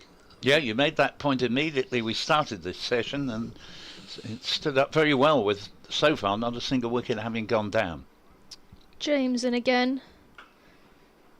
Driven on the bounce straight to Ben Duckett, who's found himself back at that silly mid-on position. What Notts have got to do and hope is that we'll get a similar evening session. The second new ball will be due fairly early on in it, and both on days 1 and days 2 we've seen a batting collapse. It was rather more dramatic yesterday than on the first day. On the first day, Essex were 170 for 2 and only made 253.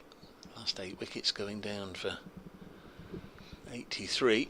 Yes, I mean, the 2 batsmen who've done so well here this afternoon, of course, barely got a run between them, and it was literally just the one between them. And as Dame Patterson had that fantastic spell either side of tee. First ball of the new Calvin Harrison over from the Stuart Broad end has produced a single, as Critchley inched to within 1 of his 50 by playing it out into the mid-wicket area.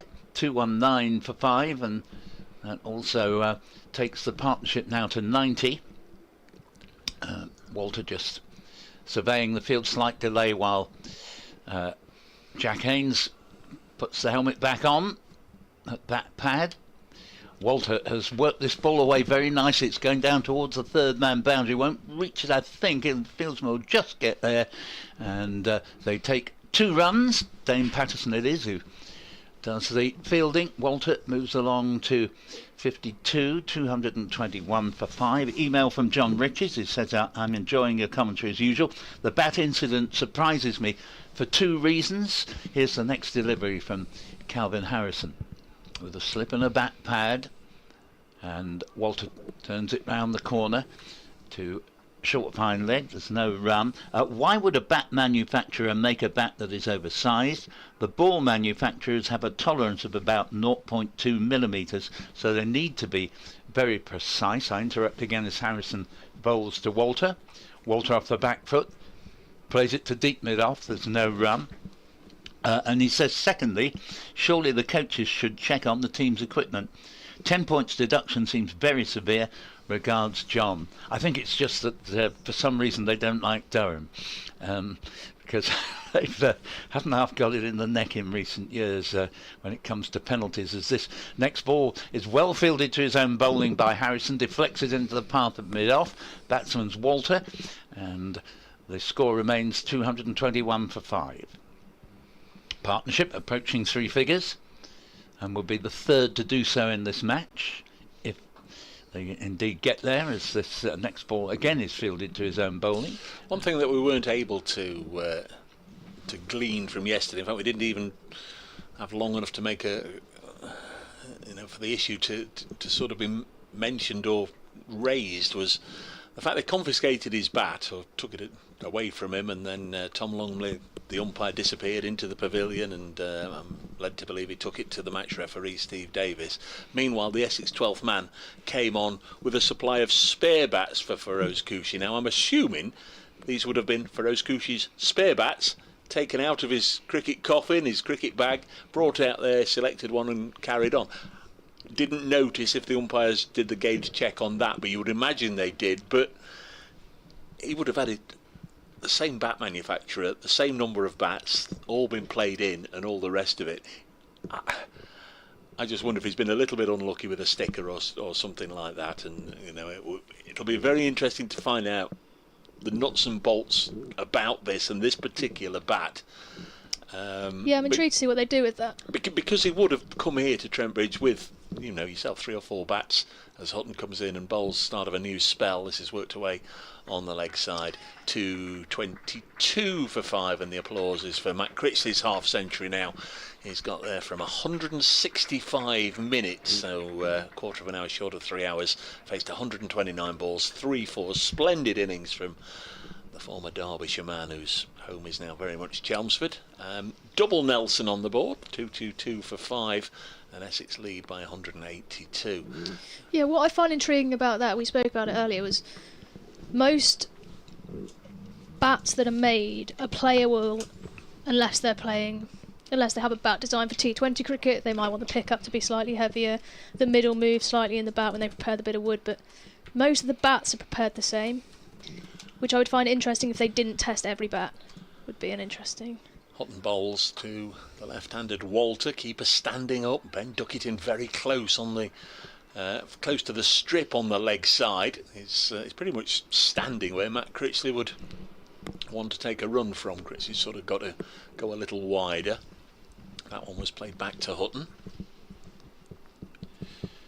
Essex in a strong position here, one that they don't really want to see diminished by Nottinghamshire getting a flurry of wickets either side of tee, as this has worked away on the leg side. So you can put your feet down with that single. 223 for 5 Essex with a lead of 183. 2 wickets to Brett Hutton, a couple to Lyndon James, 1 to Dylan Pennington.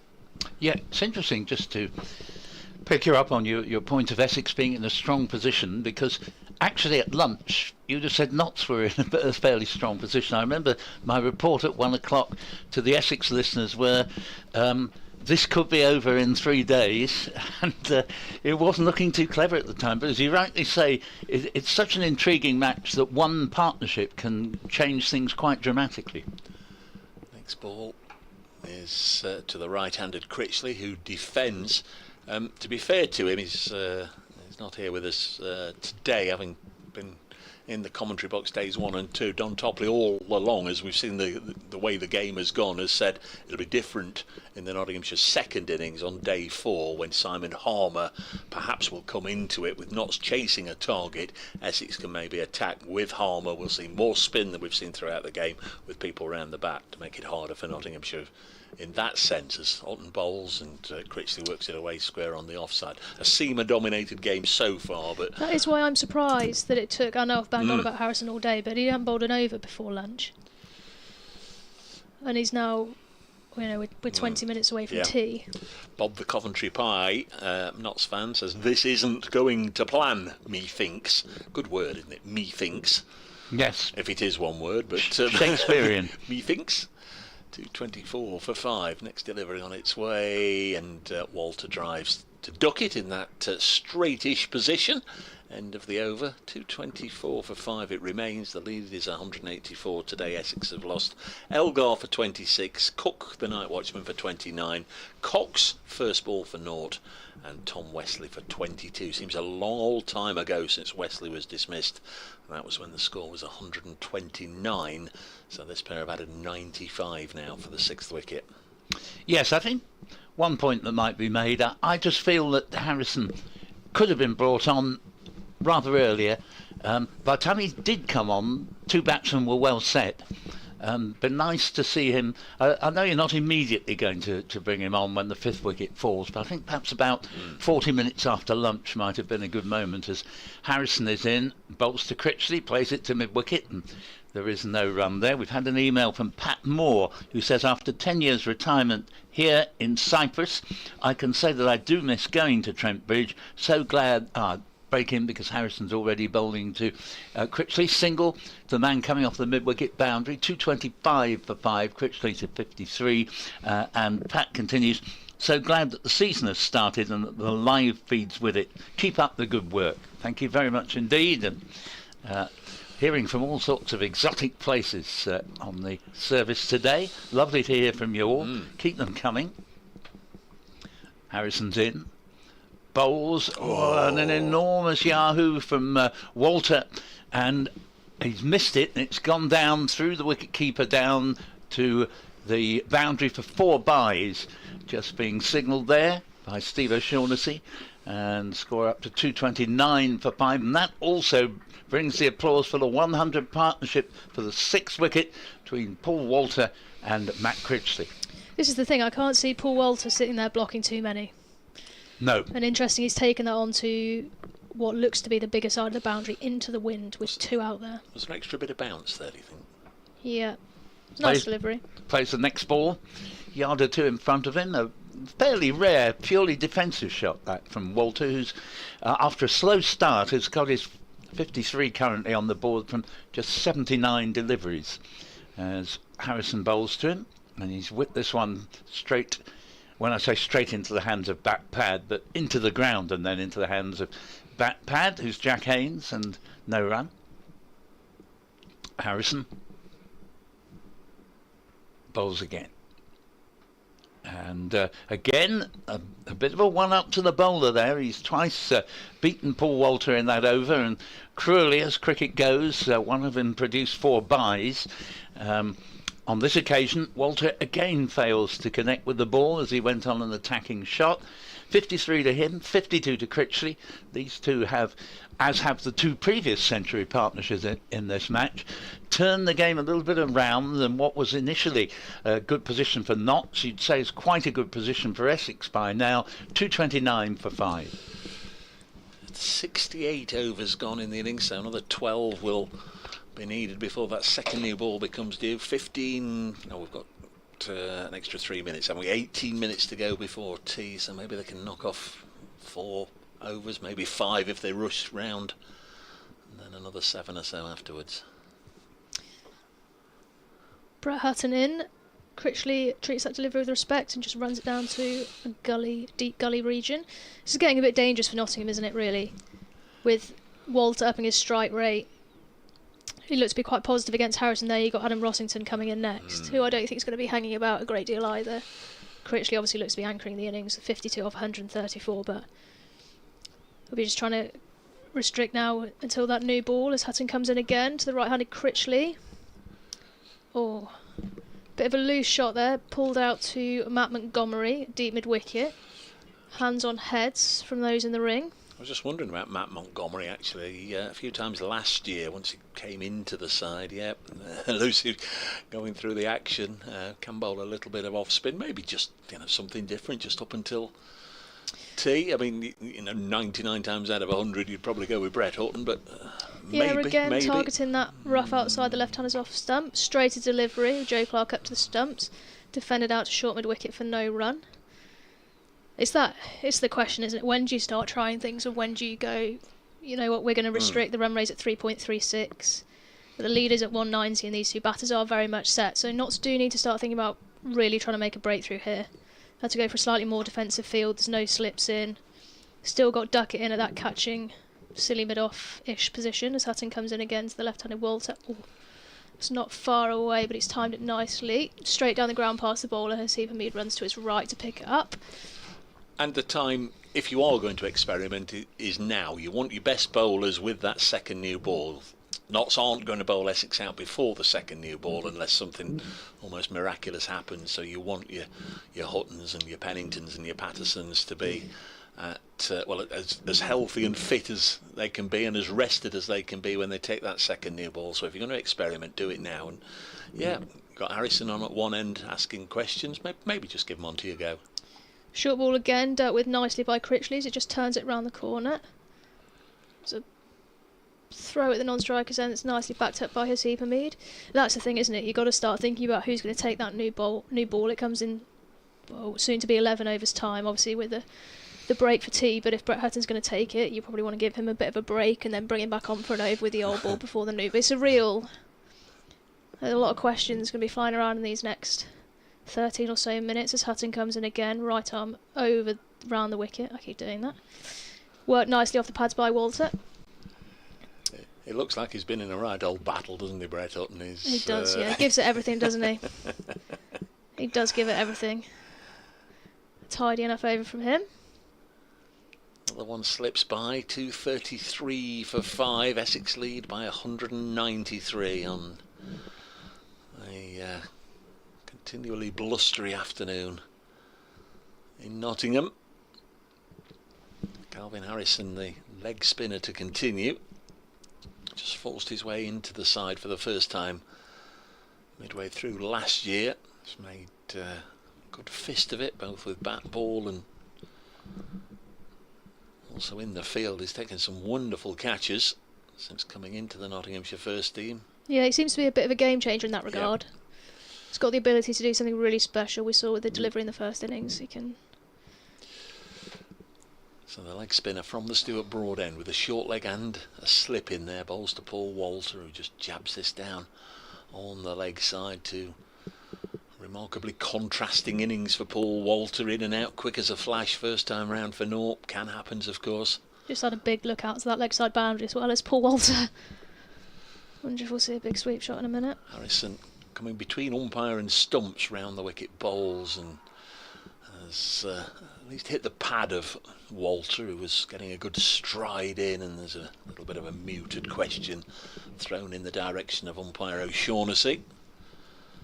Ben Duckett is passing on one or two thoughts to the skipper Haseeb Hameed. Hameed taking the ranks full time for the first time, if you like. He did it a couple of times last year when Stephen Mullaney was injured.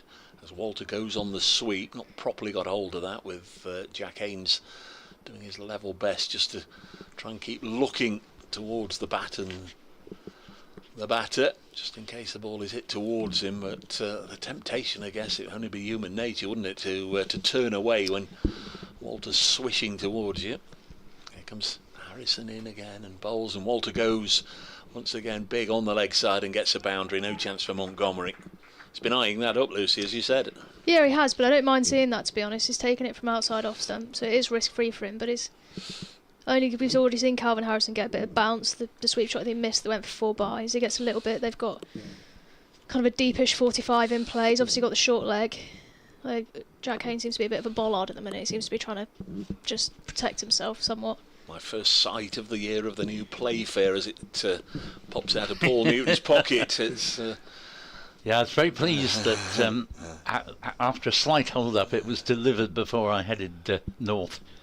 Next delivery on its way now, and Walter goes again, strike him on the pad, and they ask, and it's not given. That was just a little ambitious. I would think the Essex dressing room, yes, brilliant, Paul, terrific. All these shots you play in, really pleased for the runs you've got, absolutely delighted, but the flip side of that is, for goodness sake, don't get out trying an expensive shot against the spin. Yeah, I just wonder if he's trying to be a bit more expansive before that new ball. Goes after that one, got hold of it, it's in the air, but neither Slater nor Montgomery are going to get anywhere near it. It lands just shy of the ropes, and it's 4 more, so a couple of boundaries at the end of that over there, and Paul Walter taking this game ever more away from Notts. The lead is over 200, 241 for 5. Essex lead by 201, and the question was posed, I think, yesterday, is it going to be one of those games where the scores go up and up and up, and suddenly Notts in their last innings are asked to score the highest score of the game? Essex 253, Notts 293, Essex 241 for 5. And we've heard email from the Grumbler who says, hi Paul, good to hear you back on comms. It has been argued quite rightly, in my opinion, that Elgar and Cox are good like-for-like replacements for Cook and Lawrence, but could they be improvements? Hear me out. Over the last 3 seasons after COVID, Cook averaged around 800 runs from a full 14 championship games. In the 2 before COVID, he got 1,000 each time. Meanwhile, Lawrence averaged around 700 from less than 14 games in the last 3 seasons. He never really got near 1,000 runs. Next ball played down the pitch. There's no run there, and he finishes his email. I think Elgar and Cox could exceed these tallies, and Elgar, like Cook, has the ability to score key runs that set up wins or dig us out of holes. Yep, no, very fair points there, and they may indeed. I mean, whereas Cook was at the very end of his career, as we can now say, and Lawrence had been around for a bit, probably needed a new challenge. Elgar and Cox will both challenge themselves for sure. So here, Critchley gets a single into the offside, played fairly square on the offside defensively, but the gap there, easy single, 242 for 5. Walter 63 and Critchley 55. So Walter has played 1 or 2 risky shots, but they happen to have come off, and as a result, his rather more aggressive approach has just given Essex a bit of an edge in this middle session of the day as the sun shines very brightly, and Walter this time takes no risk as he can easily just simply lean on the ball, let the ball hit the bat more than anything, and go out to the square leg boundary, which is only be about 60 yards away on that side of the ground. And 243 for 5 takes Walter to 64 from 91 deliveries, which in relation to the match is fairly good going. Hutton makes his way in again from the Radcliffe Road end, and Critchley very sensibly just watches the ball onto the bat. Again, Hutton has had this tendency in this particular session of straying onto leg stump too often. It's maybe the combination of right-hander, left-hander that's thrown his direction out a little bit, but that was a bit of a gift, as was the previous ball to Walter, and on each occasion the batsmen just helped themselves to a very simple single. 64 to Walter now on strike. Critchley with that single has moved on to 56. 115 for the partnership. Hutton bowls to Walter, who whips this ball away down to deep backward square leg, and they get a single, and Walter has 65 out of 245 for 5. Got roughly 8 minutes to go until the tea break. 7 minutes maybe. I would say thank you, Brett. Got 1 more ball left. I'd give Harrison 1, and I'd give the last one to Montgomery. Just, I would as well. I think it's a great option. Just do something a bit different, isn't it? Yeah. You never know. Or even Ben Slater, but I think I'd probably go with Monty. Next delivery, and this won't produce a run as it's played down the ground to mid-on, 245 for 5. We've heard from Nick Haynes in Crete. Haven't got anything particularly interesting to say. Just thought I'd add to your list of emailers from overseas. Looking forward to an Essex win, he says with an exclamation mark. Never presume.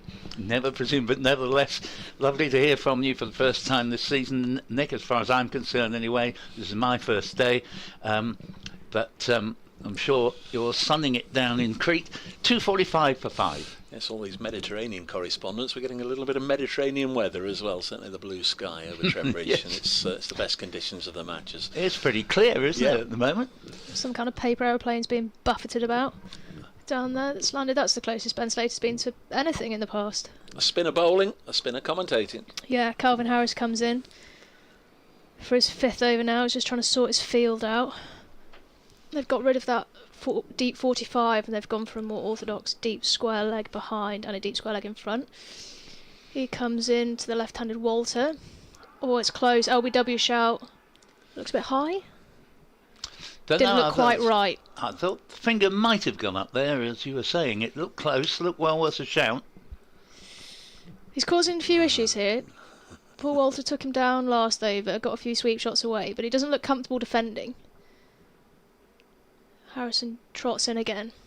And that's a full toss, which Walter works around the corner with ease. Just for a single, though. I think Joe Clark, we just saw, those of you watching the live stream, I think we saw Joe Clark sort of saying it was high on the above the pad, and if it's above the pad of Paul Walter, it's very, going well very over high. the top. Yep. No chance. Yeah, that probably was his salvation, because it looked pretty straight. And even though he's gone for a few runs, he looks the man most likely to break this partnership, Harrison. Into Critchley this time, driven back down the ground, sets off for a quick single. Decide against throwing the ball at the stumps. Against some of the quicker bowlers, the batsmen are able to score quite quickly without really giving an impression that they're taking any risk, whereas some of the attacking shots against Harrison haven't been that far away from being the batsman's undoing. That's another sweep shot. Well evaded by Jack Haynes at short leg. Montgomery runs round for 1 run. He must be getting tired of taking that helmet off every ball and throwing it back. Yeah. Keeping him warm though. Montgomery threw the ball in then.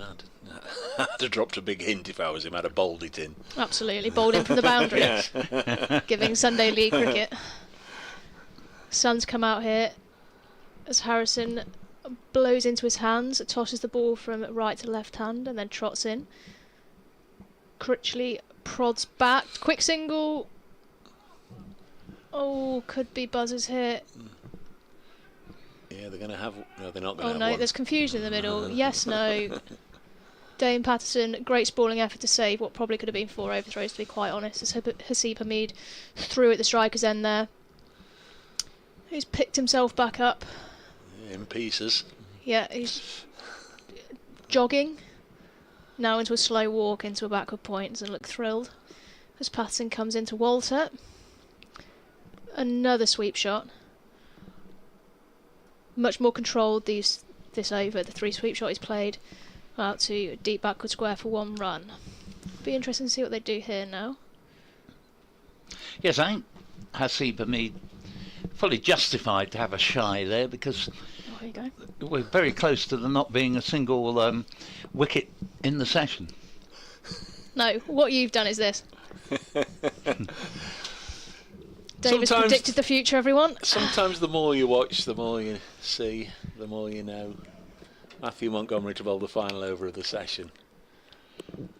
Crikey, it's a little early in the season for me to be getting a call right, but Very happy to see the off spinner Yes, in. that's probably why I didn't bowl it in when you were suggesting it. Saving his Probably had shoulder. already been told, you know. well, he knew as soon as it was over. Yeah. I did interestingly see some footage of him on tour, and I can't remember him doing it, but he's doing it now in Rebel cricket, which is the Sunil Narayan hold the ball behind the back. Yes. Here he comes in and bowls then just short of a length. Paul Walter, I'm sure, getting his first look at Matthew Montgomery, nudges it into the offside.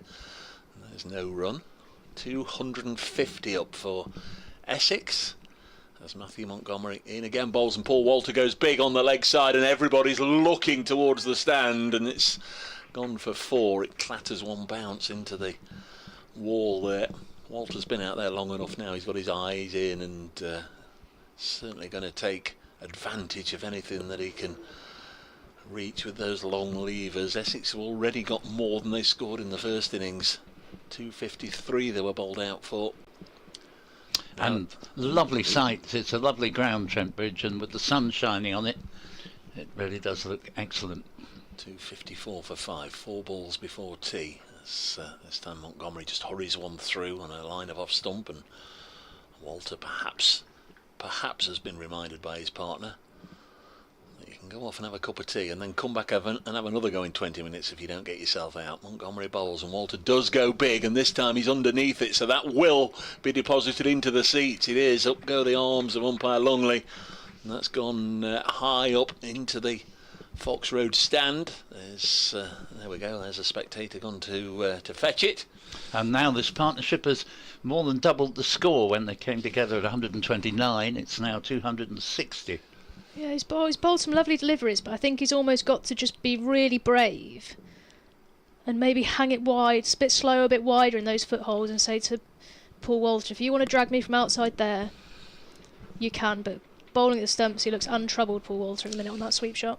This is the trouble, isn't it? He's got figures of 0 for 10 from 4 balls, but on another day one of those might have gone straight up in the air. Let's see what he can produce now. In again, and this one goes quite some distance away. A little bit of turn there. You'd imagine Simon Harmer's licking his lips if he's watching the live feed or watching from the Essex dressing room. Final ball hurries through, and Walter just plays it with soft hands and takes the single, and that will be the end of the session. 11 from the over, so it didn't work on that particular occasion. Might get another go because there are still 7 overs to go after tea before that second new ball, but we have reached tea. Essex have batted throughout the afternoon session without losing a wicket. It's been a terrific session for them. 261 for 5. They lead by 221. Any quick thoughts, chaps, that you're desperate to get in before we go off for a cup of tea? Well, just one I'd throw into you. A good friend of mine is down in the press room at the moment, Neville Scott, reporting this game for the Times.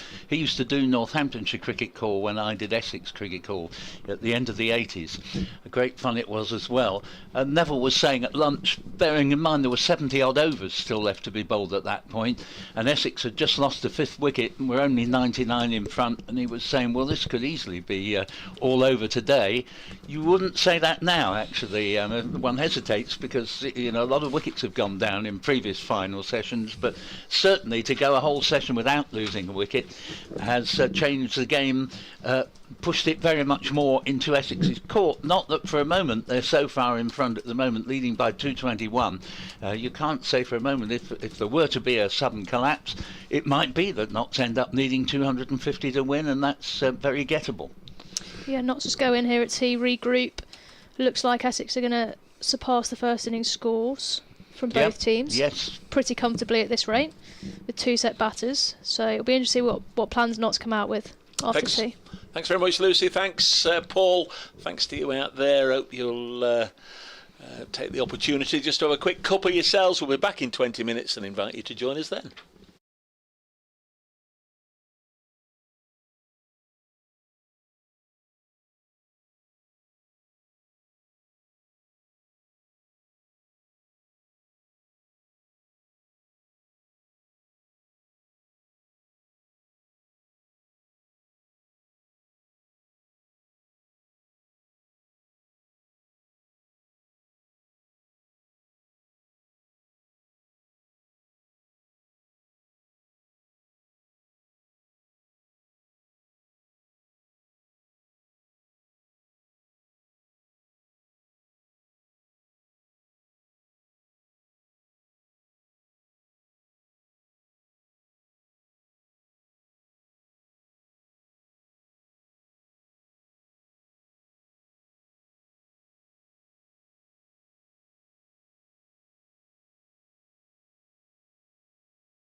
Well, hello everybody, welcome back to Trent Bridge in time for the final session on day 3, session 9 of 12 in this Vitality County Championship Division 1 game between hosts Nottinghamshire, visitors Essex. Essex having a very, very good afternoon session indeed.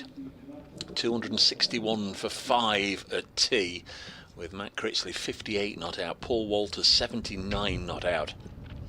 The pair of them have put 132 on so far for this 6th wicket, and of course with power to add, the overall Essex lead in the game is 221. We're already getting up towards what would be a very difficult chase for Nottinghamshire. They require 5 wickets yet.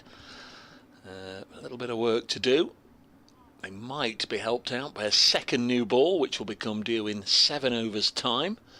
And because of that, not so starting this final session with Calvin Harrison, who bowled 5 overs before tea, none for 20. The leg spinner, it'll be interesting to see who bowls at the other end. Matthew Montgomery had 1 over, which went for 11 runs. I'm Dave Bracegirdle from BBC Radio Nottingham. Paul Walter is on strike as Harrison bowls. We'll have Paul Newton from BBC Essex with us in the fullness of time. Lucy Hyam, the Blaze all-rounder, is already here alongside me, watching on as Harrison comes in and bowls to Paul Walter, who works this onto the leg side. The effervescent, not skipper, real live wire in the field, Asib Hamid, with all his fingers taped up as usual, makes a diving stop on a chilly day.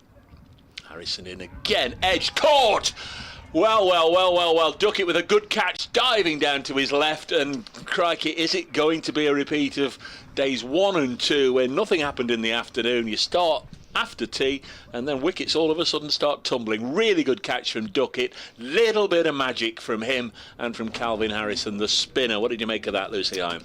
Yeah, just about to watch the replay. Looked like a little bit more flight from Calvin Harrison there outside the off stump. Paul Walter, bit of a nothing shot, if we're being really critical, just kind of pushed at it. Diving grab from Ben Duckett, a fantastic catch low to his left, so it would have been to his dominant hand, but nonetheless taking nothing away. It was an absolute grab there at slip. Could that be the game-changing moment? Come out of nowhere, well, just after drinks, well, just after tea, you know what they say, a little bit of a break. But it looked very good, Paul Walter, for his 79. Very good indeed. As out comes, is this Adam Rossington? Should be Rossington, yeah, that's Adam. Oh no, it's not, it's Simon Harmer. Interesting. He just took his helmet off, thank you very much. You could have taken your helmet off a moment earlier, Simon. Yeah, I saw the bright blonde hair and thought, that's not Adam Rossington. That's interesting. I don't know quite what we make of that, because Rossington would, under normal circumstances, come in ahead of Simon Harmer. They're both right-handed, so it's not a case of keeping a right-hand, left-hand combination. Yeah, I was just about to ask you that, because that would be the only reason that I would have foreseen Harmer coming in ahead of Rossington.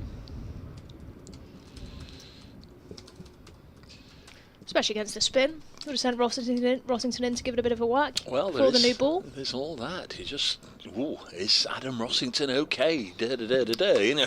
Oh no, you've opened the absolute spindle of questions now. We don't know. We won't know. That's very true. Maybe it's just a hunch. Maybe he's just finishing like you. Maybe he's just finishing his scone and jam and cream. Why are you outing me like that? There's no need for it. I only had one because there were 8 there, and I thought they were going to go to waste. So Grace has given them the appropriate mention over days 1 and 2, so don't worry about that. Oh, perfect. It was lovely. It had a strawberry in it, bit of cream. As long as we look after you, that's all that matters. It's delightful. 261 for 6. So Simon Harmer is at the crease with bat in hand. Calvin Harrison bowls to him. Harmer defends. Not seen much of Harmer in this game in influential moments as yet. Went wicketless.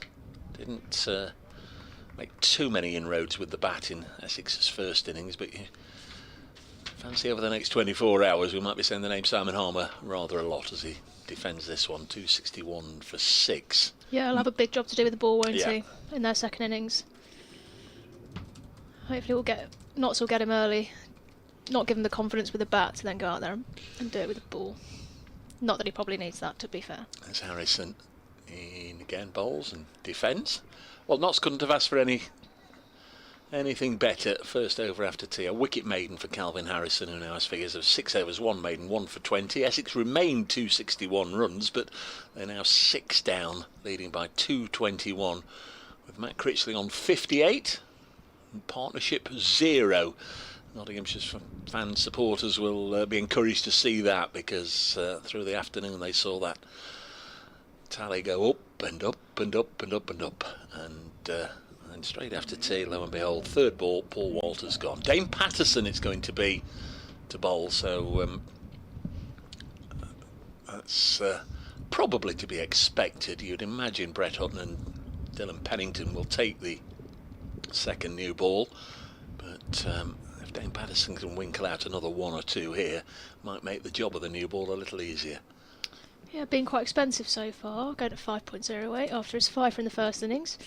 Joe Clark immediately up to the stumps, got a slip, standing at an orthodox first slip, as in he comes to the right-handed Critchley. That's driven nicely to Jack Haynes for no run. He's looked very assured in this innings, Matt Critchley. Low risk cricket. He's looked good. Good player, actually. He's a good player. He's a very good player. He'll also have an important job to do with the ball. Him and Harmer could be the key to Essex in the second innings when Notts come out to bat.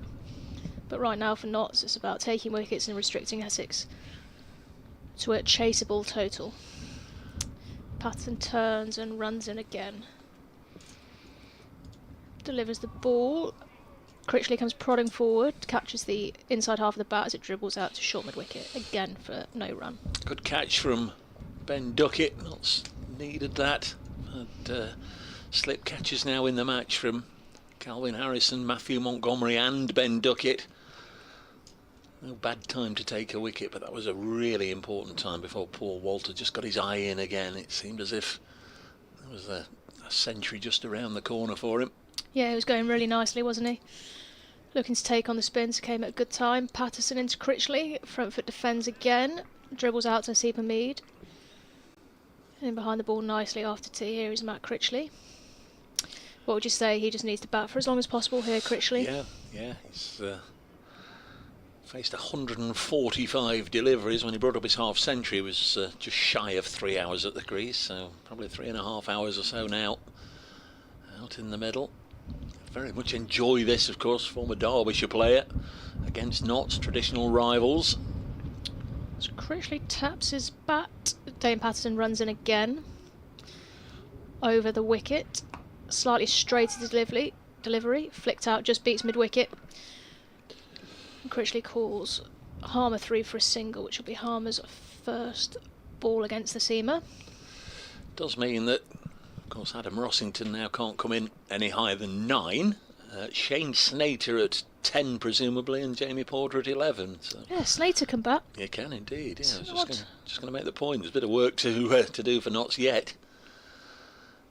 Just need one of those bursts that we saw from Patterson on the first day and from Sam Cook yesterday. And then we'll know how many Notts need. Every likelihood, as long as the weather plays ball tomorrow, which it's supposed to do, that there'll be a result one way or another.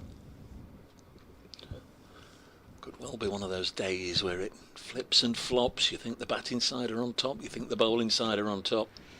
Here comes Patterson again.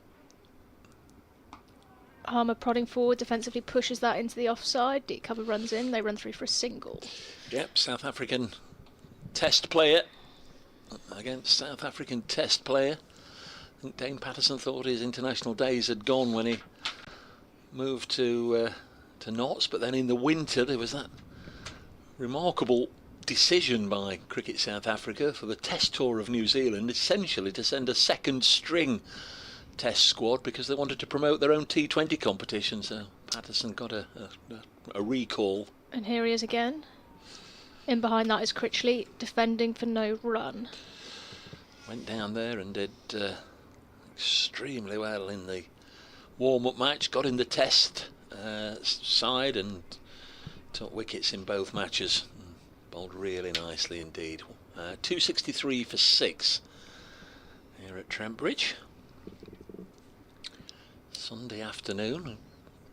So used to, over the last couple of years, having Sunday finishes, Thursday, Friday, Saturday, Sunday, the majority of the county championship matches, but Now they've gone, certainly for the first 2 months of the season, as a Friday to Monday contest. Here's Harrison in to bowl to Harmer, drops this on the leg side. Makes a little bit of sense, I suppose. The weekend supporters, those that can get away at the weekend, now there's more likelihood they'll be able to see cricket on a Sunday. As again, Harmer plays with soft hands down at the feet of Jack Haynes at short leg, whereas matches beginning Thursday, sometimes they were done in 3 days on the Saturday, or maybe even 2.5 days, so you weren't really getting value for your admission fee if you were coming along on a Saturday or a Sunday. As Harmer drives into the offside for his second run. 260. Has it gone up? I don't think it has. 264 for 6. Critchley back on strike on 59.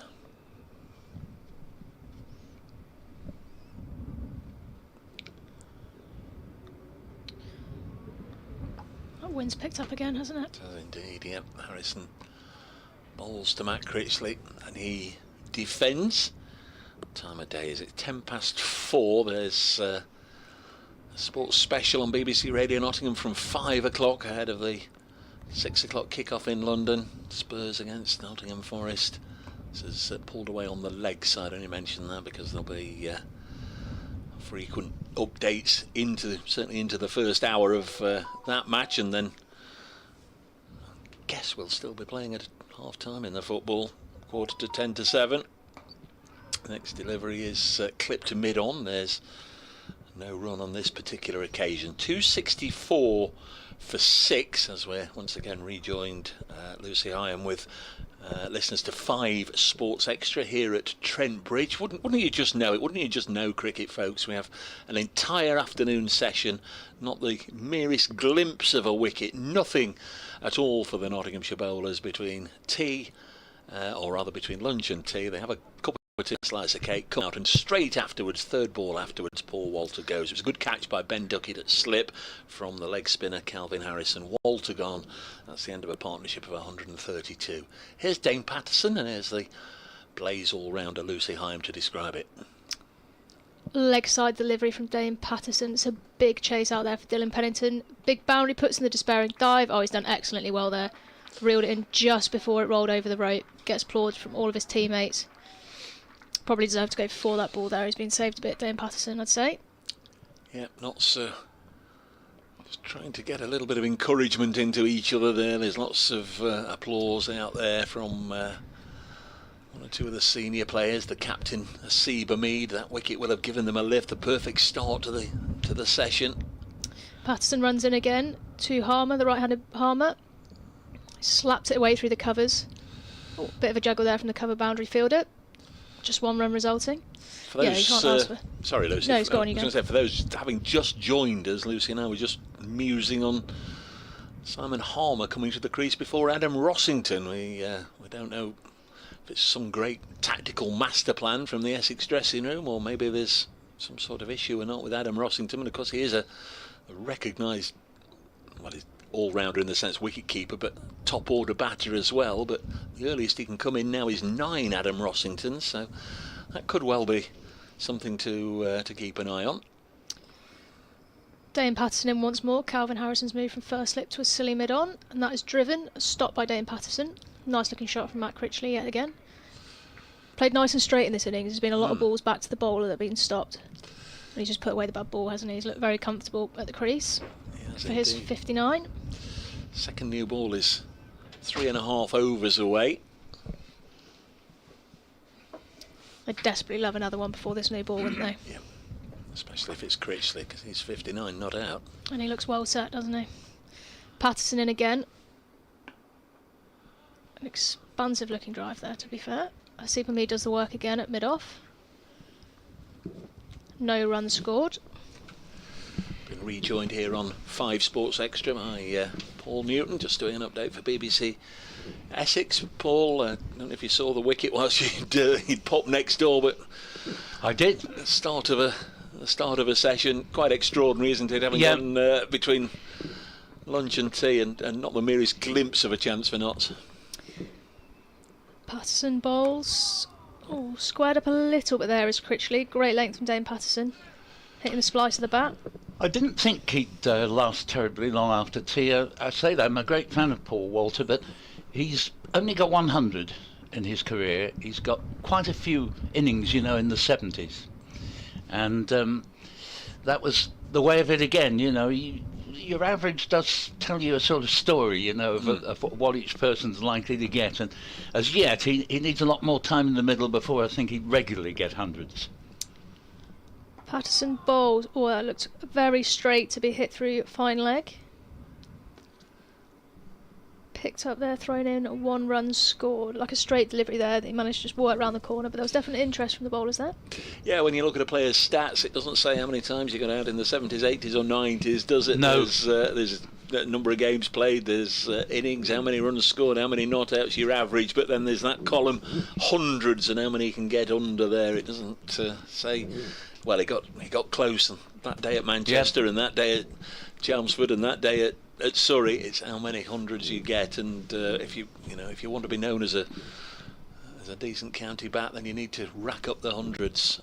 As this one is swept away fine by Critchley, fielded by Dane Patterson. Sorry, Paul, bring it in just a moment. Calvin Harrison doesn't take long to whiz through these overs, and this is the 78th over. Just wondering if Notts can make another breakthrough before that second new ball becomes due, as this is dropped down on the leg side. Jack Haynes on his Nottinghamshire debut, close season signing from Worcestershire, along with Dylan Pennington and Josh Tonk. In at short leg does the fielding. Harrison once more bowls. Harmer, feet hardly moving, just played it from the crease and sort of pushed it towards mid-on. Not the most conventional of strokes. It's almost like he was eyeing Harrison with a little bit of suspicion there, as if he wasn't reading him edged short of Duckett. He's already pulled off a really good catch to send back Paul Walter, and just for a moment you could see from our angle, couldn't we? It was coming off the outside edge. Just wondered if it carried to Duckett. He's not too far back, but fell just short of him. Just what he wants there, Harrison. Simon Harmer to try and turn the ball into the leg side. Find the edge. Harrison in again. He's bowled beautifully. This is chopped on. In fact, it's chopped through to the wicket-keeper Joe Clark, and Harmer in and out quickly. So we will find out now, presumably, if there is an issue with Adam Rossington, or it was just a punt they took. Wicket going down first over after tea, and Harmer came at him. He maybe just raced Adam Rossington down the steps, but another catch for Joe Clark, who's had a fine game, a century, and now 6 catches for the Nottinghamshire glove man. He's got the gloves for this one. Tom Moore's not in the 11, and good catch that. Yeah, it turned away, didn't it? It spun sharply and chased after it. They all went up immediately. Our view was a little bit obscured, and I wondered if it had either chopped it on or indeed went the way it's now been confirmed. An edge to the wicket-keeper. Simon Harmer caught Clark, bowled Harrison for 5. Lucy. Yeah, nice delivery. He's bowled well, Calvin Harrison, since he came on. It's a Shane Slater. Where is Adam Rossington? Yeah, Paul Newton. I don't know if you've sort of picked up on it. We sort of raised an eyebrow when we saw Harmer come in ahead of Rossington, but now Slater. Well, we could well see Jordan Cox with the wicket-keeping gloves on this basis when Nottinghamshire's turn to bat, which may not be far away now, comes around. A lot of things we've said have actually come home to roost. The point you made about how the middle session was the one where you wanted to be batting. The point we made that Walter was a poor starter, but then once he's in. But I made the point as well that the man most likely to get the breakthrough is the man who got him out, Harrison. You know, Walter was taking risks against Harrison, and although he got away with them up to tea, as you said at one point, you know, he could have had a catch quite easily with Walter, you know, with some of the sweep shots. So you can't have it both ways with a batsman, really. Walter bats in an attractive but risk-taking way, and you know, you probably won't get huge scores batting that way. Slater to face his first ball, the last ball of the over. And that's an interesting one, isn't it? Because we've had 78 overs now, 269 for 7, 2 wickets with this old ball. Both to Calvin Harrison straight after tee here. It's been a match that the pattern has continued from day one into day two into day three, where it's been a pretty even morning session. Whoever's been at the crease in the afternoon has seen a century plus stand on each of the 3 afternoons, and then wickets have just tumbled on days 1 and days 2, and this session has started in the same vein. 2 wickets going down for absolutely nothing, and remains to be seen what's going to happen now. But Matthew Montgomery, who had 1 over before tea to Paul Walter, who helped himself to 11 runs, is going to get another perhaps bonus over here as we get towards that second new ball. Here's Paul Newton. So Montgomery from the Ratcliffe Road end, somebody was telling me they'd seen an updated forecast from the Met Office saying we'd have heavy rain at 5 o'clock this evening.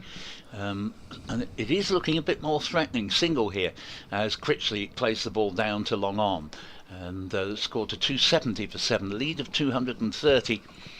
But the end could be nigh here if it turns out Rossington can't bat. And one possibility, you immediately think of an injury when somebody doesn't appear, but as there was no hint of it previously, it might be he simply doesn't feel well. There's been a few footballers who've had to cry off recently, and the reason being they were feeling unwell. You know, there's a bit of a bug going round, I think, particularly among sportsmen who are pushing themselves to the limits and picking up these things. And of course they're mixing with people all the time, as Montgomery bowls, and Snater plays it into the offside, sets off for a single that isn't there and goes back again. 270 for 7. Yes, and I'm sure whatever it is will have filtered through to the Nottinghamshire dressing rooms. As far as I'm aware, they still all have tea together in the big function room at the far end. And here's Snater, who will get a run this time. Plays the ball from Montgomery out to deep mid-wicket. He therefore gets off the mark. 271 for 7, a lead of 231, and it looks as if the lead might be very close to the 250 that we've been suggesting might be a type of lead that would really set up a grandstand finish to the game, as this next ball is played to Hamid at mid-wicket for no run. Are you going to take the new ball here, or are you going to give Calvin Harrison a few more? As Montgomery bowls, and this ball they go for a quick single and get it, as Hamid had to make 15 yards to his right at mid-wicket. 272 for 7. It can have one more, can't it? Because this is only the 79th. So certainly give him that one and then reassess, have a bit of a chat. It'll be interesting to see what they do with him.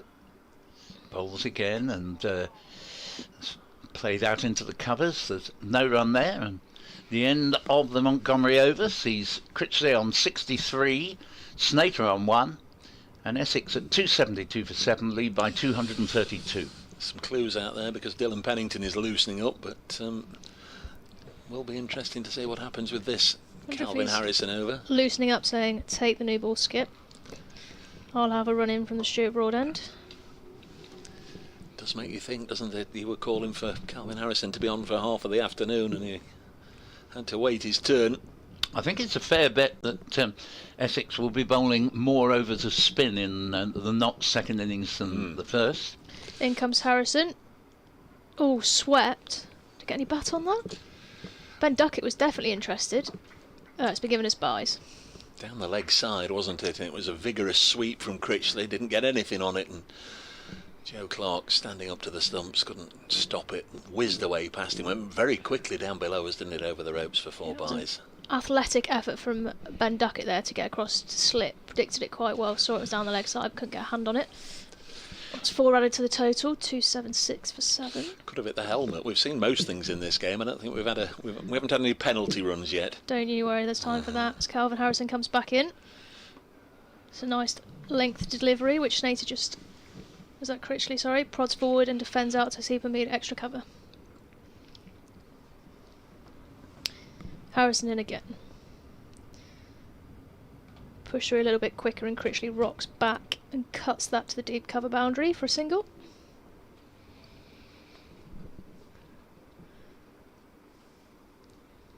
You can hear the wind howling now. It's definitely picked up in the past half an hour or so.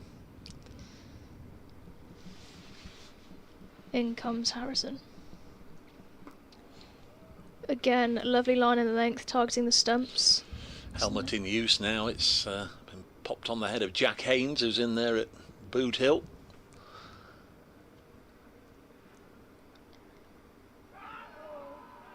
Big shout for LBW there. The ball trickles I think kind that, of through Ben Duckett, to be fair. I think he was that half busy turned appealing. quite a bit, yeah. That looked to turn, didn't he? I wasn't sure if he was appealing for... I think he started appealing for LBW, then thought, should I try and catch it? And then it went through his legs. 2 leg byes given. Yep, an eventful ball. He's bowled well. He has bowled well. He's changed his pace nicely. And he comes once more. He fires that one through and it gets run down past backward point. It's chased down by Ben Slater. Turns and throws it in. And the batters then come through for a single.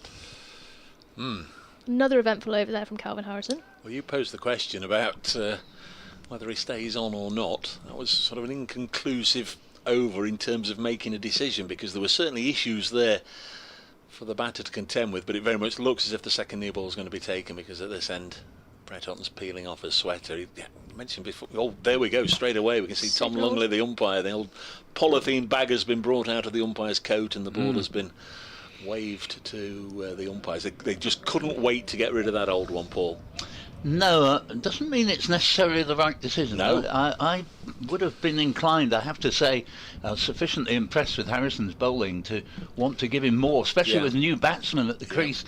Snater likes to, well, he's only one way of playing, really. You know, he's going to give it a tonk, particularly against a slow bowler. I think when Nottinghamshire captains get more acclimatised to just what a talented bowler Harrison is, I think they'll give him, they'll bring him on sooner and take him off later. You know, he has actually looked really in the afternoon and again after tea. He's the one who's done the damage. So here is Hutton up from the Radcliffe Road end, and Snater takes a single to backward square leg, 280 for 7. Snater moving up to 2. I guess you could argue there, though, Calvin Harrison's done his job, hasn't he? He's come on. Yes, you can, yeah. He's got rid of the set batter Paul Walter, who's going along really nicely, being quite expansive.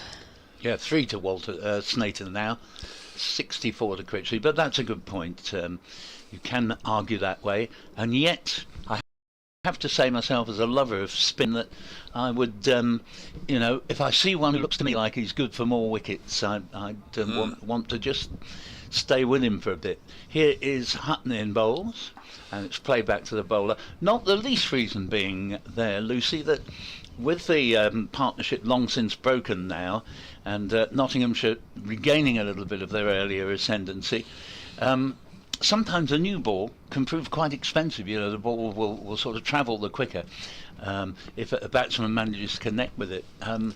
I'd just like to have seen him given at least a couple more overs. Anyway, 281 for 7. It's a fascinating game, a wonderful game of cricket, and we just hope that in its later stages it doesn't get spoilt by the weather, because I think there's going to be a winner one way or the other if there's little weather interruption, as Hutton bowls and the ball is steered back, and there is no run down to mid-off. 281 for 7. Can I just say, I think first ball of the over, they let Shane Snater get off strike rather too easily. The field was deep set, he just dropped it down on the leg side and took a single, and Snater's just come to the crease. Keep him on strike. Start of his innings against the second near ball. Yeah, straying onto leg stump has been Hutton's weakness today, as not on this occasion, as Critchley plays it into the covers and there's no run. Email from Barry Banks says, whilst as a self-opinionated purist when it comes to white ball cricket, I was happy with the Gillette and B&H formats in years gone by, since the county clubs need this format and its appeal and income to stay alive.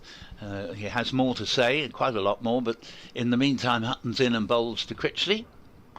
Critchley plays this ball out for a single to deep cover and a score to 282 for 7, and I think there's one more ball of this over for Snater now to negotiate. But the email continues. However, when it comes to the 100, for me, that is not cricket but merely razzmatazz, which would seem to appeal to those who've never watched or even played the game. And to start the season in April, albeit this year the weather has been okay, take a look at 2023, which cost Essex, and to finish in October, is ridiculous, as here is Hutton in and bowls, and Snater will in fact keep the bowling by playing. He's a great confidence in himself, Shane Snater. He get the single. He wouldn't like to think that people need to protect him from the bowling. He's made 4, 283 for 7. Just final word on that email. All for the sake of the 100 format. Rant over.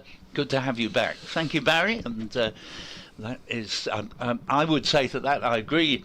I don't think the men's game needs the 100, but I think the women's game does. And for me, that is my take on things. It's been great for the women's game, unquestionably, but the men's game, it shouldn't be allowed to disrupt the schedule as much as it has. Could there be a controversial argument, speaking to a few of the boys, to move, and I know people don't want to be playing cricket in October, but actually I would argue the weather is better for the first 2 weeks of October than it is for the first 2 weeks of April, or it has been for the past 3 years. There wasn't a lot of rain in the start of October last year, so could you actually move the first 2 weeks of the County Champo season to October? As Pennington comes in for his first over with a new ball, an uppish looking drive, it's kind of squirted away to mid-wicket in the ring. And sorry, also, I feel like I'm the biggest supporter of the 100 now, answering this, which I'll let everyone decide. The other thing I'd say is that is the exact point of the 100, is to bring in people who haven't watched the game before, which is where I think that is we were what they struggling said. with No, it. you're right on that point, yeah. And I don't think you'll lose the lovers of the pure format of the game in Champo cricket. No. But I agree there does need to be some scheduling work around the 50 over comp. It is ridiculous how many games. They did a better job of, I felt, the timetable last year than they have this. Pennington back into Critchley, rocks back and cuts that with authority to deep cover. Good tumbling stop from Matt Montgomery, and they run through for a single. Because they did tend to have, with the exception of August, some championship games in every other month, whereas this year there's 2 enormous gaps in the county championship schedule, and it starts with these 7 consecutive games and in April and May, and then finishes with 3 or 4 in September. Here is Pennington. Finds the outside edge of the bat. Not a great deal, a lot of footwork there from Snater, who kind of gets caught on the crease. Finds its way out to deep third man for a single. It's useful runs, aren't they? They've added 17 already, and they've not had to work too hard for them. Can I just say, Cash Alley is now out at Edgbaston. What a great game they've got going on there. Warwickshire and Worcestershire. Worcestershire second innings, 223 for 2. That's an overall lead of 250. Cash Alley with a century in each innings. Jake Libby is 68 not out. Pennington to Critchley now, over the wicket. Beats the outside edge. Lovely delivery that. Critchley looking to play a kind of defensive push and gets beaten by Pennington. Worcestershire are here next week, and then they've got 2 home games at Kidderminster, haven't they? Because New Road, once again, underwater, more suitable for fishing and swimming than it is for cricket.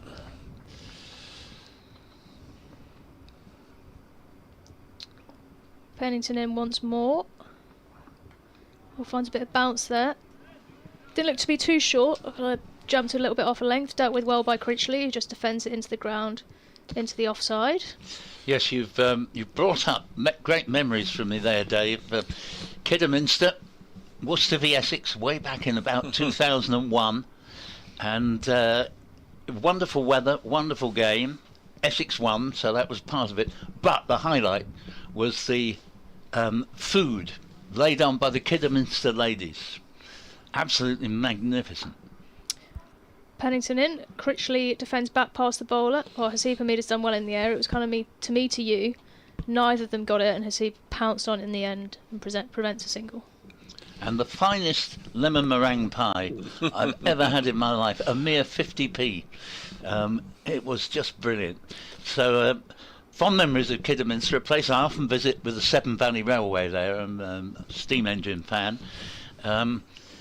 But it's going to be interesting to see how Worcester, cope with the ever increasing problems given the climate change in the ground at Worcester. Just quickly, another Division 1 game going on at Canterbury. Kent 284, Somerset 217 for 3. Tom Lammonby just dismissed for 90 as Brett Hutton comes in from this end of the Trent Bridge ground. The Radcliffe Road end, worked away by Shane Snater for another single, moves on to 7. Played no rash shots really. Up to this point, he's just come in and taken what's on offer, and Notts have given him rather too many. We were talking earlier, weren't we, about going out there with preset plans to various batters, and it looks very much as if they fancy Snater is a happy hooker, because they've got the 2 out on the leg side on the fence, as this one from Critchley is drilled straight back at the bowler Hutton, but they've allowed him just to ease himself into the conditions and get used to the pace of the wicket and everything by dropping the men out deep, and he's just said, right, thank you very much, I'll just get a few singles here and get my own total up and running and support Matt Critchley, who's nicely set. Gets another ball Critchley here, which he can work onto the leg side, out to Matthew Montgomery, who fires in a return from the deep, and it's 288 for 7. One of the arguments I would make, Dave, in favour of what I was saying about how I would have liked to have seen the new ball held back a little bit longer to give Harrison at least another couple of overs, is that he was in his stride and rhythm, and you're bringing quick bowlers back who may need a few overs before they hit their stride and rhythm. Here's Hutton, comes in and bowls, and this is going to go to the fence for Shane Snater. This one was wide of the off stump. He could throw the bat at it and got it away just behind square on the offside. Yeah, once you've taken that second new ball, there's no going back, whereas you can just give yourself 5 or 10 minutes thinking time, another over or 2, just to see. Montgomery wasn't getting hit around the park, Harrison was presenting problems. Quite agree, they could have gone on a little longer. Would have been saying something different if Hutton had come on and yes, him and Pennington had knocked them over, as this one's guided to backward point, no run. But could just, I agree with you. For most of the afternoon, we were sort of saying, I bet they can't wait until they get to the 80th over, and then they'll almost snatch the new ball out of the umpire's pocket. But by that stage, they'd just taken 2 wickets, and as you say, Harrison was in good rhythm. And it was also the case that runs that were scored off Harrison would often be from shots played in the air, whereas with a new ball, they've so far been on the ground. There's Brett Hutton bowling, and Shane Snater moves on to 12, 293 for 7, so the lead is 253. That was Essex's first innings score, of course. Essex 253, Notts made 293. Both those first innings sides from the respective sides probably should have been much larger than they eventually were. Certainly Notts were in a position to go on and get a quite a substantial first innings lead. It didn't work out like that. Simon Cook getting a hat-trick in this game. We might go, well, who knows how long before individually we might see another hat-trick, and who knows how many there'll be in the County Championship Division 1 this year, but we've seen one already. 293 for 7. Pennington in. Oh, that's agricultural. Slightly back of a length from Dylan Pennington. Shane Snater has gone and dispatched him over mid-wicket. I love the response, Lucy. Ooh, because that was the it wasn't what I was expecting. It was the appropriate response. It was not what I was expecting. We're in a bit of danger territory here from Notts, to be honest. It looks very comfortable.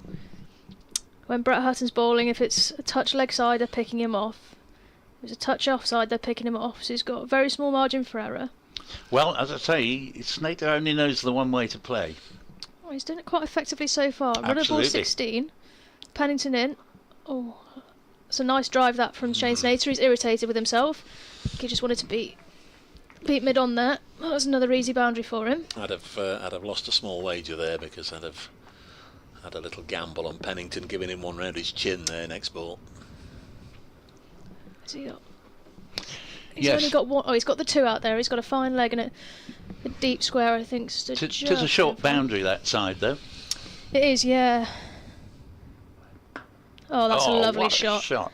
Pitched up and just drilled straight back down the ground. 3 mid on, absolutely stunning. The 300 is up for Essex. They're 301 for 7. There is an argument that says that's certainly a candidate for shot of the day.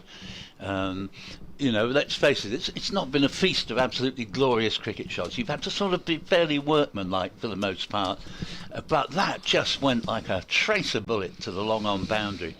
and he was cursing himself the previous ball for what was a good shot. But obviously we know now what was annoying him, because the following ball he's got it absolutely as he was intending to the ball before. And these are damaging runs from a Nottinghamshire point of view. They get the twin breakthrough straight after tee. And, at that stage, 261 for 7, and the uncertainty as to whether we can see Rossington bat. And you're thinking they might actually, in the end, not be wanting more than 240 here. But Yeah, suddenly they would now want 262 if they could take the last wickets now. Delay, by the way, while the ball's disappeared under the covering at the end opposite us, Stuart Broad end. But as I say, these runs now, they've put on 40 in double quick time, and the irony is it's Snater who's got most of them and looks in devastating form. Pennington runs back in. Interesting to see his response here. Slightly back of a length, and it's been... Oh yeah, I'll give him the benefit of the doubt. He opened the face of the bat there and ran it past the third slip-ish for 4. I think the issue Pennington's got here is he's been put under pressure by Snater, hasn't he? He dropped one, which wasn't really that short. Yeah. All truth be told, it wasn't a bad delivery. Got pulled over mid-wicket for 4, quite agriculturally.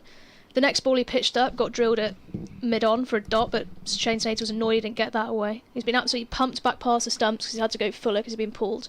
He's bowling into the short boundary, so he probably can't afford to go that short, and it's with a very blustery wind.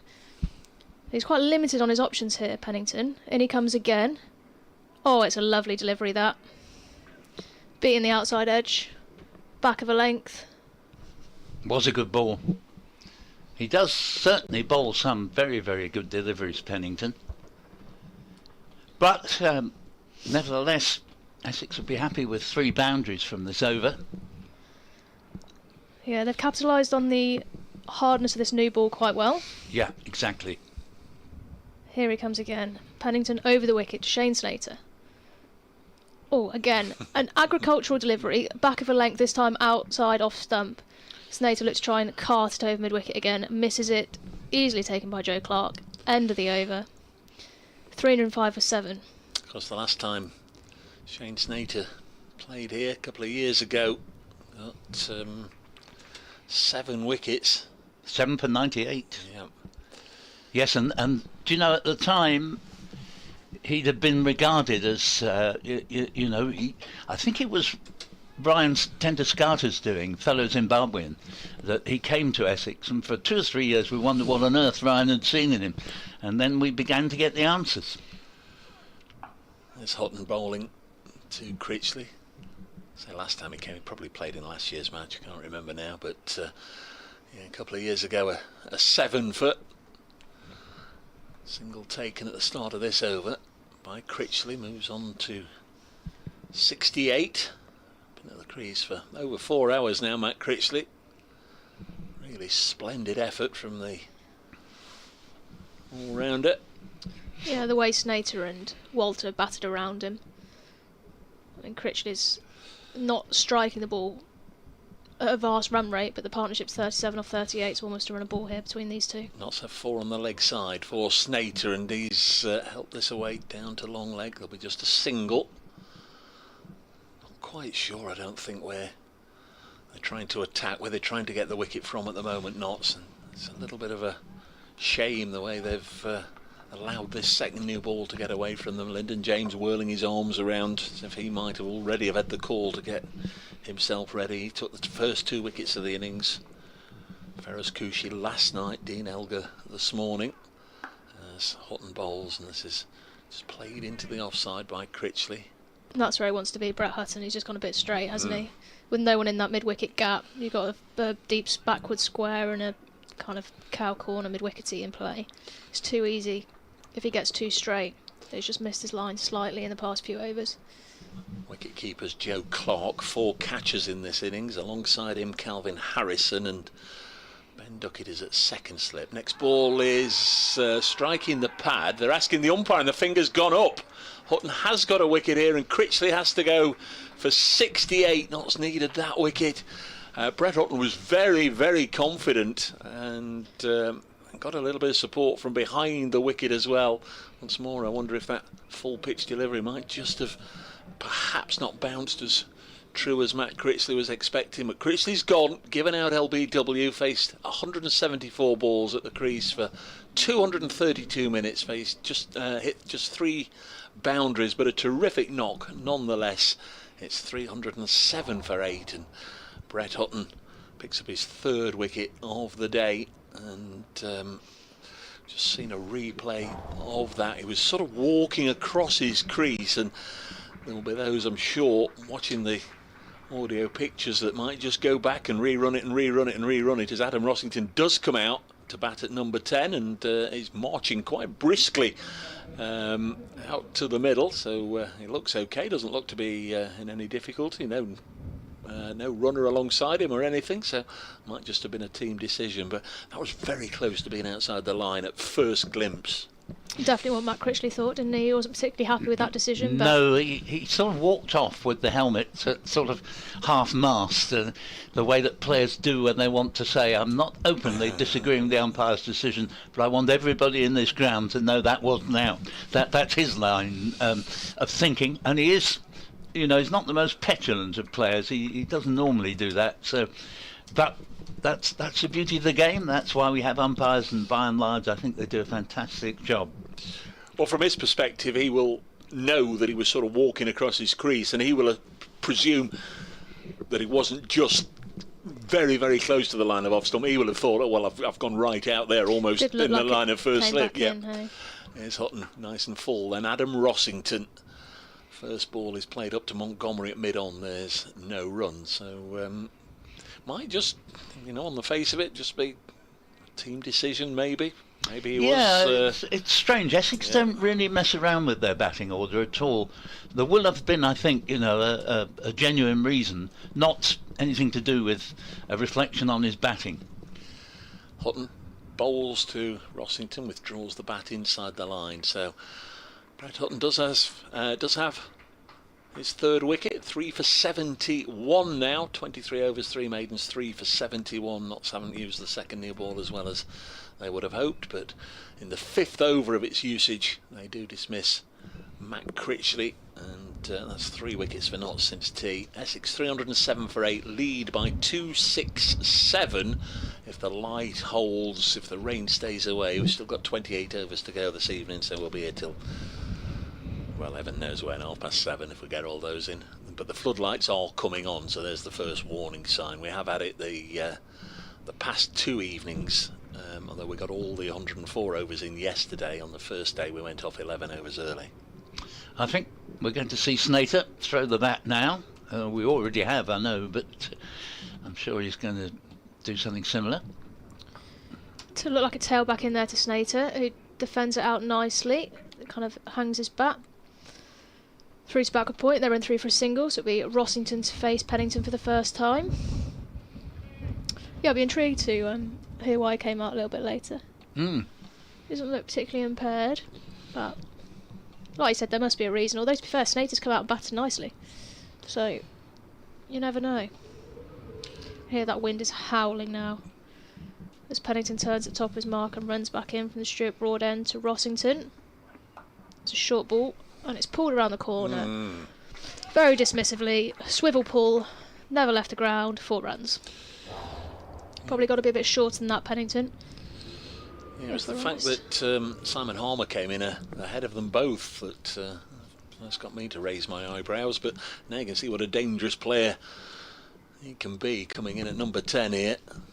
Yeah, Nottinghamshire don't want to be letting their eventual target get above 300. Pennington runs it again. Rossington's still on strike. And he's waiting. Oh, and he's beaten on the inside edge. It's 4 runs. Has he hit it? Oh, he has. Inside edge. Beat Joe Clark, diving away to his left. It would have been an absolute screamer that if he'd have caught it, to be fair. Slightly blindsided. Don't think he expected it to come back through the gate. Another nice delivery by Dylan Pennington. Looks like it's moving around a bit now. A little bit of swing. Slightly cloudier overhead, potentially. They were saying just 2 more, weren't they? Just 2 more. Absolutely. Pennington bowls. Slightly straighter, worked out to mid-wicket, dot ball. email from Gary Kane again. He says, good afternoon again. Just been listening to you talk about how to make more time to accommodate the 100. Looks as if it's going to be here to stay. Do we really need 50 over cricket? Well, that of course is an argument that's been raised for some time, that 4 tournaments is too many. Could you get rid of 50 over cricket if we're going to have the 100? Pennington to Rossington. All squares him up there. Another good delivery by Pennington there. Rossington didn't look all that comfortable with that. He's taken himself off for a little walk. Dot ball is the end result. Again, you probably could, I mean, you could get rid of the 50 over competition, but then how much, if your second team players, if you've got your big players going off to play in the 100, I think that limits a lot of opportunity for people to play on first class grounds in front of big crowds. Finals day, last year, the Leicester boys, some of which who wouldn't have played. No, what a wonderful occasion that was. Absolutely. I just think you're limiting opportunities for players, but I do understand. Pennington back in. Oh, it beats the outside edge again from Rossington, who doesn't look entirely comfortable against the pace of Dylan Pennington, to be honest. No, he doesn't. He's getting it through nicely, isn't he? He is indeed. Just coming back to that last point you were making, and of course there's a further point that Leicestershire won a major tournament, which they hadn't done for the better part of 2 decades, and it was a wonderful occasion. Well, in this format, there's been 3 finals here. Glamorgan won the first, Kent won the second, Leicestershire won the third. They're the 3 winners of the 50 over competition since it's moved from Lord's here. 3 non-test match hosting venues, 3 counties that in recent times haven't necessarily had things as they would wish. Good to share things around. Absolutely. Very inclusive of cricket, that. Yeah.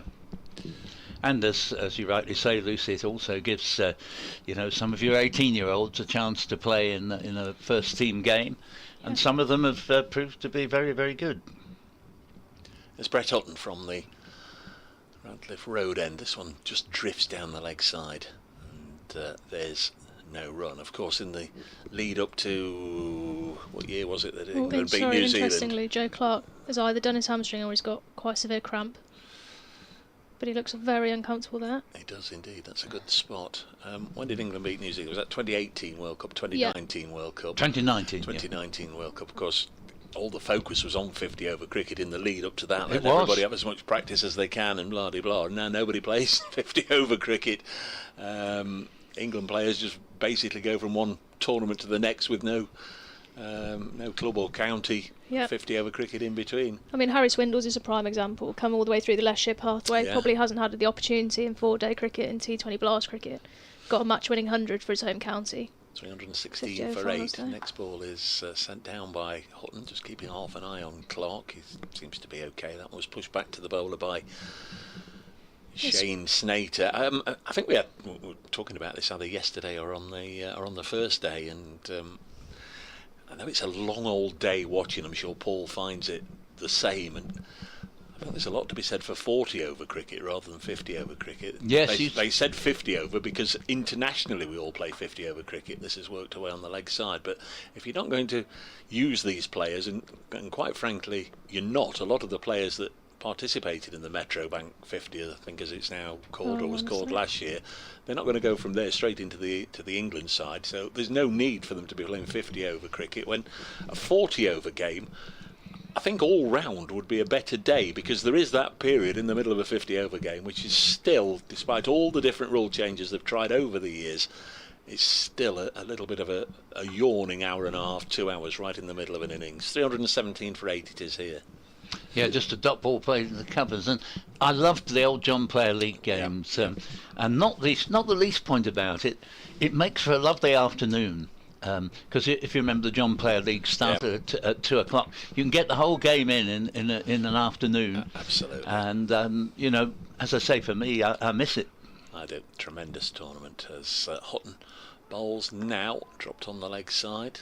Perhaps maybe it wasn't all as shiny and positive as you and I, no doubt, Paul, think it was, but it seemed to be that every other Sunday Trent Bridge would be packed. There'd be a cracking game, as you say, start at 2 o'clock, tea 4:10 till 4:30, go on until 6:30, 20 to 7ish.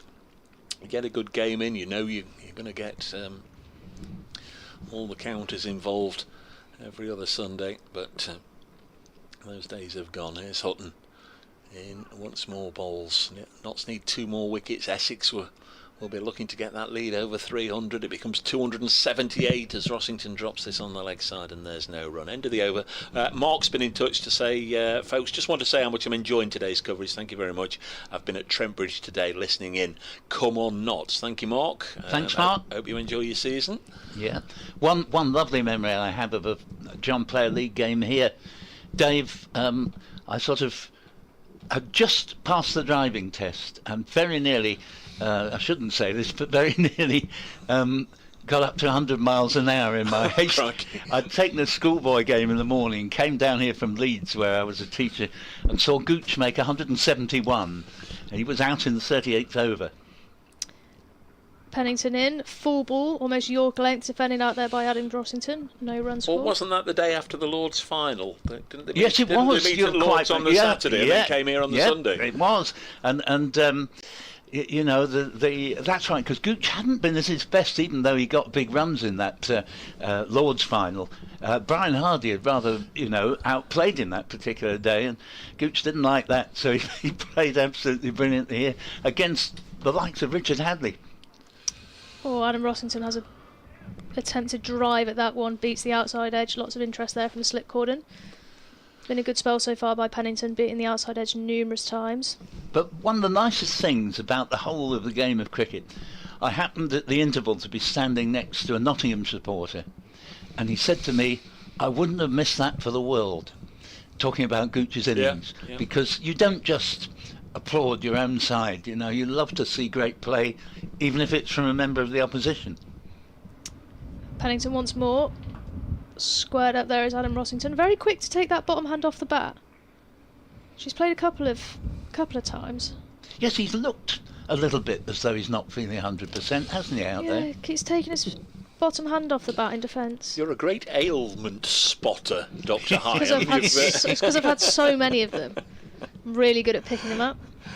I just thought it was interesting the way he played that one. It wasn't particularly he does look solid in defence. Looks a little bit... I could understand if he wasn't feeling 100%. Pennington in. See, again... Took the hand off the bat. Takes the hand off the bat. I wonder if he's done something to a digit whilst keeping. Of course, he has been troubled quite a lot by a thumb injury for 2 or 3 years now, virtually throughout his time with Essex. If Pennington was hitting my splice as hard as he did then, I'd be taking my thumb off the bat handle as well. I'd have hit my stumps over by now. I'd have no hands on that bat, back in the changing room. Left a straight one, or kick my stumps over. A little bit of sunshine again for the first time for a while. Here comes Pennington once more. Oh, nearly down the leg side. Rossington tries to turn it away, just missed it. Well taken by Clark yet again. Email from Tony Ellis, who says, assuming Essex want to... Now, this was before Critchley was out that Tony sent this email. He says, assuming Essex want to declare tonight, surely Critchley should be scoring more quickly now. He's faced so many deliveries and should have his eye in. Slow batting has cost Essex matches in the last 2 seasons. Well, I would defend Critchley there personally, because I think he was playing the anchor role while other batsmen have gone after their shots around him. Yet again a nice delivery there from Pennington. Rossington shoulders arms. Dot ball to finish, end of the over. Yes, the lead. Thank you, Dave. 278. You've got a smile on your face all of a sudden. Have I? I don't know we won't spoil it for people who are watching the cricket, don't want to know about the football, but Lucy is smiling at the moment. A score flash just come in. As yesterday, we had it the other way round, because with Don Topley with us, he was half keeping an eye on the Norwich Ipswich game, so he was disappointed about that, and then Reece Topley was playing yesterday afternoon in the IPL, and things didn't go so well for him, so Don didn't have a great day yesterday, apart from being here at Trent Bridge. He very much enjoyed calling in the hat-trick. How many times did Grace Ballinger talk about Birmingham City? Here's Lyndon James bowling. Yes, it got a mention. Yesterday until that match got underway. 318 for 8. Lyndon James 18.1 overs now, 1 maiden, 2 for 55. Paul, would you be so gracious as to read the email address out again? I just wonder if yes, listeners on 5 Sports Extra, if there's anybody that would like to get through to the commentary team, we'll be happy just to give you a mention, as long as it's not too challenging, as Lyndon James strikes the pads and they scamper through for a quick leg by. Stumps are thrown down at this end, but Shane Snater comfortably home, 319 for 8. BBC Essex Cricket at gmail.com. And you don't have to be an Essex supporter, you know, we'll be delighted to hear from anyone. We've had emails from Gloucester supporters and Surrey supporters today. It's BBC Essex Cricket at gmail.com. And just to say that Rossington called for that run and he scooted down there as if there was nothing wrong with him at all. Yes, Lyndon James bowling to Adam Rossington, who defends this one. Yes, it's a little bit of crying wolf, I think, from Adam Rossington. Thought occurs, Dave, that the reason he was so keen to get down to that other end is to avoid the next over from Pennington, who's the quickest of the Nottinghamshire bowlers. Yeah, I'd go along with that. He didn't look comfortable against him in the last over. 24 overs to go after this. On the point situation in the match, by the way, both sides took 4 points as Lyndon James bowls again to Rossington, just deflects this on the leg side for an easy single. 320 for 8, the lead up to 280. Both sides getting their full complement of 3 bowling points, and each reached and went just beyond 250, so got a batting point. So that's 4 apiece. Nottinghamshire with their bowling over 8 at the moment, showing a 0. Essex got 1 ahead. For much of yesterday they were -3, and then a little bit of harmer, and it was all sorted out very, very quickly. Here's James, fair head. Lyndon James bowls to Shane Snater, who's now moved on to 28 at just about a run a ball. 28 from 29 deliveries. He played very well. He's played a little bit more cautiously in the last 3 or 4 overs since Critchley was out. Could make a world of difference. Another 30 or 40 runs here. Yep, absolutely. Just Jamie Porter to come. As Lyndon James being buffeted by the breeze, bowls to Rossington. Again he drops it on the leg side, and again I go back to the point I made when Shane Snater first came to the crease. It's been far too easy just to drop the ball on the leg side, whoever's been bowling, and take a single. And I know you've got to protect your boundaries, but at the same time you just can't afford just to leak 6 singles and over if you're not applying any other pressure. Well, I couldn't agree with you more when reference the fact I used to take schoolboy teams, and we had a net, a composition net, which was easy to draw chalk marks on, and I used to draw a line from the middle stump to about 6 inches outside off stump and take my bowlers into the nets at lunchtime, and there was a chocolate bar on offer to who would be the last person to stray outside that little spell between middle stump and outside off. And it worked, you know, because when they played matches I had a team of bowlers who knew how to keep it away from leg side. Pennington in, driven by Rossington. Again, that bottom hand straight off the bat, I'm convinced he's done something to that hand. It certainly looks that way. It's not looking... I tell you, if I timed it like that with one hand, I'd be right up the order. Not a medical expert. You're all over this, aren't you? I'm finding it intriguing. He's played a lovely swivel pull that he middled for 4, and since then anything back of a length hit the splice, his hand's been straight off. What about a chocolate bar incentive? What about that Paul's on about? Be all over that. We'll be all over that, Paul. Pennington misses down the leg side this time, side loose delivery, well mopped up by Joe Clark. Oh, and I think he's got no, he's limping it off. He's limping it off. Been in the field for a very long time, Joe Clark. Batted for a long time. Yeah, he's a superb player. He had a great record against Essex in his Worcestershire days, and it was very evident there that he got great talent. Pennington runs in again. Adam Rossington, the right-hander, on strike. And a bottom hand shovels it. Misfield from... Who is that? Brett Hutton. Thank you. From Brett Hutton there at mid-on. The ball trickles away for 4 runs. You're a very harsh observer. Misfield. Was he nowhere near it? No, I I wouldn't have thought so. Oh, hang on, let's I just... wouldn't have thought so. It was a well-timed shot, to be fair. It looks like he's been... Oh, he could have... Well, yeah, okay, fine. It looks like he's been bowling all summer already, Brett Hutton, doesn't Yeah, he? I'll give him that. He's bowled a lot of overs today. I'll take that back. It was a great effort from Brett Hutton. I'm applauding from the commentary box. Well done, Brett. Oh, false start from Dylan Pennington, knocked over almost by the breeze. David Popple enjoying the commentary as normal. I'm a fox, but sadly no play at Headingley, so I'm following my second team, watching and listening, getting me in the mood for another season with Burley Park Cricket Club. Thank you, David. Don't get too many people admit to being a Leicestershire fan, but supporting Nottinghamshire on this particular occasion. Pennington in.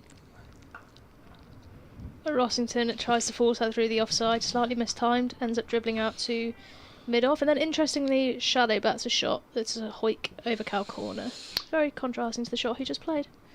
Martin Samway's emails saying, great commentary and a nicely balanced game. I'm an Essex fan, so come on the Eagles. Not sure why Essex would declare, which one of your listeners commented on. Get as many runs as possible and get over 300, see where it goes. Yes, I'm in that camp actually. I think if they can get 300, they should. Pennington in. Be update Just for defended out to the BBC mid-wicket. Radio Nottingham in just a second. David Popple's come back. Ben Duckett is the great nephew of our club legend Bob Duckett. That's David, Burley Park Cricket Club. Just do this update for BBC Radio Nottingham before we come back. Floodlights on, dark, gloomy afternoon. If we get them all in, still 23 overs to go with Essex now 326 for 8. That's an overall lead over Notts of 286. Today has followed a similar path to the first 2 days in that during the afternoon session the batters held sway. On this particular occasion, Paul Walter played superbly for his 79. Matt Critchley made 68. Then both went straight after tea, giving Nottinghamshire just a chink of an opening here. Notts are going to have to bat well tomorrow if and when they get these last 2 wickets. Essex 327 for 8, leading by 287. Two umpires just got together there and had a bit of a chat. There's all the talk about natural light and artificial light and all this. You can see really strong shadows around all the players and the umpires from the floodlights, can't you, down there? It's a bit darker than it was 5 minutes ago, hey? And first ball menu over. It's been just played for no run down to Hamid at mid-off, and it's Lyndon James bowling in his 20th over. Kept a lid on the scoring rate today. He's taken 2 for 58 and got the great wicket of Dean Elgar with a beauty early on. Sorry, Paul, just leaning across you there, just looking down here. The ground staff just getting themselves ready, all by the hover cover, which is bad news. James is in. Bowls, and this ball is played to mid-wicket by Rossington, who has 16, and Snater 28, and Essex 287 to the good. Am I right in thinking there was light rain forecast for 5 o'clock, wasn't there? Yeah. In fact, heavy in was one forecast from the Met Office. They weren't saying that looking ahead from this morning. No, they weren't. We were meant to be in for a virtually a full day's play, but that suddenly has come back in around about the tea interval here, that they then forecast there would be possibly heavy rain, which was the original forecast when I was looking at this game ahead. Single here, as the ball is just played by Rossington wide into a gap at mid-wicket for a single, takes him to 17, 328 for 8. One of our regulars used to be of this parish, Eric Peterson, now in Fort Lauderdale, Florida, easy for me to say. My daughter and I scanning pictures of the crowd looking for her granddad. He's an Essex man, loves a trip to Trent Bridge. And this ball is pulled by Shane Snater, be a single. It doesn't really get all of that, but slightly mistimed pull shot down to backward square leg, and they get the single, takes it to 329 for 8, and Snater up to 29. And Eric says, if anybody finds Ian from Saffron Walden, can you please take him into the Larwood for a warming pint at the end of the day? Thank you, Eric. Hope all is well in beautiful Fort Lauderdale, Florida. Stunning that, isn't it? Got nothing on a gloomy Trent Bridge though.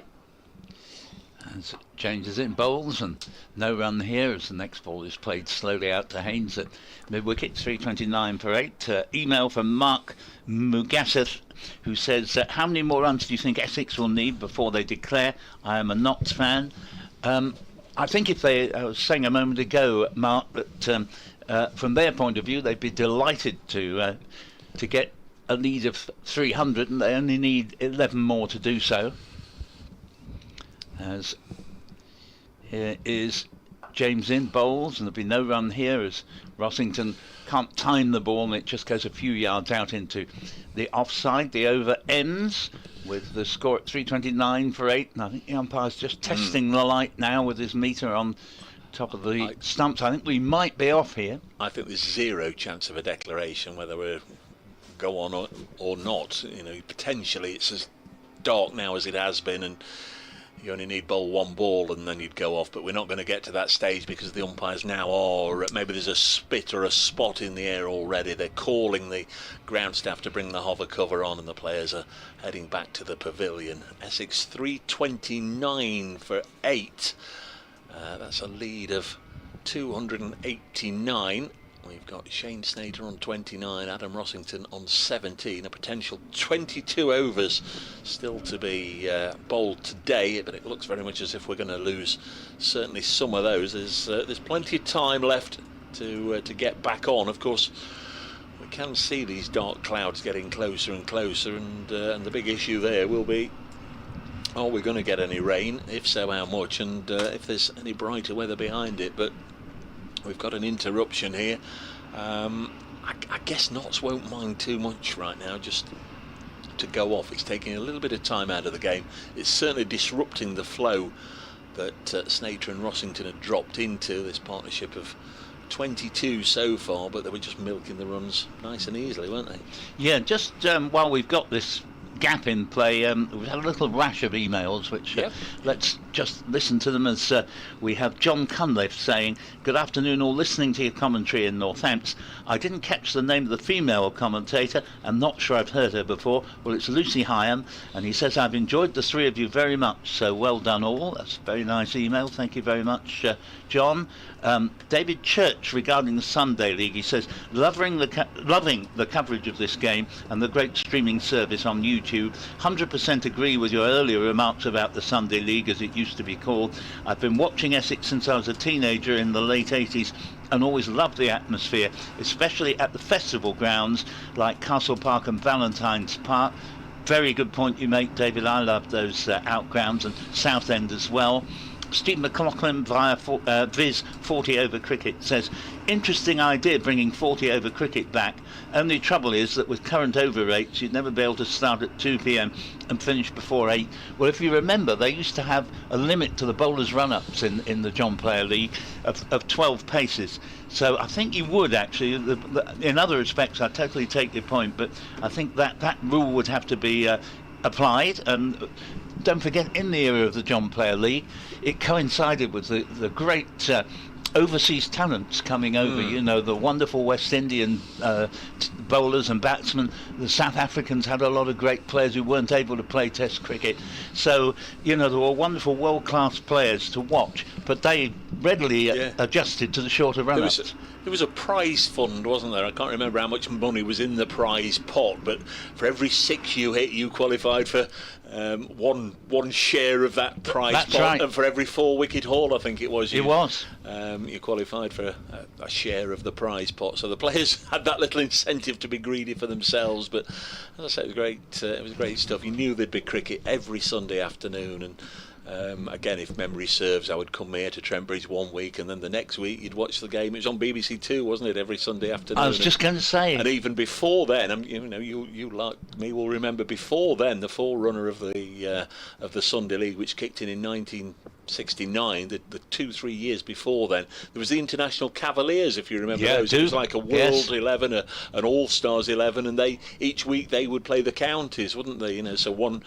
Obviously it wasn't much Sunday cricket for each county, but once a season they would get the chance to play effectively a World 11, and they were hugely popular. Yeah, and one thing I remember about the BBC Two coverage, the guy who was on nearly every week for year after year was Jim Laker, who had this very doleful way of speaking. So, you know, it wasn't exactly particularly invigorating, but nevertheless it was so great to have the coverage, and that meant that if you couldn't get to a ground, you'd still have a match to watch. One further email we've had is from Fred Bramham, who says, "Hello guys, I enjoy listening to your commentary. I only listen when on Sports Extras I don't have online. A shame the BBC don't have more stations to listen to more often. I did play cricket for a club in Devon. I live in Cornwall. With animals, he lives with animals. I was lucky enough to play cricket with Kyle Abbott, who was a colt at my club called Lowdown. I enjoyed playing." Thanks, Fred. Nice memories there. Yes, we'd like to give you plenty of encouragement and say we'll stick around and keep talking for 5 minutes and then the players will be back out there, but sadly I think that's highly unlikely. The ground staff have taken the hover cover out to the middle. Nice, efficient, expensive, yes, but nicely efficient, that hover cover. They get it out there quickly and then they'll unfurl the big sheets either side that go all the way across the square. They're already dragging one or two sort of manual tarpaulins out there just to cover up one or two strips that in particular they want protecting. I wonder if the one they're doing now, paying some attention to, is maybe the one that they've earmarked for the Worcestershire game next week. If so, that will be a short boundary on the other side, but they've certainly paid a lot of attention to one particular strip they're covering up. Meanwhile, some of the rest of the ground staff are down at the broad end, covering up the bowlers' run-ups for this one. All the rest of the tarpaulins will be unfurled from the hover cover and some more brought on. We say it's a thankless task they've got, but it's not, because we really do thank them. It's hard work. It's blooming hard work, and you might have a nice summer's day where you can sit and get your feet up and have a cup of tea, but a lot of the time it's continually having to attend to wet weather and those. I wonder over the course of a season, I wonder how many times they bring the covers on and off. It must be an extraordinary amount. It might just be a little bit of light rain starting to fall now. I might be imagining it, or No, I think you're right. Yeah, I think we just have to hope that the better weather returns tomorrow. Certainly when I last looked, the forecast for tomorrow was quite good, but I have to say there is every possibility, perhaps even probability, that we've seen all the cricket we're going to see today. Even if we have a complete washout tomorrow, this will have been a marvellous game of cricket. Yeah, in that case it would have been ruined by there not being a finish, but it really has produced, for a first game of the season, some absolutely fascinating cricket. I can only echo that. If we don't get back on, can I thank Lucy, because you're not with us tomorrow.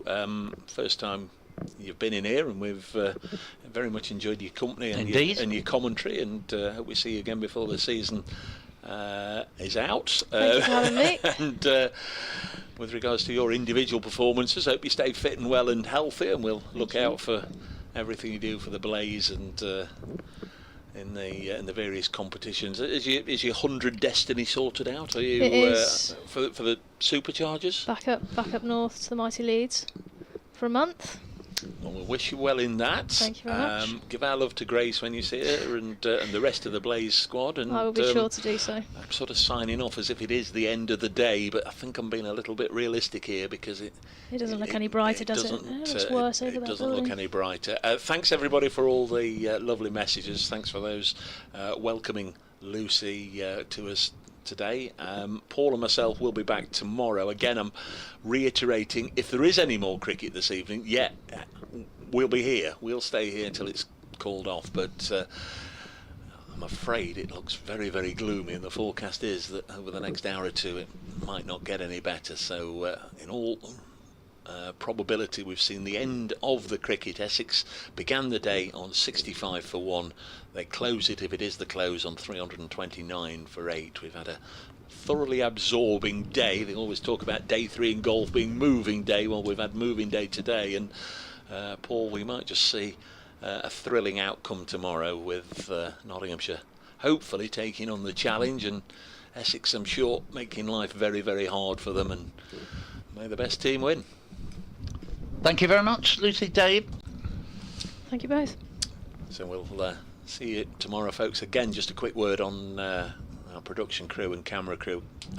Yeah, we could do our bit without the pictures, but we know you very much enjoy everything that they do to bring you the pictures. So thanks again to everybody involved on that side of things. It is raining now, a little harder and heavier. That breeze has once again picked up. So it's a very soggy Trent Bridge in all probability. I shall be bidding you good night, and we'll be back just before 11 o'clock tomorrow morning, although again there is the rider. Leave your socials open, or however it is that you find out when there's cricket on. If there is any cricket, you'll be very welcome to come back this evening, because we'll be here with commentary. If not, we'll speak to you at 5 to 11 tomorrow morning. From the team here at Trent Bridge, a very good night.